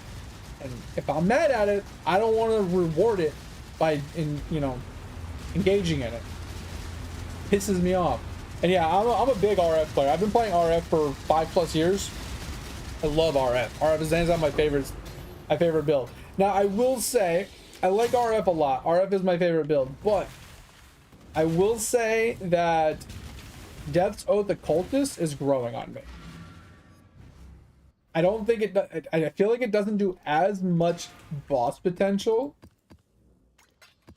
Or let me take that back. It doesn't do as high of DPS potential early game as RF can, but it definitely can scale very well into late game because of all the stacking chaos damages you can do for single target specifically.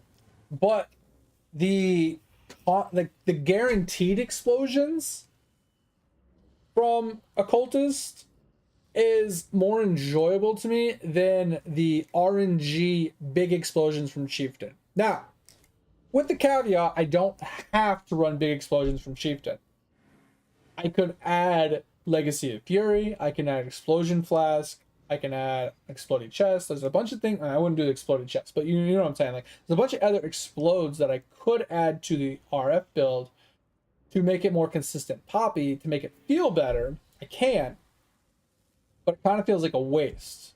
Why am I going big dick 5%, 500 times multi, damage, Chieftain, if I'm trying to do small explosions for map clear, right?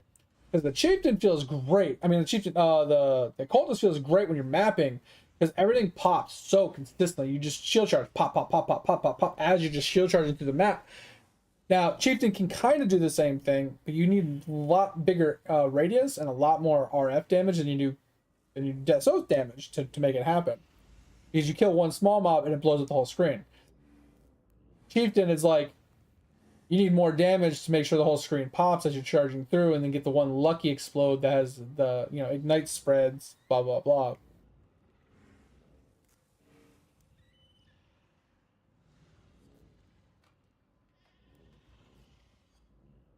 Yeah, like, ED Contagion is insane. I think that would be a crazy satisfying. I've never played it, but I think that would be also a really crazy satisfying build. Because don't you just put like trigger socketed skill in your weapon, and then you put like, I don't know, Essence Drain in it, and then you just run around right clicking with Contagion, and then Essence Drain just randomly triggers and hits somebody, and then just fucking cascades the whole screen as you're running.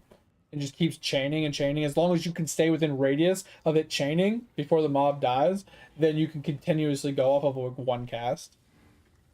But obviously you run into dead spots where the mobs are too far apart and they don't spread to the next mob, or you're not close enough for it to spread.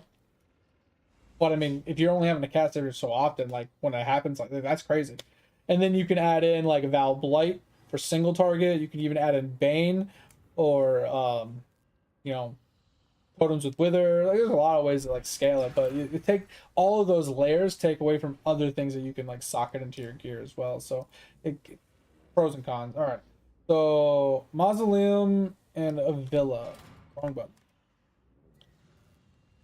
All right, so Villa comes from alleyways and pits. All right, we got some pits to work with.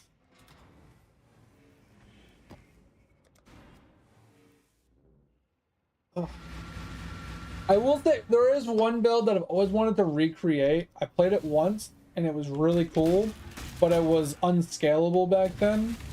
So you were kind of locked to yellow tier map. And it's a cast on damage taken build, where basically all you do is walk. Now, there are other forms of it that are much easier to make work and scale very well, aka the Loop Warden build.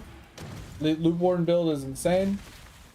You also have builds like Avion's Flight, which is another build that I've wanted to do. It's not cast on damage taken per se, but it is an auto walker, where you just walk and it just auto casts everything, kind of like an auto bomber, but better.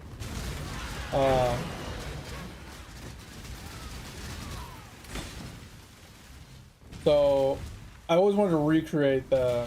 Yeah, I've never played an auto bomber, but my cast on damage taken build was sick because it took advantage of igniting mobs, right? So you run Abraham Hooves to ignite people while you walk, and then you have like one or two skills. Take like Blade Fall, Firestorm of Pelting. This is before that was a thing, but you take skills that hit often, and you basically get a 100% chance to crit. And as long as I do a little bit of fire damage, they crit. I mean, not crit, but ignite. And then you run the Amulet. I don't know if Aberrant Hooves replaces the Amulet or not, because I haven't looked in a while. But you run an Amulet, like the Phoenix Amulet or whatever, and every time you ignite someone, you take 100 fire damage, right? Which is good and bad, but it's what starts the door, right? Starts the damage taken door. So every time you hit somebody with an ignite, you take 100 damage, and then every time you, after 5 ignites, you auto trigger again. Right? Yeah. So you run that, and then you run the Phoenix Sword or whatever. So every time you ignite someone, you heal for like 1% of your life. So you almost can't die. You can, don't get me wrong, but you almost can't. And the reason why is because, like, with how often you're igniting and how often you're healing for 1% of your total life, as long as you have a decent life pool, unless you get one shot, you pretty much can't die. I've literally completely lagged out on that build on T16 maps. When opening a chest, my whole game would freeze because they would drop my frames to literally like 1 frame. I would completely lock up, and after like 10 minutes, I'd come back, and I would still be alive. Like I would lag out on bosses. I'd lag out on everything. Like that's how bad the build was. Ridiculously laggy back then. But games gotten more advanced since then. But yeah, it was a cool build. But I never scaled it because in order to scale it, I don't remember what the item was, but there was an item that every time you took damage, I think it was every time you took fizz damage. Sorry, there was an item that every time you took damage, I think it was fizz damage specifically. I can't even word this properly. So Val Molten Shell, every time you take damage, it explodes, right? I think it says physical damage. I don't remember exactly. So you ran an item that gave you, or that like converted like some damage to fizz damage, so it would allow for Molten Shell to go boom, right? So you would basically, as you're walking, every time you would ignite somebody, you would take fizz damage and your Molten Shell would pop. But since you're hitting so many mobs and you had so many other skills triggering, your Molten Shell would literally trigger like 30 times a second. I think it was the Rat's Nest, but every time I look it up, the Rat's Nest doesn't say it ever had that mod on it. But I think it was a combo thing. I think it was like the Rat's Nest plus like a weapon or something. I don't remember. It was something crazy, but like I said, it was a way that you got Val Molten Shell to auto proc while walking. And when you walked up to a boss, since you were triggering so many skills while standing on a boss, your Val Molten Shell would literally trigger like 100 times a second. And it would brick the server and you would lag the fuck out, but you would insta-give any boss. Because it would just constantly trigger. It was actually insane. And I never got to actually attempt that part of it because I gave up on the build before I tried it. But the build was always cool and I always wanted to give it like a full college try. I just never went back to it. I found RF and I just never looked back.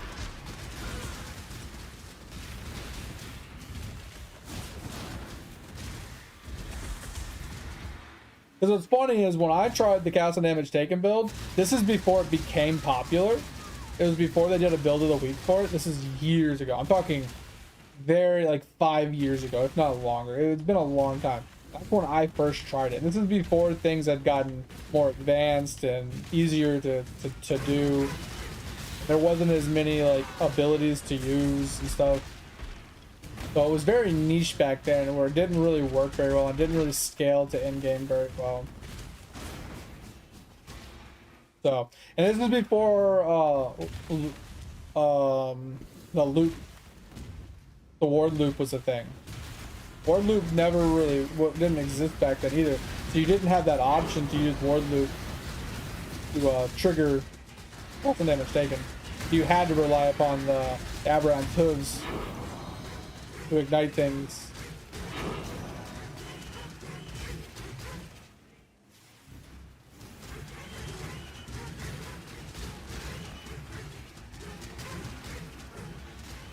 Yeah, RF is always my league starter because you can get to red tier maps with almost no currency.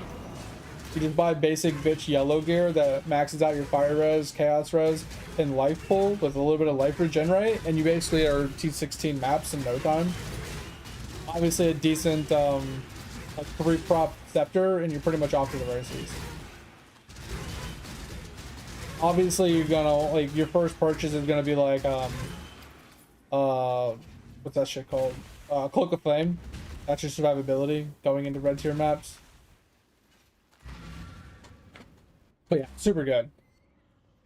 Super good build. I absolutely love it. I pretty much played every single league, at least as a league starter, before I tried something else out. But I played it to T8 maps, and I was like looking to buy the Nether T1 mod or T2 mod life mod. I was looking to buy my Rise of the Phoenix, not Rise of the Phoenix, my Cloak of Flame, and it was like 5 to 6 divines on like day 3 or something. I'm like, bro, why is this shit so expensive still? It was driving me insane. And then I was like, oh, because I like to play the Blood Notch version. I don't know if you've ever played it, Rust. But segueing your regular RF into a Blood Notch AFK version, so satisfying. Oh my god, so fucking satisfying. You literally walk into a room and just walk away. Meant for Cineraclum AFK farms, you can do ritual farms, you can do fucking ultimatum farms. Like, you can literally stand there and not push a single button, and you basically cannot die. I played the AFK sim build last league, and I loved it. Absolutely loved it. But Blood Notch, the Defiance of Destiny, Abominable Force, all those items were like 10 to 20 divines each. But this is the build, right? So you pick up like this, right? Damage taken, recouped his life. You pick up a bunch of life things. You pick up blood magic. It's basically the same RF build, but you focus on being stunned, right? With Abominable Force. Yeah, so you get Abominable Force, right? So you stun and block recovery, you get the Blood Notch, boom, Gucci, right? This is for single target, then you run this, so you're guaranteed to get stunned. Defiance of Destiny, Cloak of Flame. You're pretty much Gucci at that point. You just fucking run it.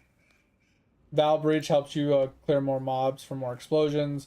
Then you run the Detonated Dead just for extra single target. Then you got Firestorm of Pelting. This is all of this is to refresh your ignites. Oh, love it. And then yeah, you just run RF in the helmet with a solid Essence Crafted helmet. Burning Conch with 30% more damage. Actually God tier for RF. Super good on this build. This is what I was gonna run, and then like I said, the prices of things were just stupid.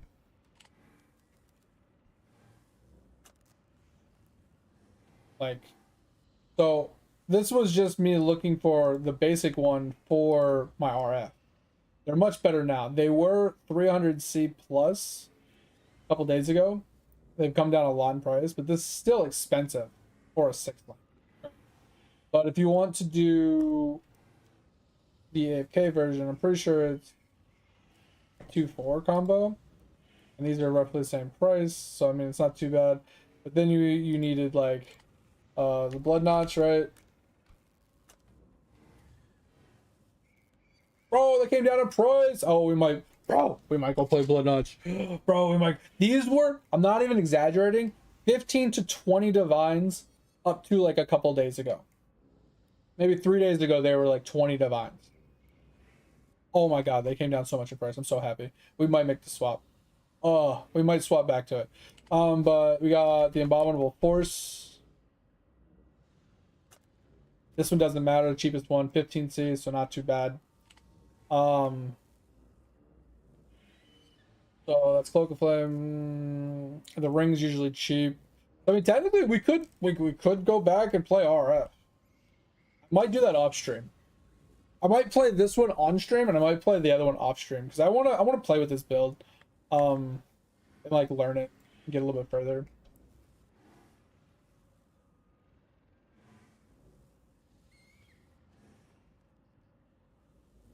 You know, I've never played Flicker. I have contemplated playing what is it, Conk Path? Because it's similar to Flicker, but it's more controllable. Because you slam to a target location. So you can slam to all the mobs. You can jump from mob to mob to mob, but it doesn't auto-target like Flicker, and it's not as fast. I hate Flicker because it gives me like an aneurysm watching my character like flicker all over the screen, right? But Valve Flicker is kind of dope. I'm not gonna lie, Valve Flicker is insane. That shit's crazy. I'm actually really stoked that that shit came down in price. I don't have the money for it right now, but I do have, I think, 2 divines, because, oh, I think Edge took it. Okay, so Edge did take the divine. So I have 1 divine, and I have 130C. I could probably make this build work. I could probably make the blood notch swap. So if we wanted to see, and then we have a divine, yeah, so we could probably make the swap. So we have a roughly 260C, so we can buy a chest piece. We can buy the blood notch. It's a bad blood notch. Did we check Defiance of Destiny? I don't think so. That one's probably going to be expensive. Okay, so Defiance of Destiny we can't buy, but that's like icing on the cake, right? This is something we could farm for. It's not a make or break for the build, but we could probably make this swap. We might spend our currency on this.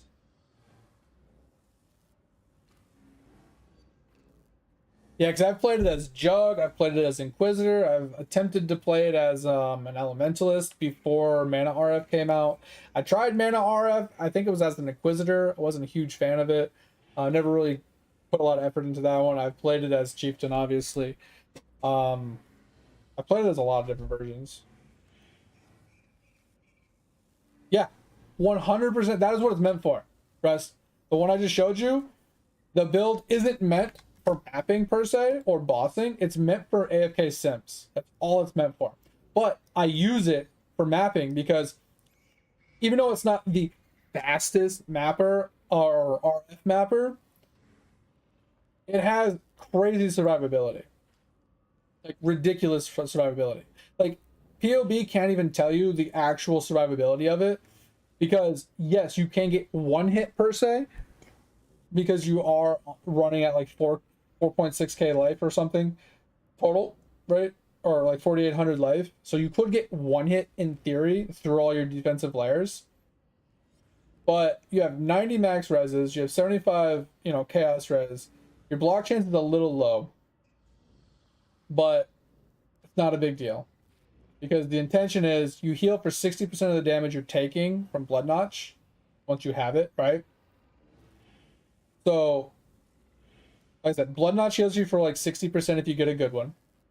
When you get stunned, because you get stunned on everything, 10% of damage taken from hits is recovered as life. Right? You also have another 30% of damage taken recouped as life from this.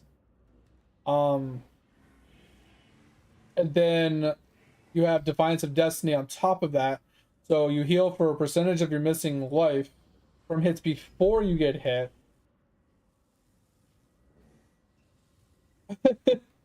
And then you have Petrified Blood on top of this,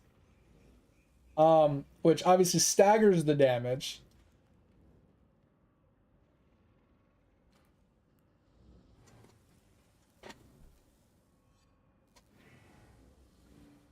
So it's nuts.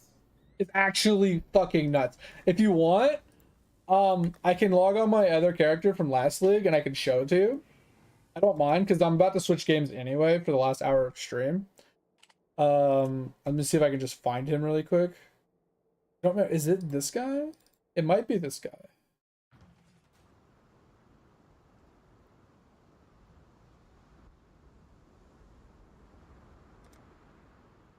Oh yeah, I think it is this guy.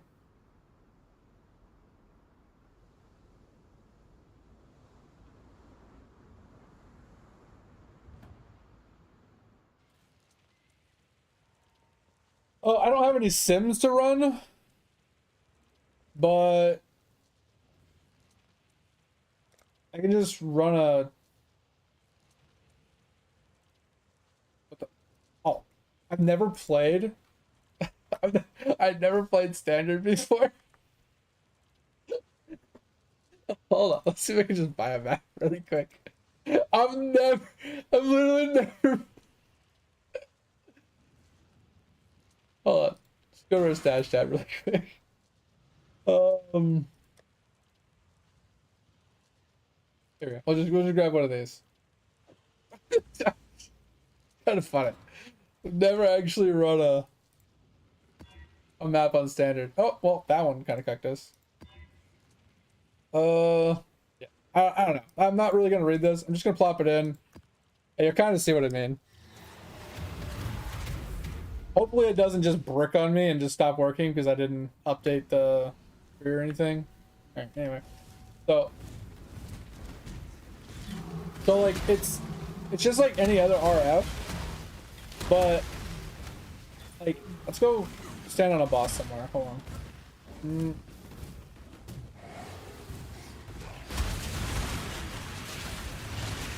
Like I said, this is on bad gear. FYI, keep this in mind.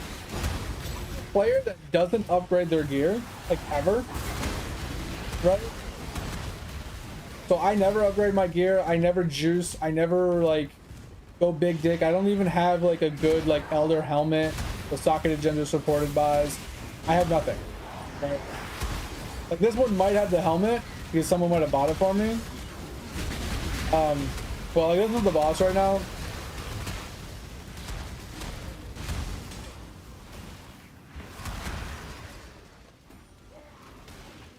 Okay, that is a hell of a completion. Completion.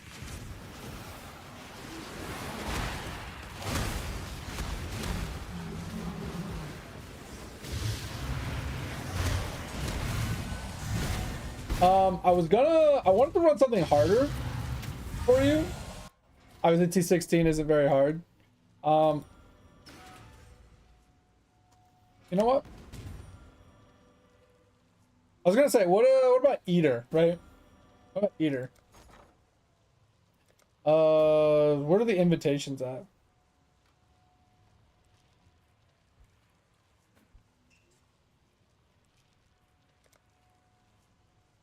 Yeah, I was just gonna run like an Eater invitation.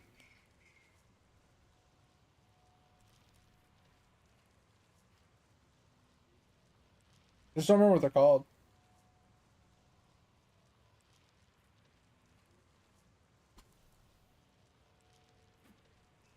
Oh, a sim? I've never done a sim. What are those called?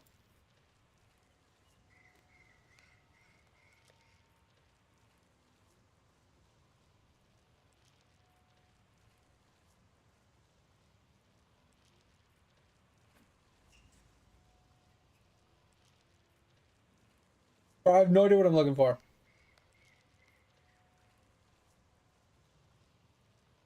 Thought it would be here. I can just buy 100 of these, right?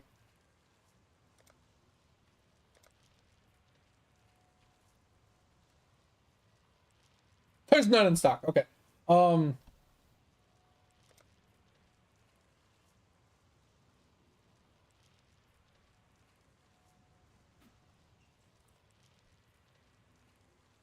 one of these.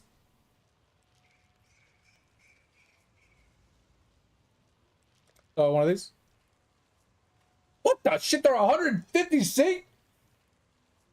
What the? I mean, I don't care all that much, but what the fuck? That's crazy. Oh, I don't really care. I have the currency, but that's just ridiculous. All right, whatever. For science, right? All right, how do I do this? I've never done it, so. But like I said, I have a dog shit ass helmet. I have the Rise of the Phoenix still. I have a like just mediocre boots and stuff. I don't even have a gym in this. I have a, like this is mediocre at best. I have really bad gear. Keep that in mind, right? So we'll see how bad I get dicked on here. I've never run here.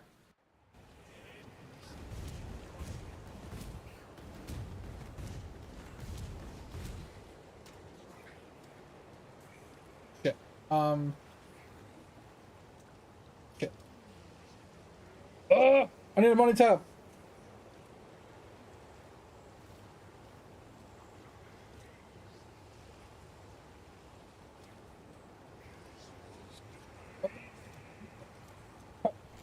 I need a money tab.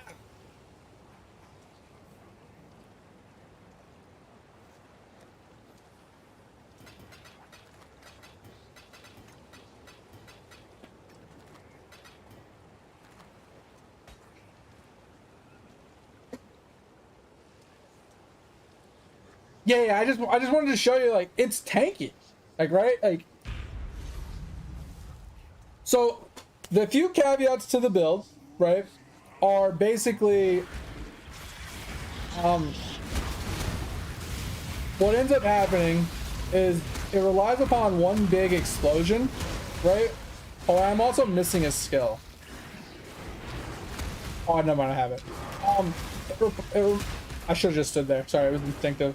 It relies upon getting one of the big explosions from the Chieftain Ascendancy, and then what it does is it refreshes the Ignite indefinitely from all the hits, from the Firestorm of Pelting, from the Blade Storm, all the on cast skills keeps refreshing that Ignite, and then since you have the Ignite's spread as well, it kills the whole screen, and then they stay on the ground and they keep killing all the mobs that keep spawning.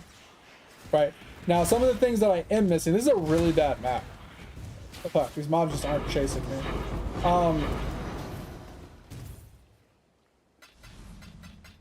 So I think one of the things I am missing is, yeah, I don't have the mod where it increases damage while leeching, and then on top of that, I need to fix my efficient my reservations a little bit. Is what you're trying to do is you're trying to, you know, the trick where petrified blood, if your petrified blood, if the amount of HP that is available is higher than what petrified blood will allow you to go to, you basically indefinitely leech, so your leech never turns off. You know that trick that you can use with Slayer and stuff like that? It kind of gives you like Slayer leech without Slayer leech.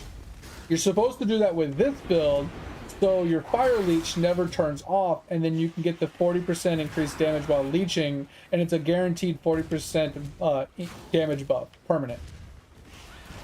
This is a really bad setup. This map layout is probably something that you would probably re-roll, because it is actually really bad.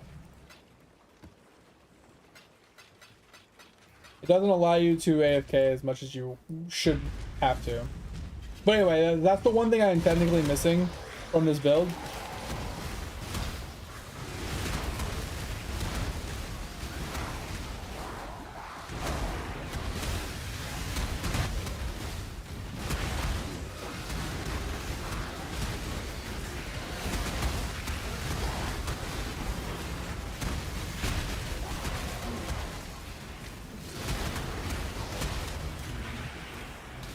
So, and then the one thing about the build that it struggles at is obviously single target. So let's say you get to like one of the big boss fights in here, right? And you kill all the mobs, but you don't get a lucky big explosion, and you don't just straight up kill the big boss. That's where you have two things that come into play. You have Penance Mark, which is the only reason why you run this ring is for the Penance Mark. So you have Penance Mark, you use it, you know, at your own discretion if you want. You basically Penance Mark the mob, and then it spawns the phantasms that have the chance to explode to give you that big dick ignite start, right? Now, if you don't want this, or if you want to combo this with another thing, Valve Breach. Valve Breach is the other thing. Usually you run both, because they kind of help each other. The Penance Mark will help you charge your Valve Breach faster, and then Valve Breach spawns a lot more mobs with more HP, which gives you better potential of getting the big explosion on the boss.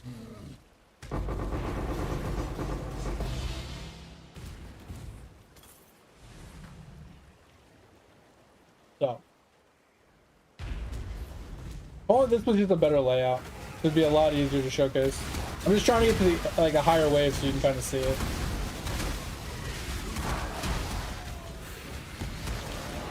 But yeah, so when you, like I said, if you get onto a single target, and this is why even on mapping you can use it.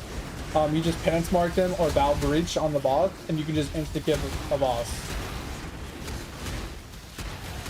Like you saw how that boss just deleted because he's standing on one of the big explosions that has the ignite spread on it. He just melted. Yeah, there's a few of them that are really, really nice, where you can just stand in one spot and everything comes to you. But yeah, like you see how this guy, he's like slowly dying. It's just, like I said, the single target is a little lacking unless you like proc a big explosion on him or something. But that's why it's meant for sims, because there's usually lots of mobs to proc. This is standard. I don't really give a shit about currency, honestly.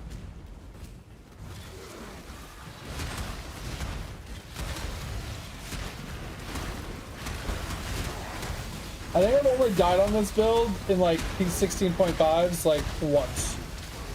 But the one thing that it has a very bad flaw is degen. So if you're standing on something that doesn't hit you, you can easily die. Right? Even though you have a lot of regen in the build, most of the regen comes from taking damage, like being hit. So if you stand on like a legit degen or have like a bunch of poison and no poison cleanse or something, you could die from degen. Like I said, the single target is poop, but it can also be really good. Like if you get a big pop like that, you see how that boss just deleted? If you get a pop from the RF Chieftain pop, it fixes the problem. And that's what Valve Breach and Penance Mark is for. Penance Mark, in my opinion, is kind of meh, because it spawns 3 phantasms 3 times a minute or something like that. And they spawn kind of far away from the boss. So unless you have a big, like a lot amount of like increased area of effect, you'll run into a problem where the explosion from the things don't actually reach. Really? He's just, okay, I was gonna say he's just out of range. It's annoying. The explosions don't reach the boss, so he doesn't get the big explosions on him sometimes. With the Penance Mark, which is where Valve Breach comes into play. You would think Valve Breach would be free this league. I've gotten 2 portals, but I haven't hit a Valve Breach.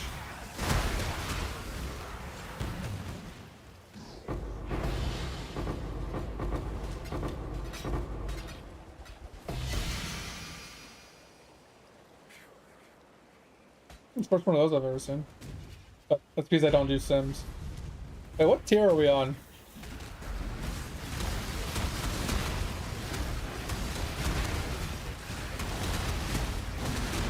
Oh, I don't know. I have not paid attention to my divine cards at all this league. I just keep opening my stacked decks and tossing them into the Stash. Devil boss.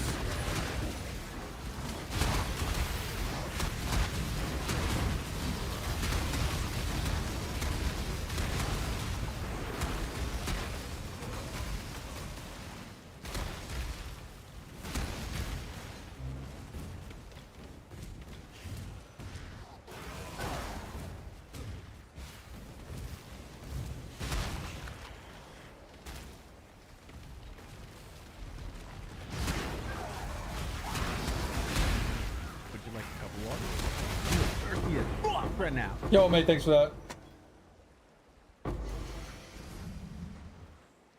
This is wave, what, 10? 10 to 15?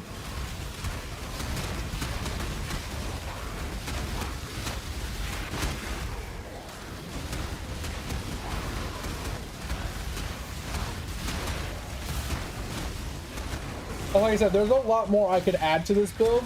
So a Bottle of Faith would be really good. A Progenesis Flask would be really good. Because getting Conch Ground would be really good. I mean, we have Conch Ground from the Sulfur Flask. So, I mean, Progenesis Flask instead of a Health Flask could be really good. A handful of miscellaneous other things we could do as well. But, like, that's mainly the one thing is, like, getting a Progenesis Flask would be really good. Because you don't really need a Health Flask. Like, if you need a Health Flask, you're probably in some really deep shit. Fucked up somewhere else along the line.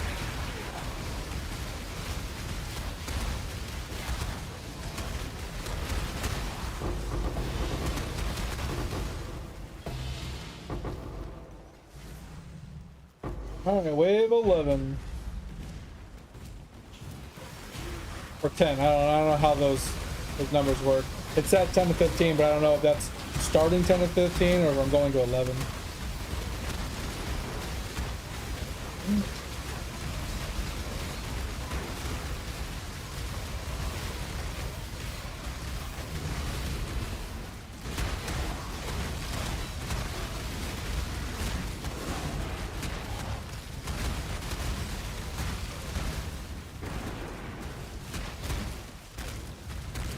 That one looked a little sketchy, not gonna lie.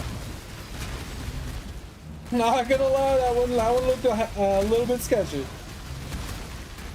My HP was getting a little low on that one.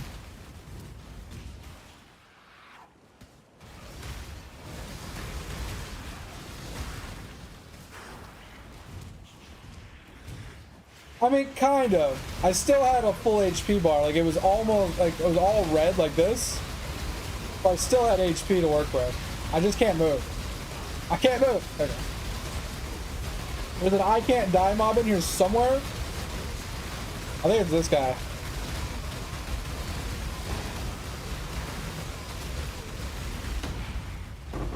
Yeah, I never fully optimized it, so I'm not expecting to be able to fully clear it.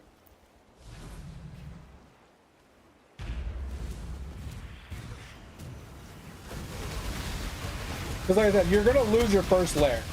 It's that second layer. As long as that second layer doesn't pop, you should be fine. It's a little sketchy, man. You can see it. You see it wobbling? See it wobbling? That's scary. That's really scary.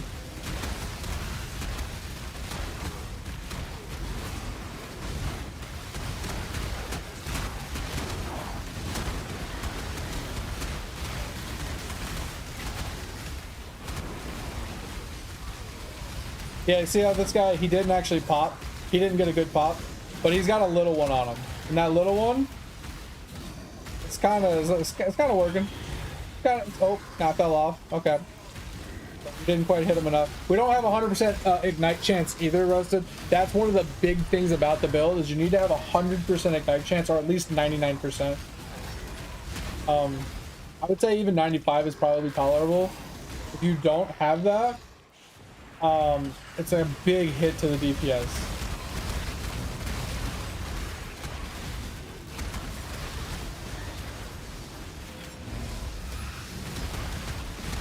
Because if you have a big ignite on something that falls off because you don't ignite it enough, then you lose so much big damage. Like, and it requires you to have tattoos to get to 100%. So you got to get Ignite Chance tattoos. So this is where you would probably want to, like, you pop the penance mark on it. You see the phantasms that are spawning over here. And then you try and get a phantasm to pop, basically.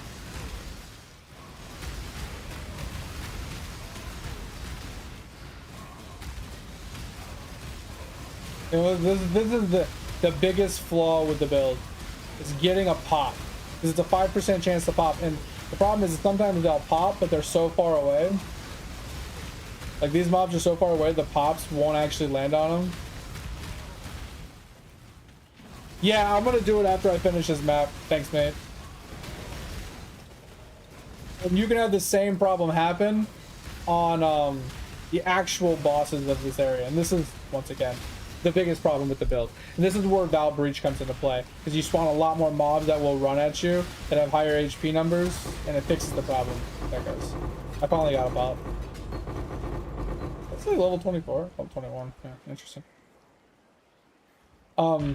But yeah, if you look at mine, I don't have 100% Ignite Chance, right? I don't have any tattoos, right? But I did take Ignite Chance here, I did take Ignite Chance here, and I did take Ignite Chance here. But I don't have it on my Scepter. Right? So I have, what, 30, 50, 65% Ignite Chance? Roughly. Right? So if we come over here, we look at like Blade Fall, chance to ignite 65%. That is why mine's kind of bad. So when I do get an explosion from the Chieftain pop, it's only a 65% chance that it actually causes an ignite.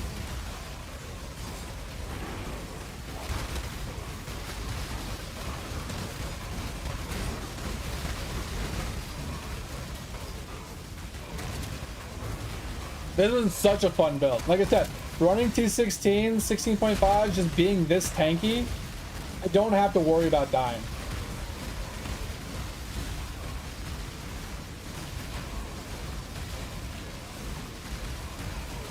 I'm just holding down Penance Mark right now. Hoping to get a pop somewhere.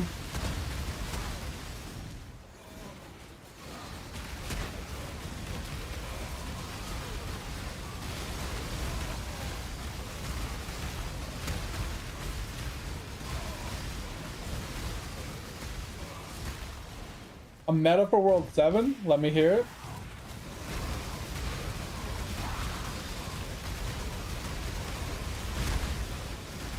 What? How do you do that? Wait, how do you AFK in spelunking while killing? Huh? Oh, you're talking about with the ES? Because the ES spawns the portal and you can just stand at the portal killing mobs.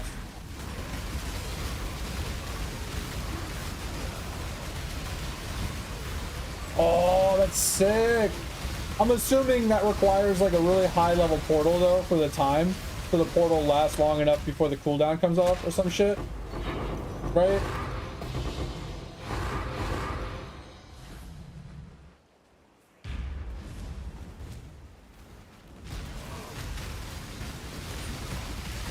Do you know what level I'd have to get my portal to in order to have 100% uptime on it? Sorry, I need to jump over to this guy so I don't miss him.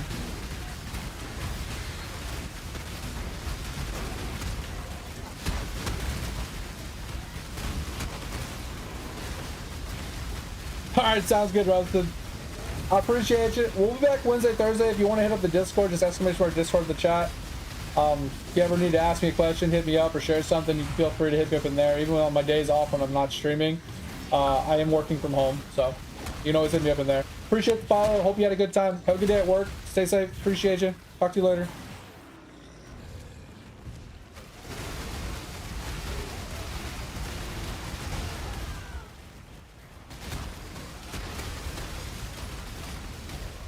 Your shadow, man? What the fuck?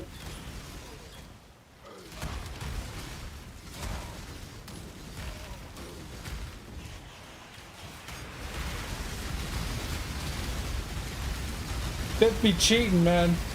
They be spawning in items, you know, using easy anti-cheat to like increase his bubble levels and stuff.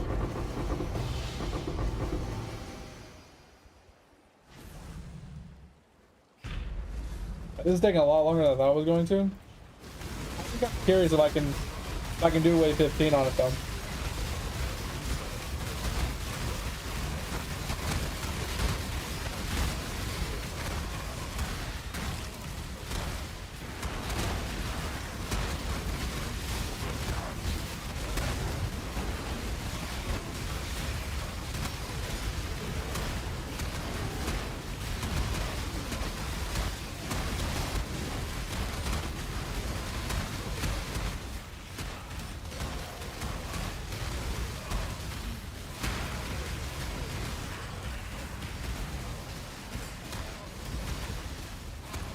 You got that stupid. Did you actually get the trophy?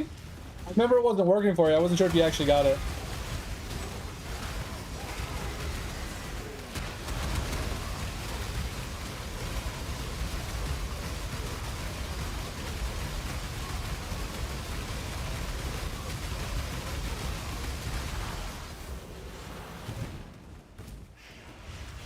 Oh, you had it?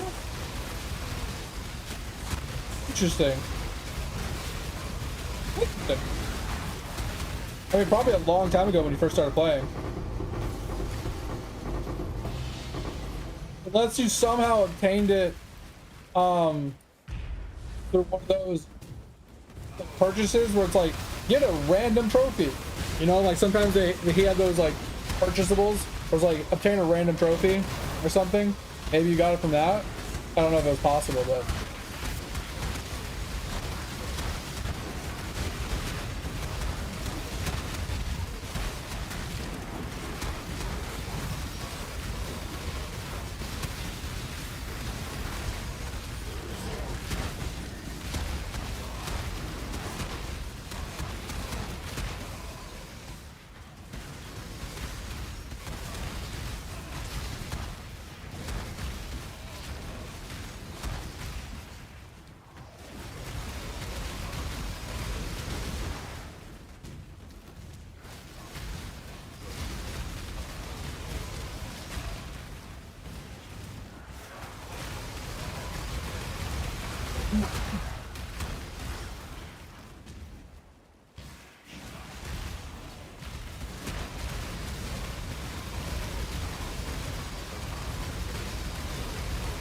No, that sucks, mate.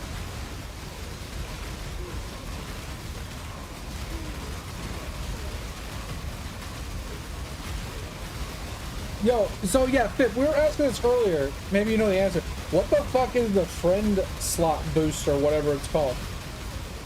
Is that like a party thing?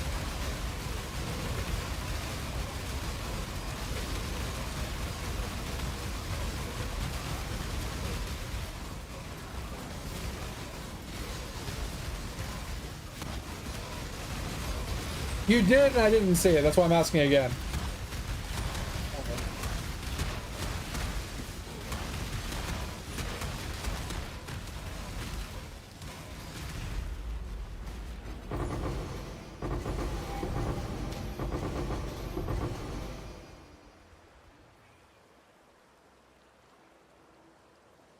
Wait, what?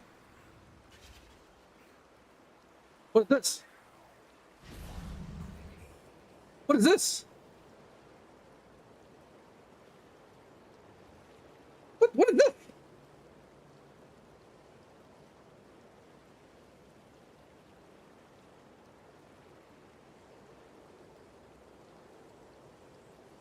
So can I have the same bonus?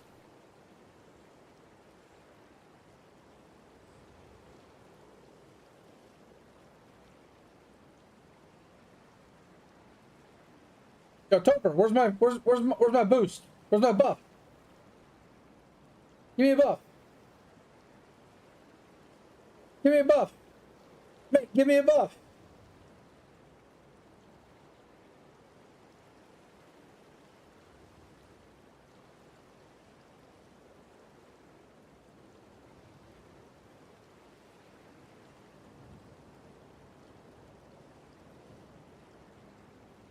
Bro, I don't even know how to add people. I don't even remember adding these people.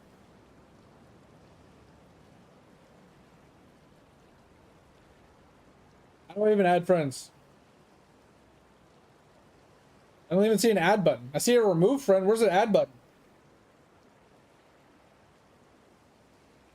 Oh, and I can send. Okay. I don't have any friends, so I'm not going to send these.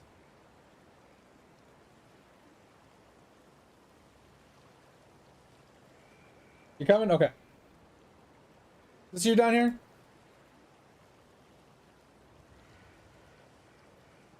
Where you go?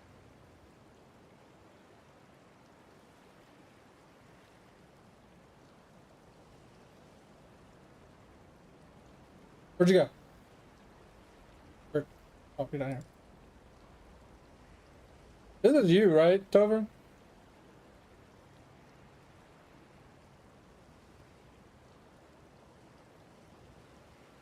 Okay. And friend. I see you. All right, what do you want, Tover? Do you want drop rate? I only got 21.3, but do you want drop rate?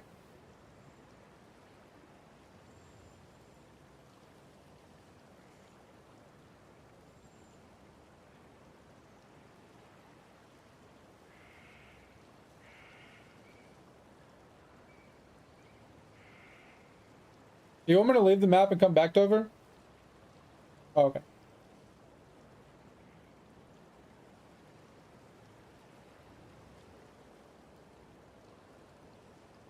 Oh, Jesus. How did you get so much? That's crazy. Okay, so with that said, the active, so the +2 friend slots, is that for the friend bonus actives? So you can get even more bonuses, I'm assuming? I need more buffs.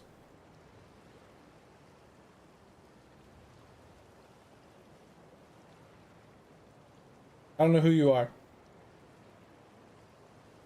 But I'll take drop rate. Oh, can I only have one drop rate? Bro, sad. I want drop rate. All right. More coins? Oh, I think more coins is good.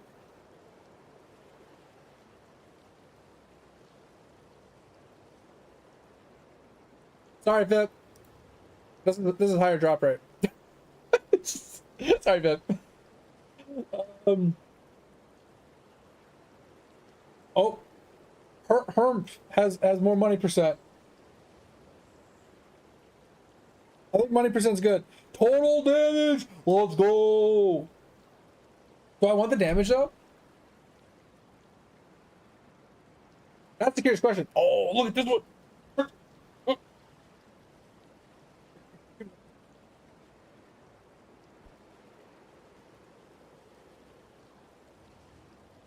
Like EXP is nice. I need a level. I don't think I need the damage.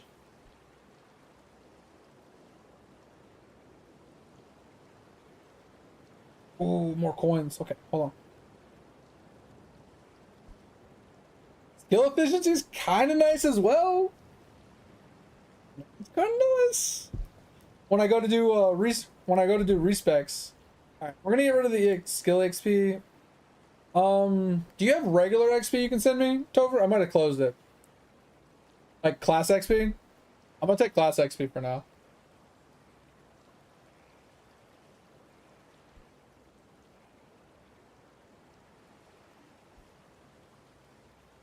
Thank you. All right, we'll do that for now. And I feel like I'll probably drop class XP when I go to do a new reprint, and then I'll have to get it back. But that works. All right, sweet. How are we looking statues wise? We got 137 statues. I want to cry. But I need these as well. I need the rice cakes for vials. So, I mean, it works out, I guess. God, I want to cry. This is awful.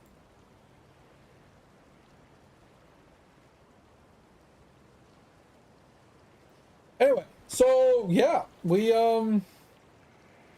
Yeah. We cleared that.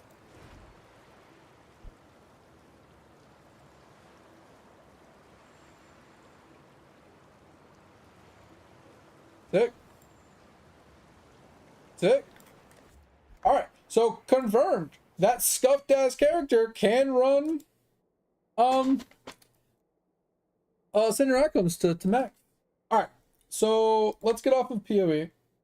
We might just leave it in the background. We'll leave it in the background. We'll just do this. I am starving. I can't wait to eat breakfast. I literally haven't eaten all day. All that is water. Like literally, it's like a fasting day for me or some shit. This is crazy. You need skill efficiency? Oh, mine's probably really bad.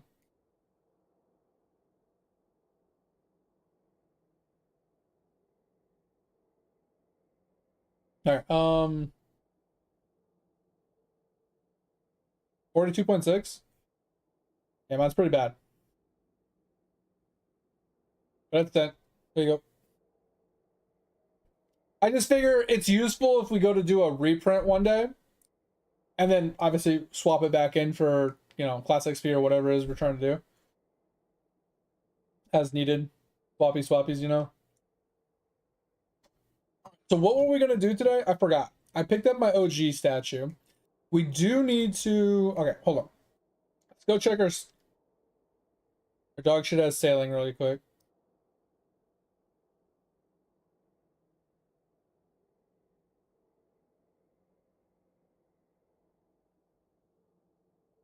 Wait, how did it go to 83 point or 85.3? What the shit?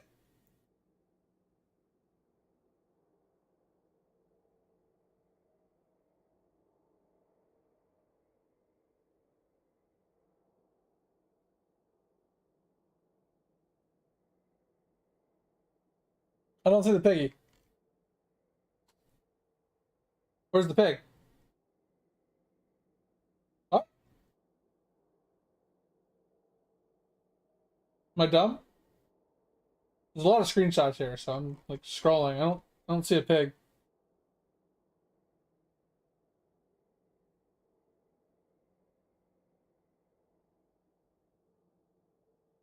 Is it like far up or is it like at the bottom? Like I said, like I'm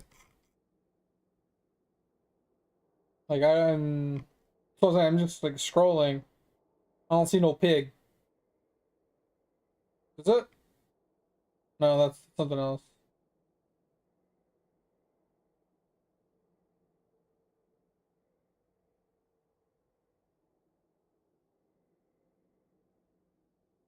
I really need to get my my sneaking is really struggling. I need to fix it.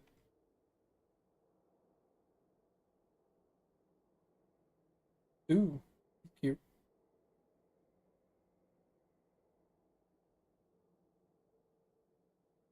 Damage multi? That's insane.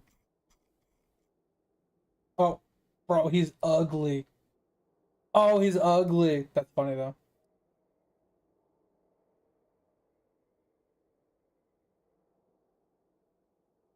Oh, ×2 friend bonuses.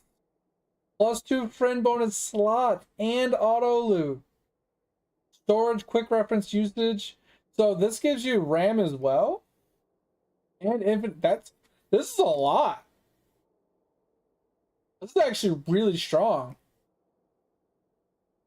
This alone, the 2x friend bonus and the 2 friend slots alone is worth the pick. Yeah, that's definitely worth the pick right there. Like, obviously, auto loot, quick reference, what the fuck ever. Infinite teleporting, whatever, but it's still useful. Right? So you don't have to, like, I don't want to be like, well, I don't want to waste all my teleports today. You know what I mean? I'm never gonna get the 777 achievement, I swear. Um,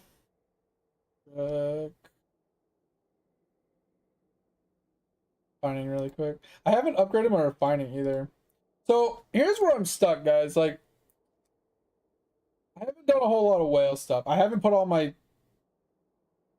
I don't know what to do here. Okay, I have 10. I guess I have 10 available points. I don't know where I got them from. Oh, maybe I don't. I've already used them all. Did I already use them all? Oh, I do have more 10. I don't know where I got these 10 points from. I need to figure out where to put them. Because right now, all I put it into was the shrines can be used everywhere. Metal detector, huge, so I can get my nugget to be bigger, right? Oh yeah, the pet, I forgot. 5 times or 4 times higher XP, and 2.5 times higher reward multi from Monument. Yeah, I haven't leveled characters up yet. That's the thing. That most of my characters are level 500. So I don't know where to put my next points. Because, right? Like, mediocrity, I don't really care about. Ballots, I don't really care about.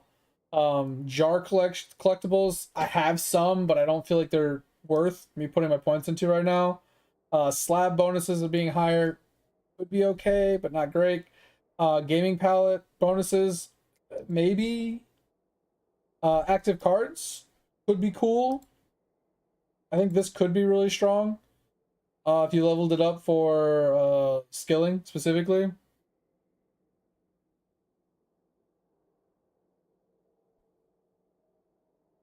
Run the Justice? Wait, what are you talking about? I'm sorry. Yeah, I thought the cards would be good, but I'm really bad about changing my cards. Then the Orion and Poppy seems meh. Faster Regen, meh. I don't know. Could be good. Blessings in your sneaking, no fucking idea. Golden charms from sneaking, no fucking idea.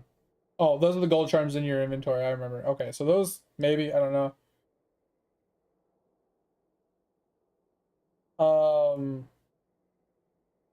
Levels when you buy exotic marks. So I think that whatever. No fucking idea. Villager EXP could be good for me because I'm really bad at my hole. My hole is really bad. The Davy Jones one. I'm thinking about doing this one for sure. I just feel bad about doing this one because if I put 4 points here, that's 4 points I can't put somewhere else. And sailing has a finite amount of time that it needs to be done, right? And then once you have all the stuff, it's kind of wasted points.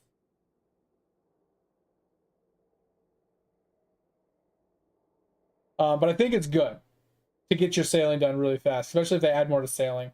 Breeding seems really bad. XP for lab and divination could be okay if you're trying to push it really hard. I think I should put a point into this. Or two. I think this one's good for Prince. Yeah, there's an artifact for legendary points that I haven't gotten to yet. I'm not fast enough in my sailing, so sailing one might be ideal, what I need to do.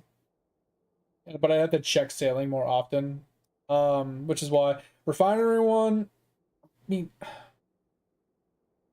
if I really want to juice through refinery like crazy fast, I guess I just don't check it often enough.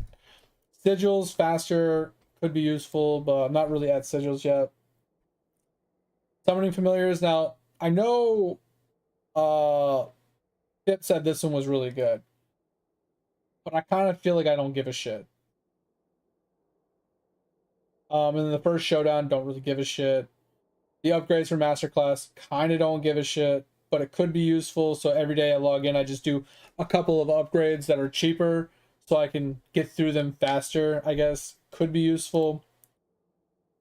Instead of like spending days farming fucking shit to get one upgrade. I don't know.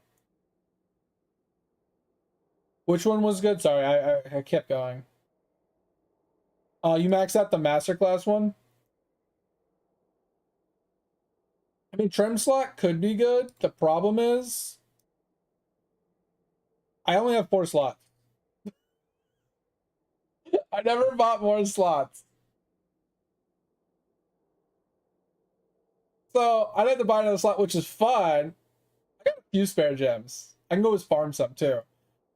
But, like, I could do that. That's not that big a deal. It's not a bad one. That was one that was on the list that I could do. Drop rate for all players. I feel like I should probably do this one. Because my drop rate already sucks. I feel like this is the god tier one for me. That's the thing. I think this is the god tier one for me.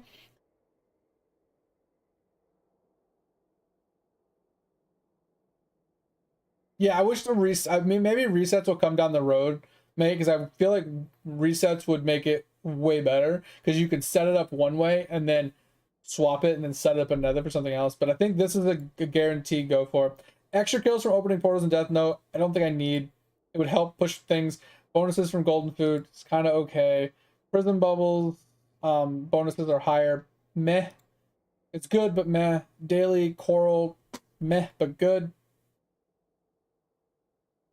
I know I'm gonna need it, but do I need it now? Or can I wait until I level a little bit, right? I haven't done the super talents yet either. I haven't really been that worried about it.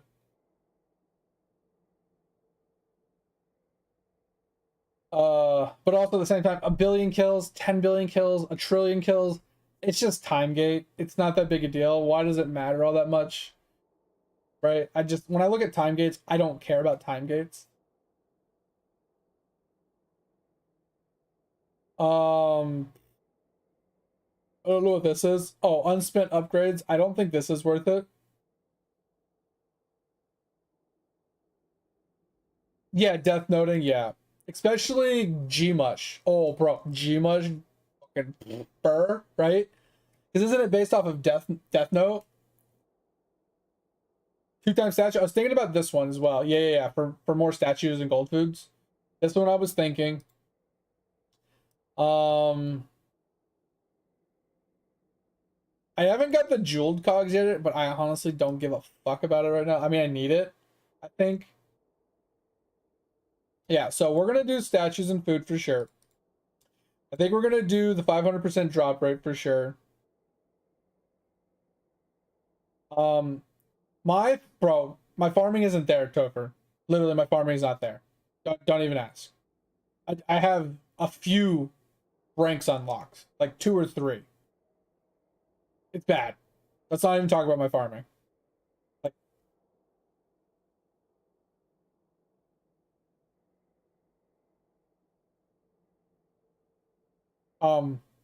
where do I even check this?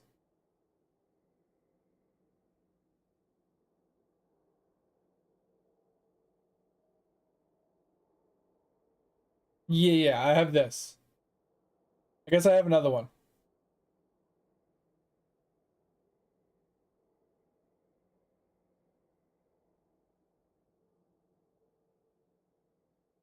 Yeah, so it boosts these ones. Yeah.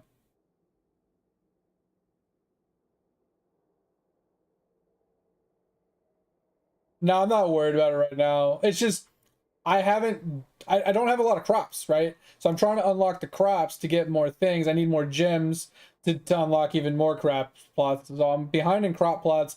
I was doing it so poorly before and I couldn't be bothered to fuck with it. I'm still doing it wrong now, but I don't care. Like I'm just letting it do its thing, bro. So that's why I'm saying I'm not super worried about the whale one for the crops right now. I need it eventually. But not right now. So with that in mind, should I put 1 point in the cog lever just so I can try to get bigger cogs? Because my cogs are bad.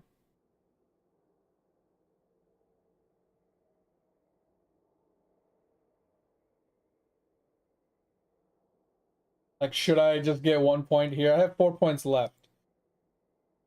And I don't think I need the kettle levels, right?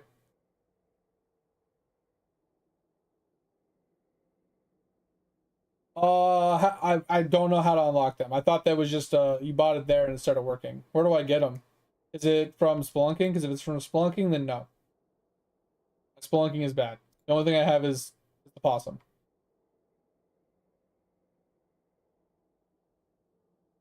So then that won't work for me anyway.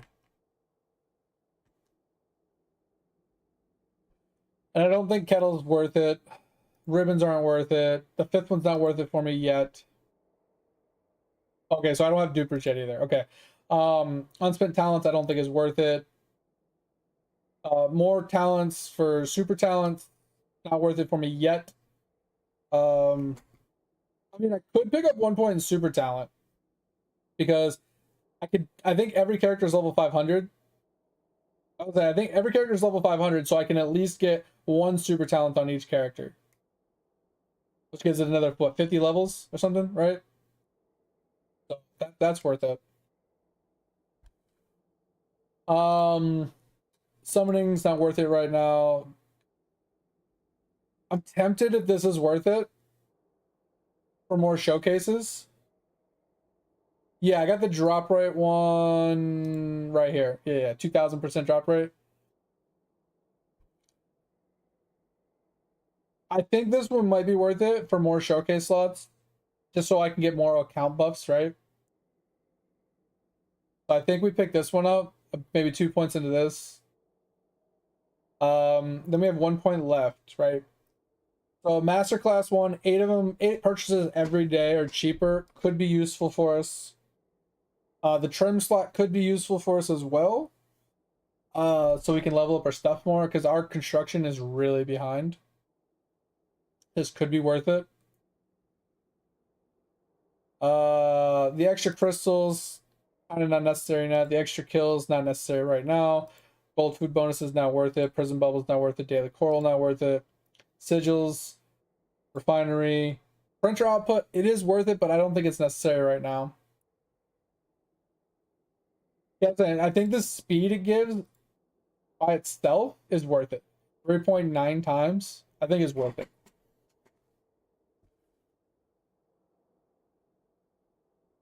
Well, total, whatever. But you know what I'm saying? Like this little 1.75 times down here, and then I do it again. Yeah. I think that's worth it.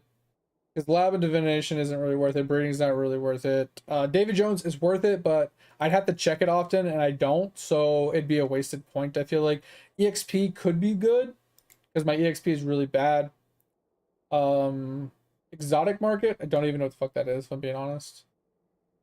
And then gold charms, blessings, spelunking. Once again, I have to check it more often.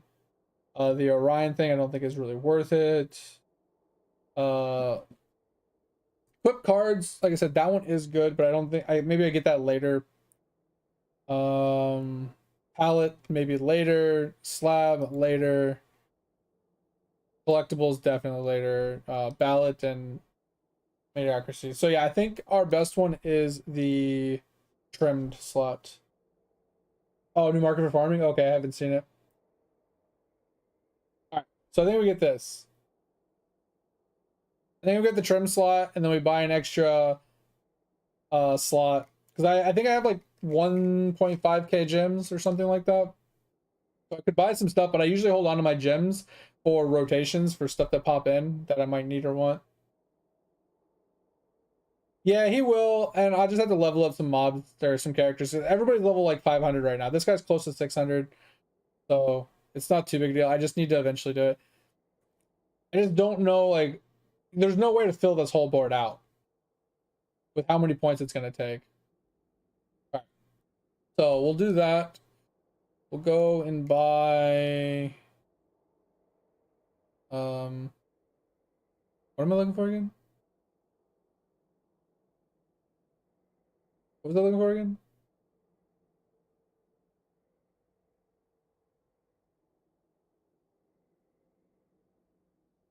Is that this?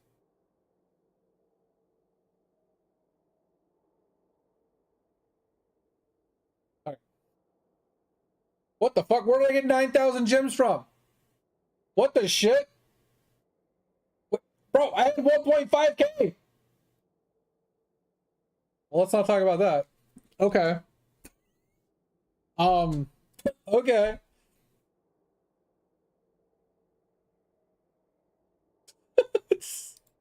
Was not expecting to see that.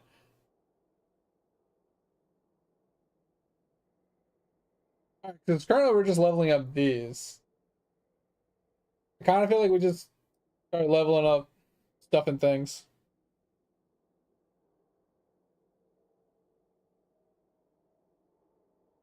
All right. I think I'm gonna buy the other ones too. The other construction slots. Right. Oh yeah, I should. You're right. Honestly, I never check my bookcase, Topher.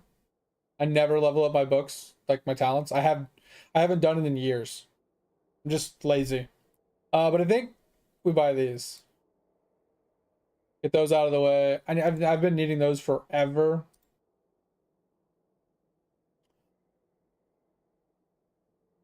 And then I don't really want to level up the rest of those, so I guess we just level up a bunch of these. Oh, I probably should start from the back, but oh, and you're right. I should do the bookcase. Oh, the reason I stopped doing the bookcase is I didn't have frogs. I ran out of frogs like a long time ago.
50 levels so far.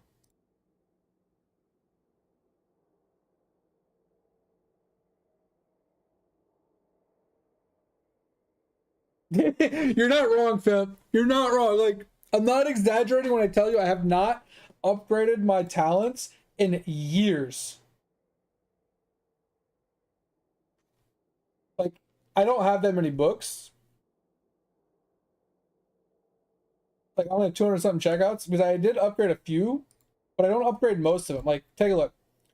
I haven't upgraded this in forever. I haven't upgraded any of these in forever. Like multi-log, I haven't upgraded. Like any of these for like my prints, I haven't unlocked, like upgraded. A tentacle eye I did do recently. But I haven't done like any of the combat ones, any of the bubble breakthroughs. My cranium cooking I haven't done. Like you can sell anything that's 350 I did recently. But like I haven't done this one, I haven't done this one, like none of these. Like even on this page, like I haven't upgraded anything on this page. Except for the crystal because I needed the extra mob, the 10 mobs instead of the 9 mobs. And then I've been leveling this up. So like, oh god. It's so bad.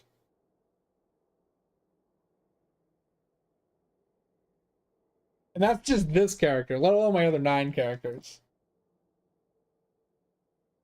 Okay, so while I got you guys here, I need to know what to super talent on each one of my characters.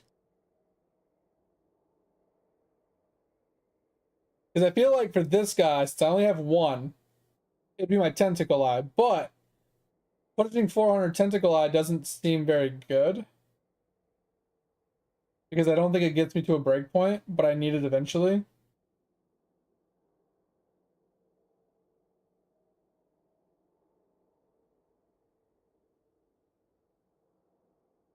I also don't know if leveling up my skull increases the damage of my auto skull from auto attacks. I want to say it does, but I'm not 100%.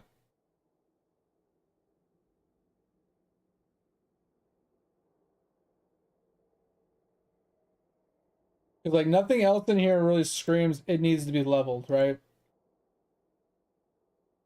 Like, possibly the gas for more damage and last for longer or something, but I don't think anything else in here really screams worth super bidding. I just know Tentacle Eye is so worth it. Like I said, I'd have to do every character, and we'd have to go over each character one at a time, but if you guys got a minute, that would be helpful. But anyway, yeah, we're kind of just cucked, if I'm being honest. Like, Yeah, like, I need, wait, is this good? Wait, what's this?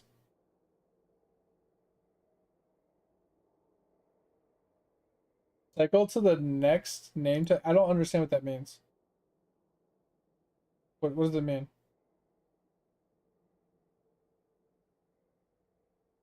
I'm so lost.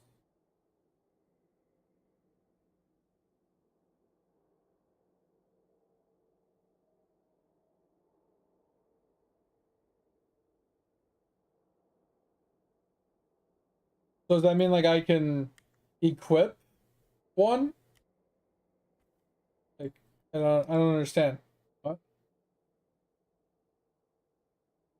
It allows me to clip any one that I've turned in. I can like make as many of the same one as I want to attach to my characters or something? Like what?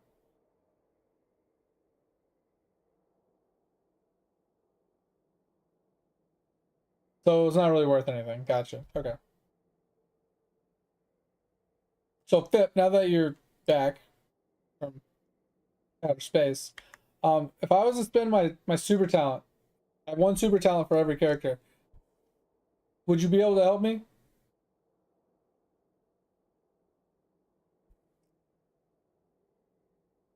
Like if I had one super talent to use for every character, where would I be using them? Obviously, because like my max book is only 350 right now, right? Yeah, that fishbowl. Where is it? Why can't I? Why can't I move anything? Why can't I move? Okay, this thing.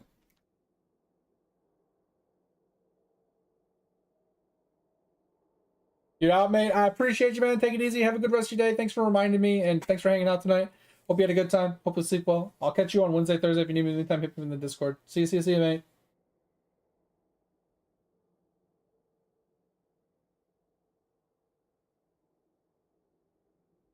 Yeah, I have no idea. Anyway, so we need to.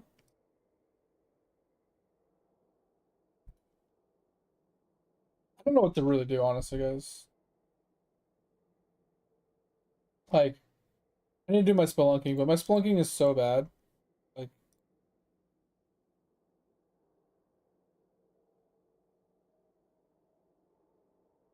like, how am I not getting doubles on some of those clicks? Like, it's so annoying.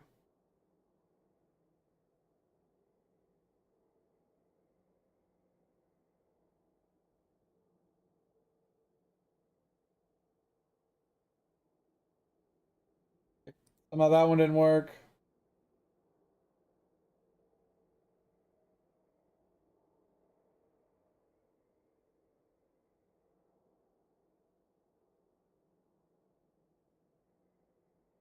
Yeah, I know. Like, I know how to do it this way. This way works every time, right? But when I try to do the left and right ones, like if I try to do these two, I'm clicking in the middle and it only clicks on one of them a lot of the times. Sometimes it does, sometimes it doesn't. So the up and down diagonal ones are easy. The side and side diagonal ones are impossible.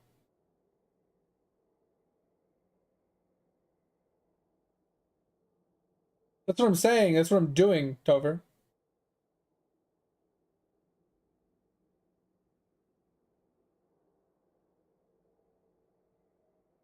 When I get to one that requires it all,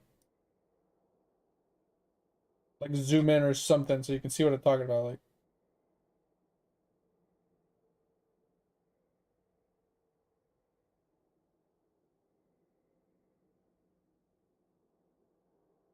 I just struggle with it. So like I'm right here. The line is right here. I'm literally like right there. And it only clicked on the left one. What I'm saying is like this time it didn't work. Other times, like I try it multiple different ways, right? I know what you're saying. Oh, if you were one pixel to the right, it would have worked. But I've tried so many different variations of moving my mouse left and right, on the line, next to the line, and it's never consistent, right? Because when I do the diagonals, I'm up here. I'm not actually on the corner, right? I'm above it, and it works for both. The left and rights don't do that. Like right here, like I'm right here on the line, right? Let me maximize this. Right? I'm right here on the line, right? And it still didn't do the left one. I haven't even moved my mouse.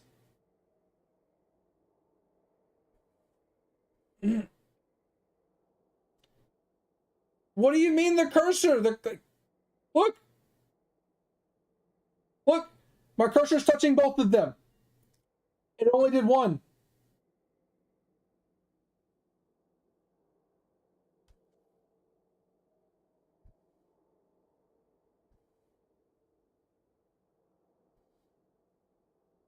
Show me a video, because obviously no one's explained it properly.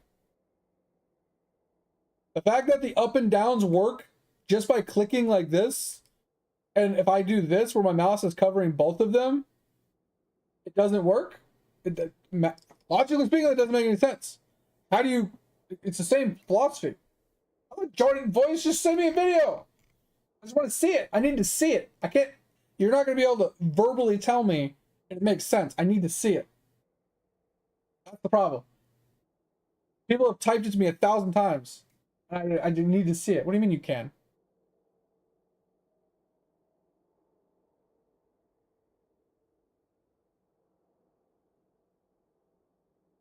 You talk about the V shape, whatever? Yeah.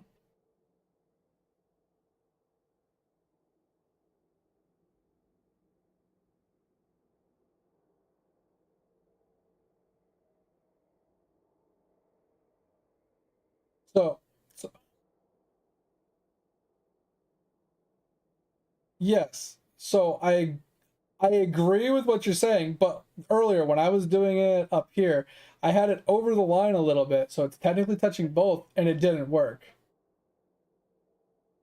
Oh, I have no energy. I have no energy. Hold on.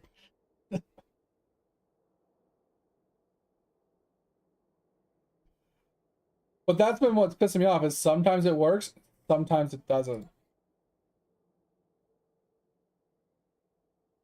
I'm just gonna go down a little bit once I run into one. I'll run into one eventually.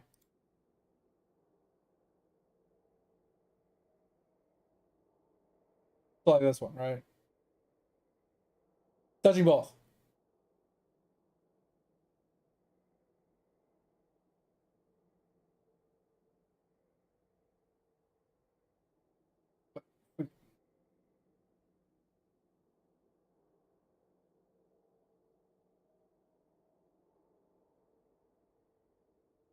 Like that doesn't make any sense. Why does the left and right one work? Like the up and down one work without even being like you're literally clicking like nowhere near it.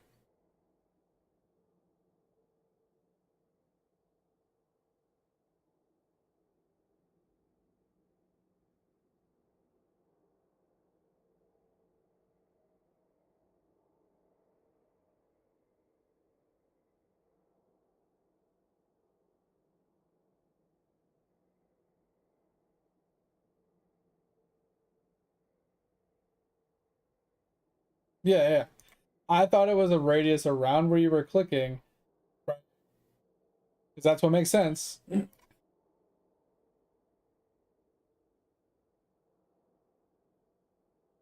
Yeah, and that's what doesn't make sense.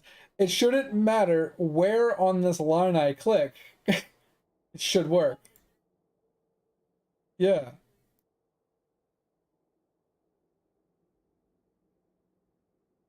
Yeah, because your mouse hangs out to the right. So if I did this, I should hit all three, but it won't.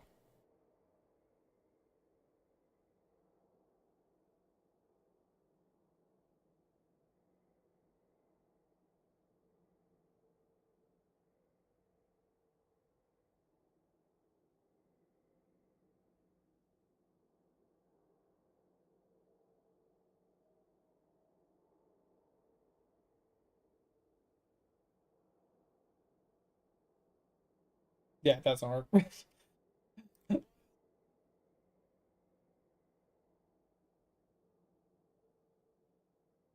Yeah, that's why I was getting pissed at it, because it just wasn't making any fucking sense.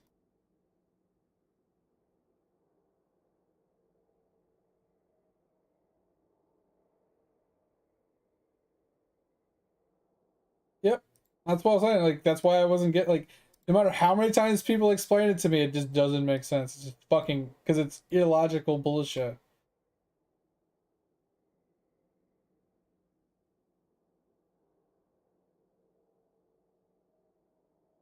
Yeah, but that's why it's so annoying, because left and right, your mouse goes up and down, not left and right. That's what's annoying about it. So he needs to make it more of a circle, not a oval.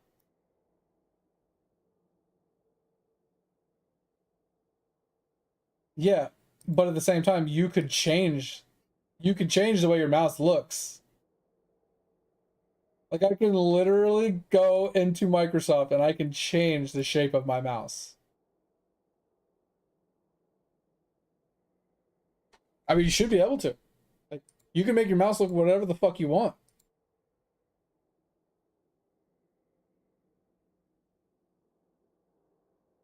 What if I go into my Microsoft settings and I change the size of my mouse by 600%?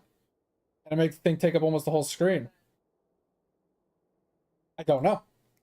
That's why I'm saying.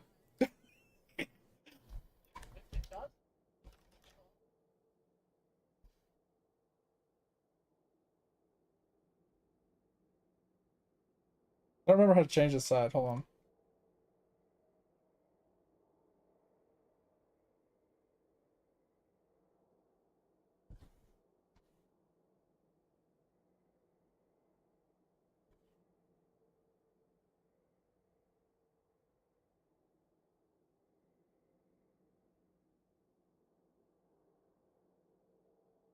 Eh? Where? Up or down? Oh, thank you.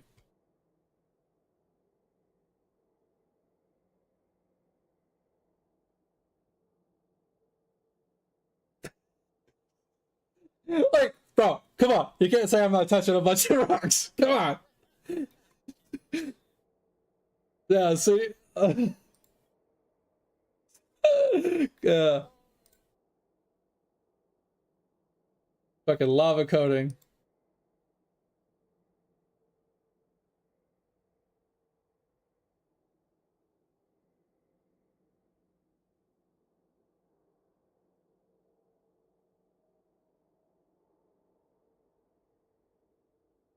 You get the big, like, mace thing. And then you just click the whole screen.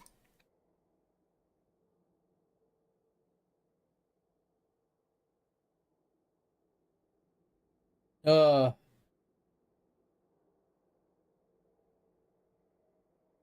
what did you find out about Fishbowl?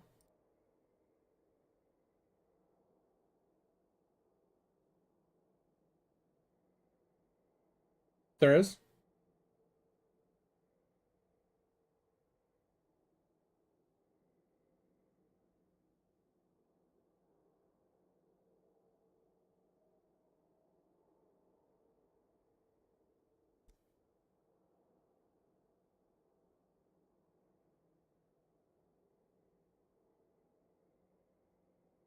I want auto for spelunking. I need it.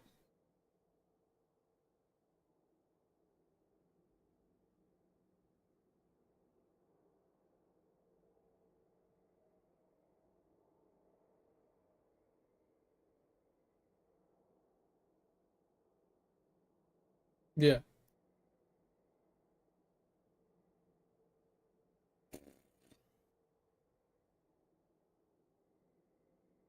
Mm.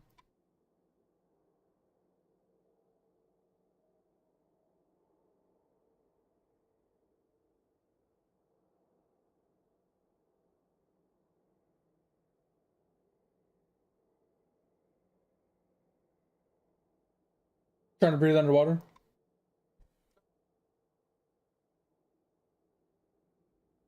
What do you mean new info, Pip?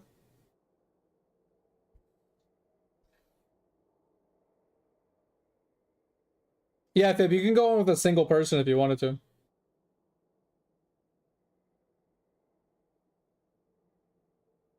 Yeah, I'm so lost. I don't even know what we're talking about. I was talking to Fib in chat, so. Something about a lionfish.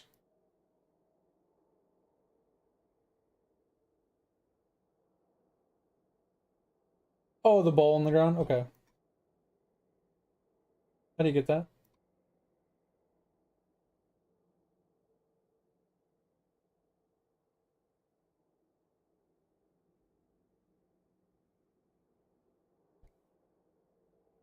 I know where the clam was. You showed me that. Yeah, yeah. Okay. Okay, so I go there and I bring a fishbowl to some dude. Oh, okay.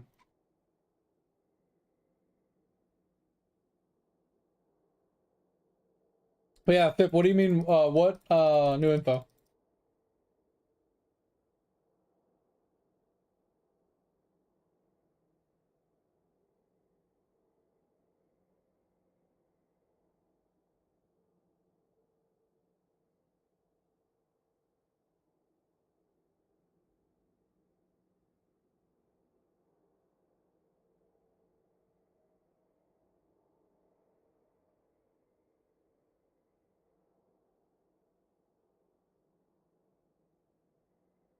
Oh, oh, oh. I mean, I usually go in with a full party, but sometimes at the end, I don't want to have just one random guy with no energy. So sometimes what I'll do is I'll take the rope a little early. And then I'll go in with either another party of 3 or a party of 2.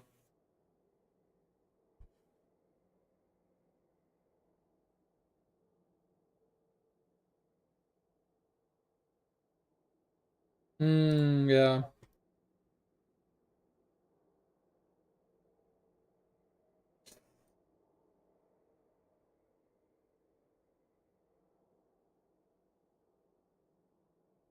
And they probably have.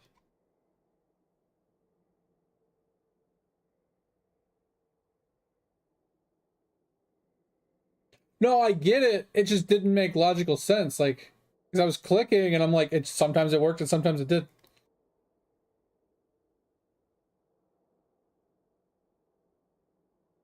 Now I need to spend my gems that I didn't know I had.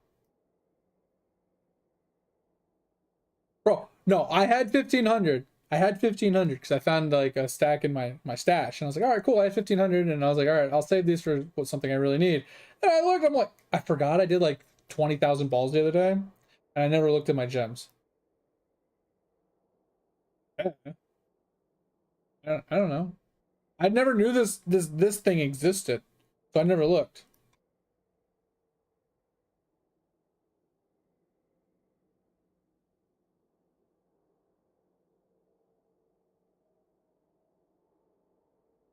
Wait, what book? The tome? Oh, okay. I know I've hit at least 3. Pretty sure I've hit 3.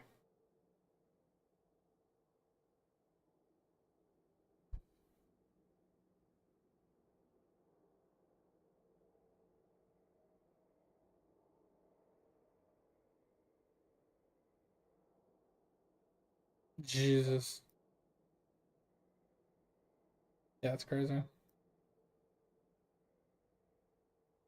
Yeah, a few levels means a big difference, especially when you hit the multiples of 10 or whatever.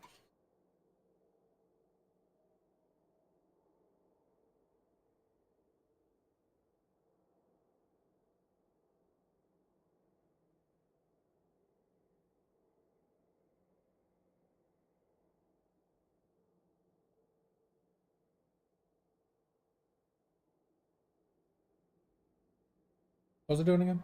Oh yeah, cool. No. Where do I find? Is it towards the bottom? For the checkbooks? Uh,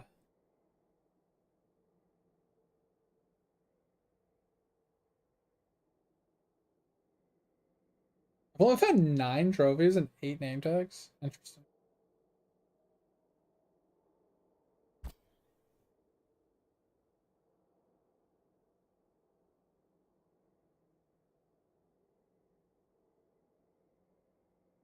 Jesus.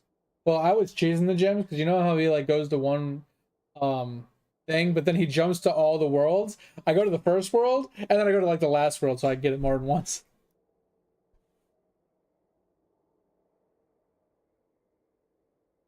It says 0. So there's no way I've hit 0 jackpots. Wait, what's that?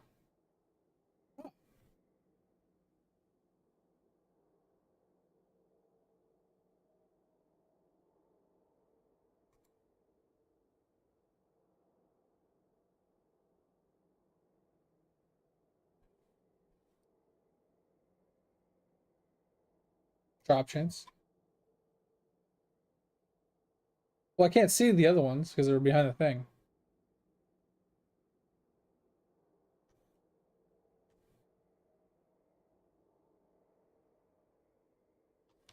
That's annoying. That's really annoying. Ooh, AFK games? Oh, that's pretty sick. Yeah, I saw Griffey's. His is insane. So, man, I don't know what to buy in the gym shop, if I'm being honest. Hold on, nothing. All stat, all FK.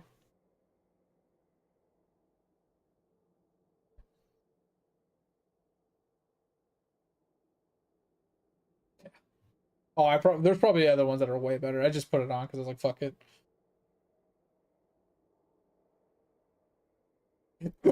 Oh god, that came out of nowhere. Ugh. World 6 one? What do you mean World 6 one?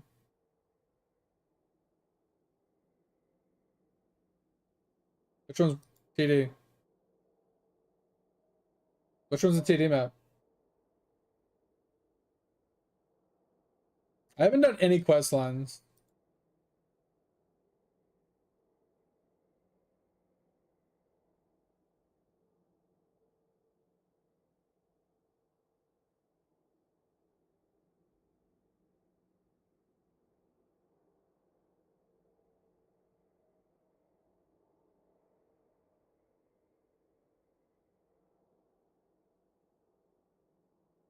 Last 2 minutes.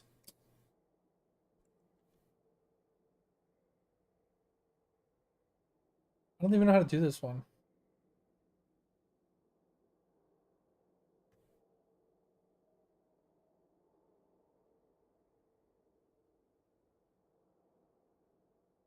Where did they come from? The mobs. They come from the left or the right? On the left over here?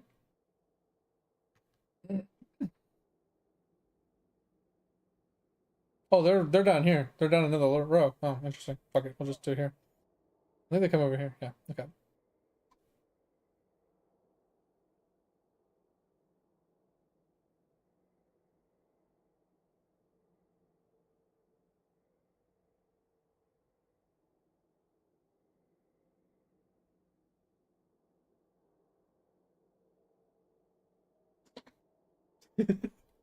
Sleeping. What's that?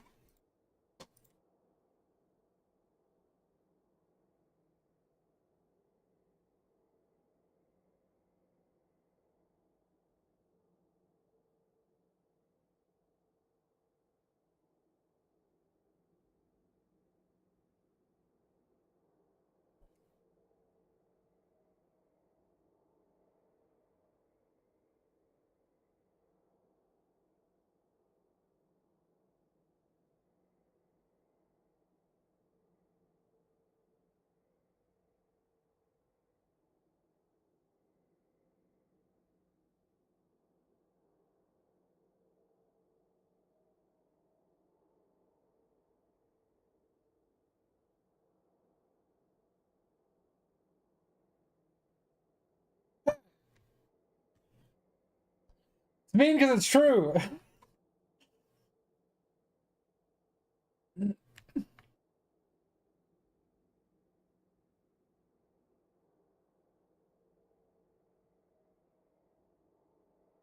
Stop sucking.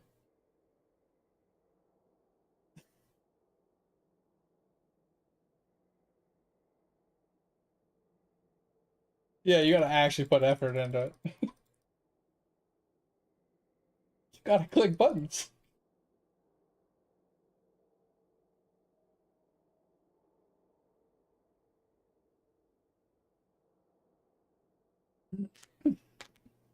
I don't expect it. I just find it funny when people are like, "Oh, Rage still level 1, still world 1, fucking alchemy."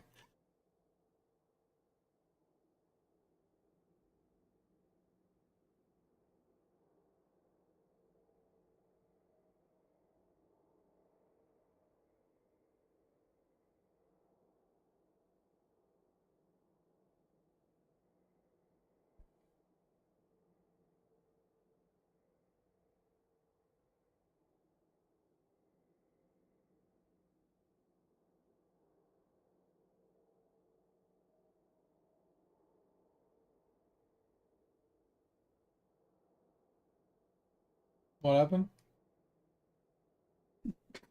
Oh, 20 drop rate multi, bro. Go suck a dick.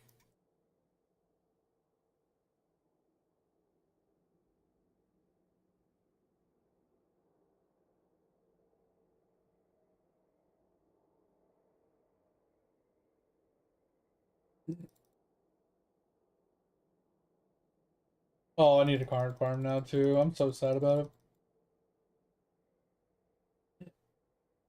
Yeah, why not?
It's like, hey, let's have mounts in New World.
Just a little, just a little.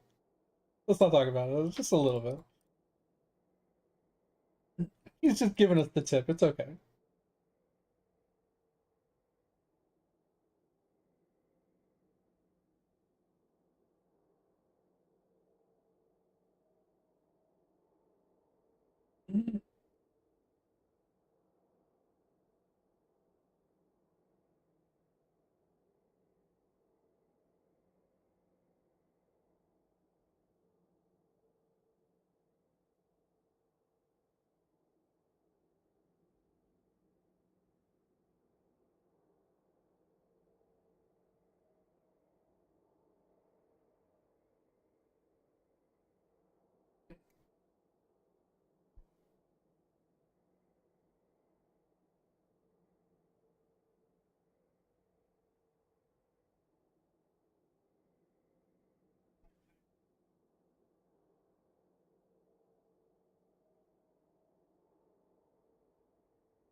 Jesus Christ.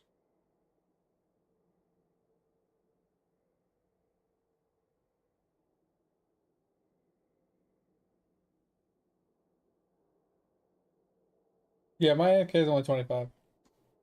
Let's not talk about it.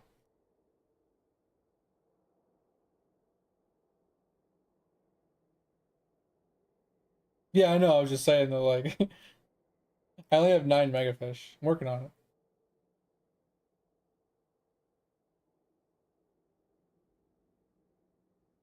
Gotta work on something, you know? I suck at everything else.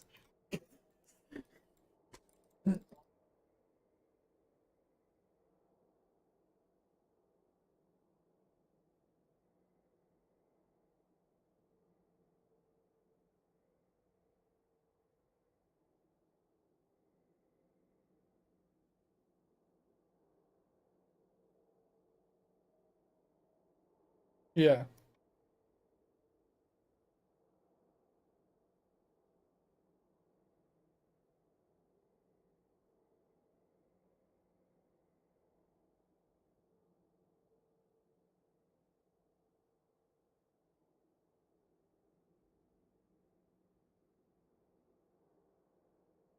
Yeah, I have no idea what any of that means.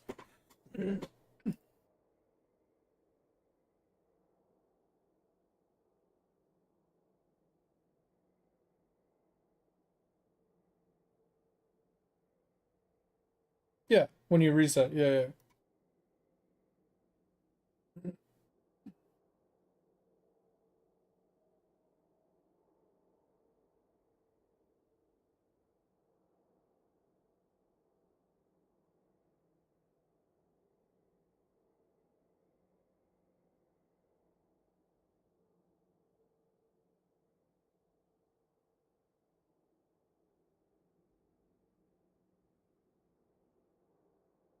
Huh.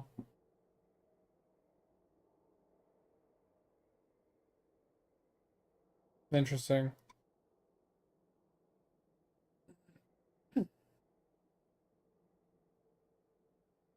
Here.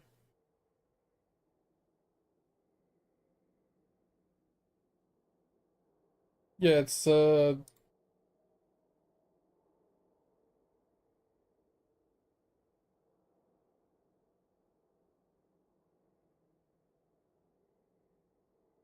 yeah.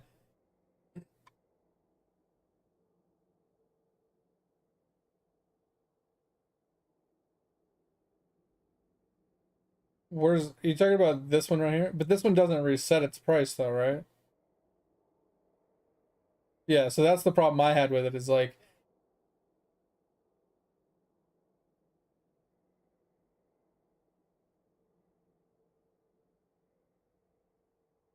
no, I know what you mean, but when you do a mega reset, it also gives you the points.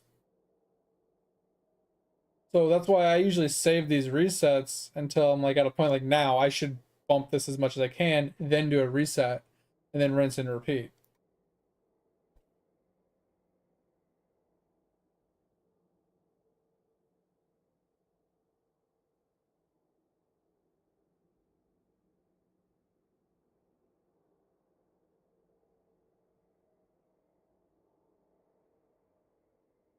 It's a good idea. I haven't taken advantage of it yet.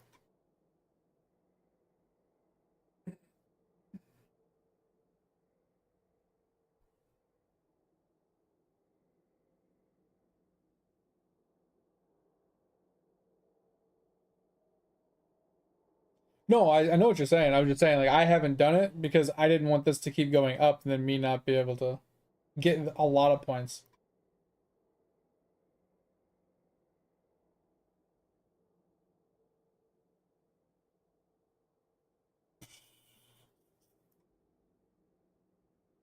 You can give it the whole shaft.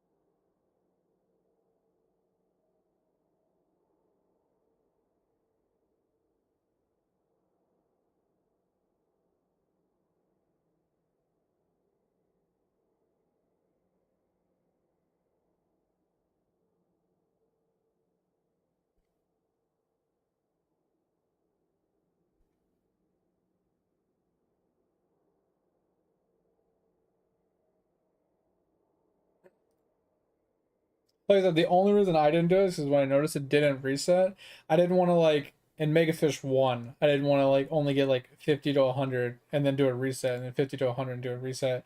And then on Megafish 2, I could do like 75 at a time. So I was just waiting.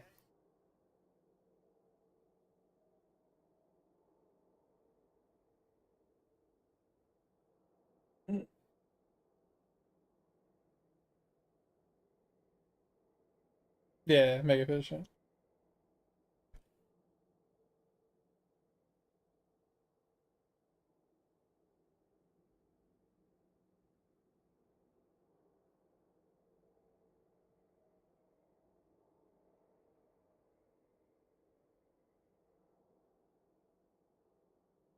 9? I'm working on 10.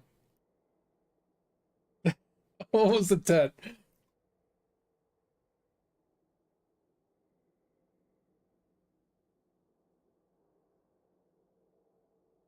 Yeah, you taking those little bites. I'm taking that big bite. Giving it the whole dick. I haven't done star signs in so long.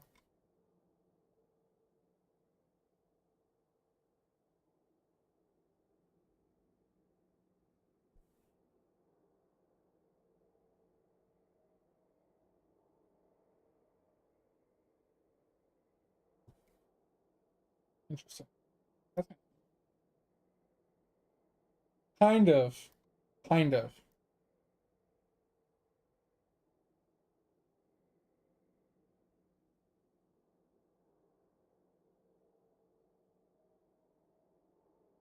Yeah. So the doubler didn't work before.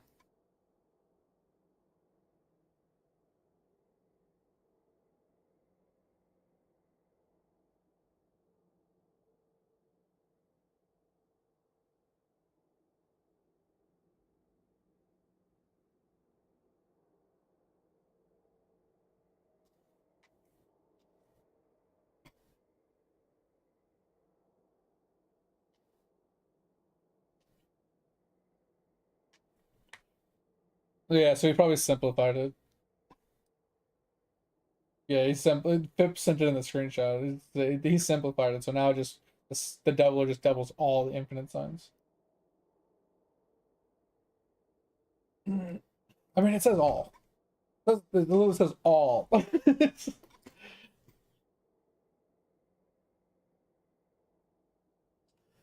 right, guys. This is gonna take a hot minute to finish, so I'm not gonna subject you guys to this. But I appreciate you guys for being here. Like I said, we're gonna be working the next couple days. So we're gonna be working on Monday and Tuesday. We'll be back on Wednesday and Thursday. If you guys haven't joined the Discord and want to join the Discord, feel free. The only thing I ask is don't be a dick. If you ever have any gaming questions, ever need help, or want to share something, show something off, or help somebody out, feel free to chime in anytime. And on the days that I am working, I work from home, so just hit me up in the Discord. Just add me if you want.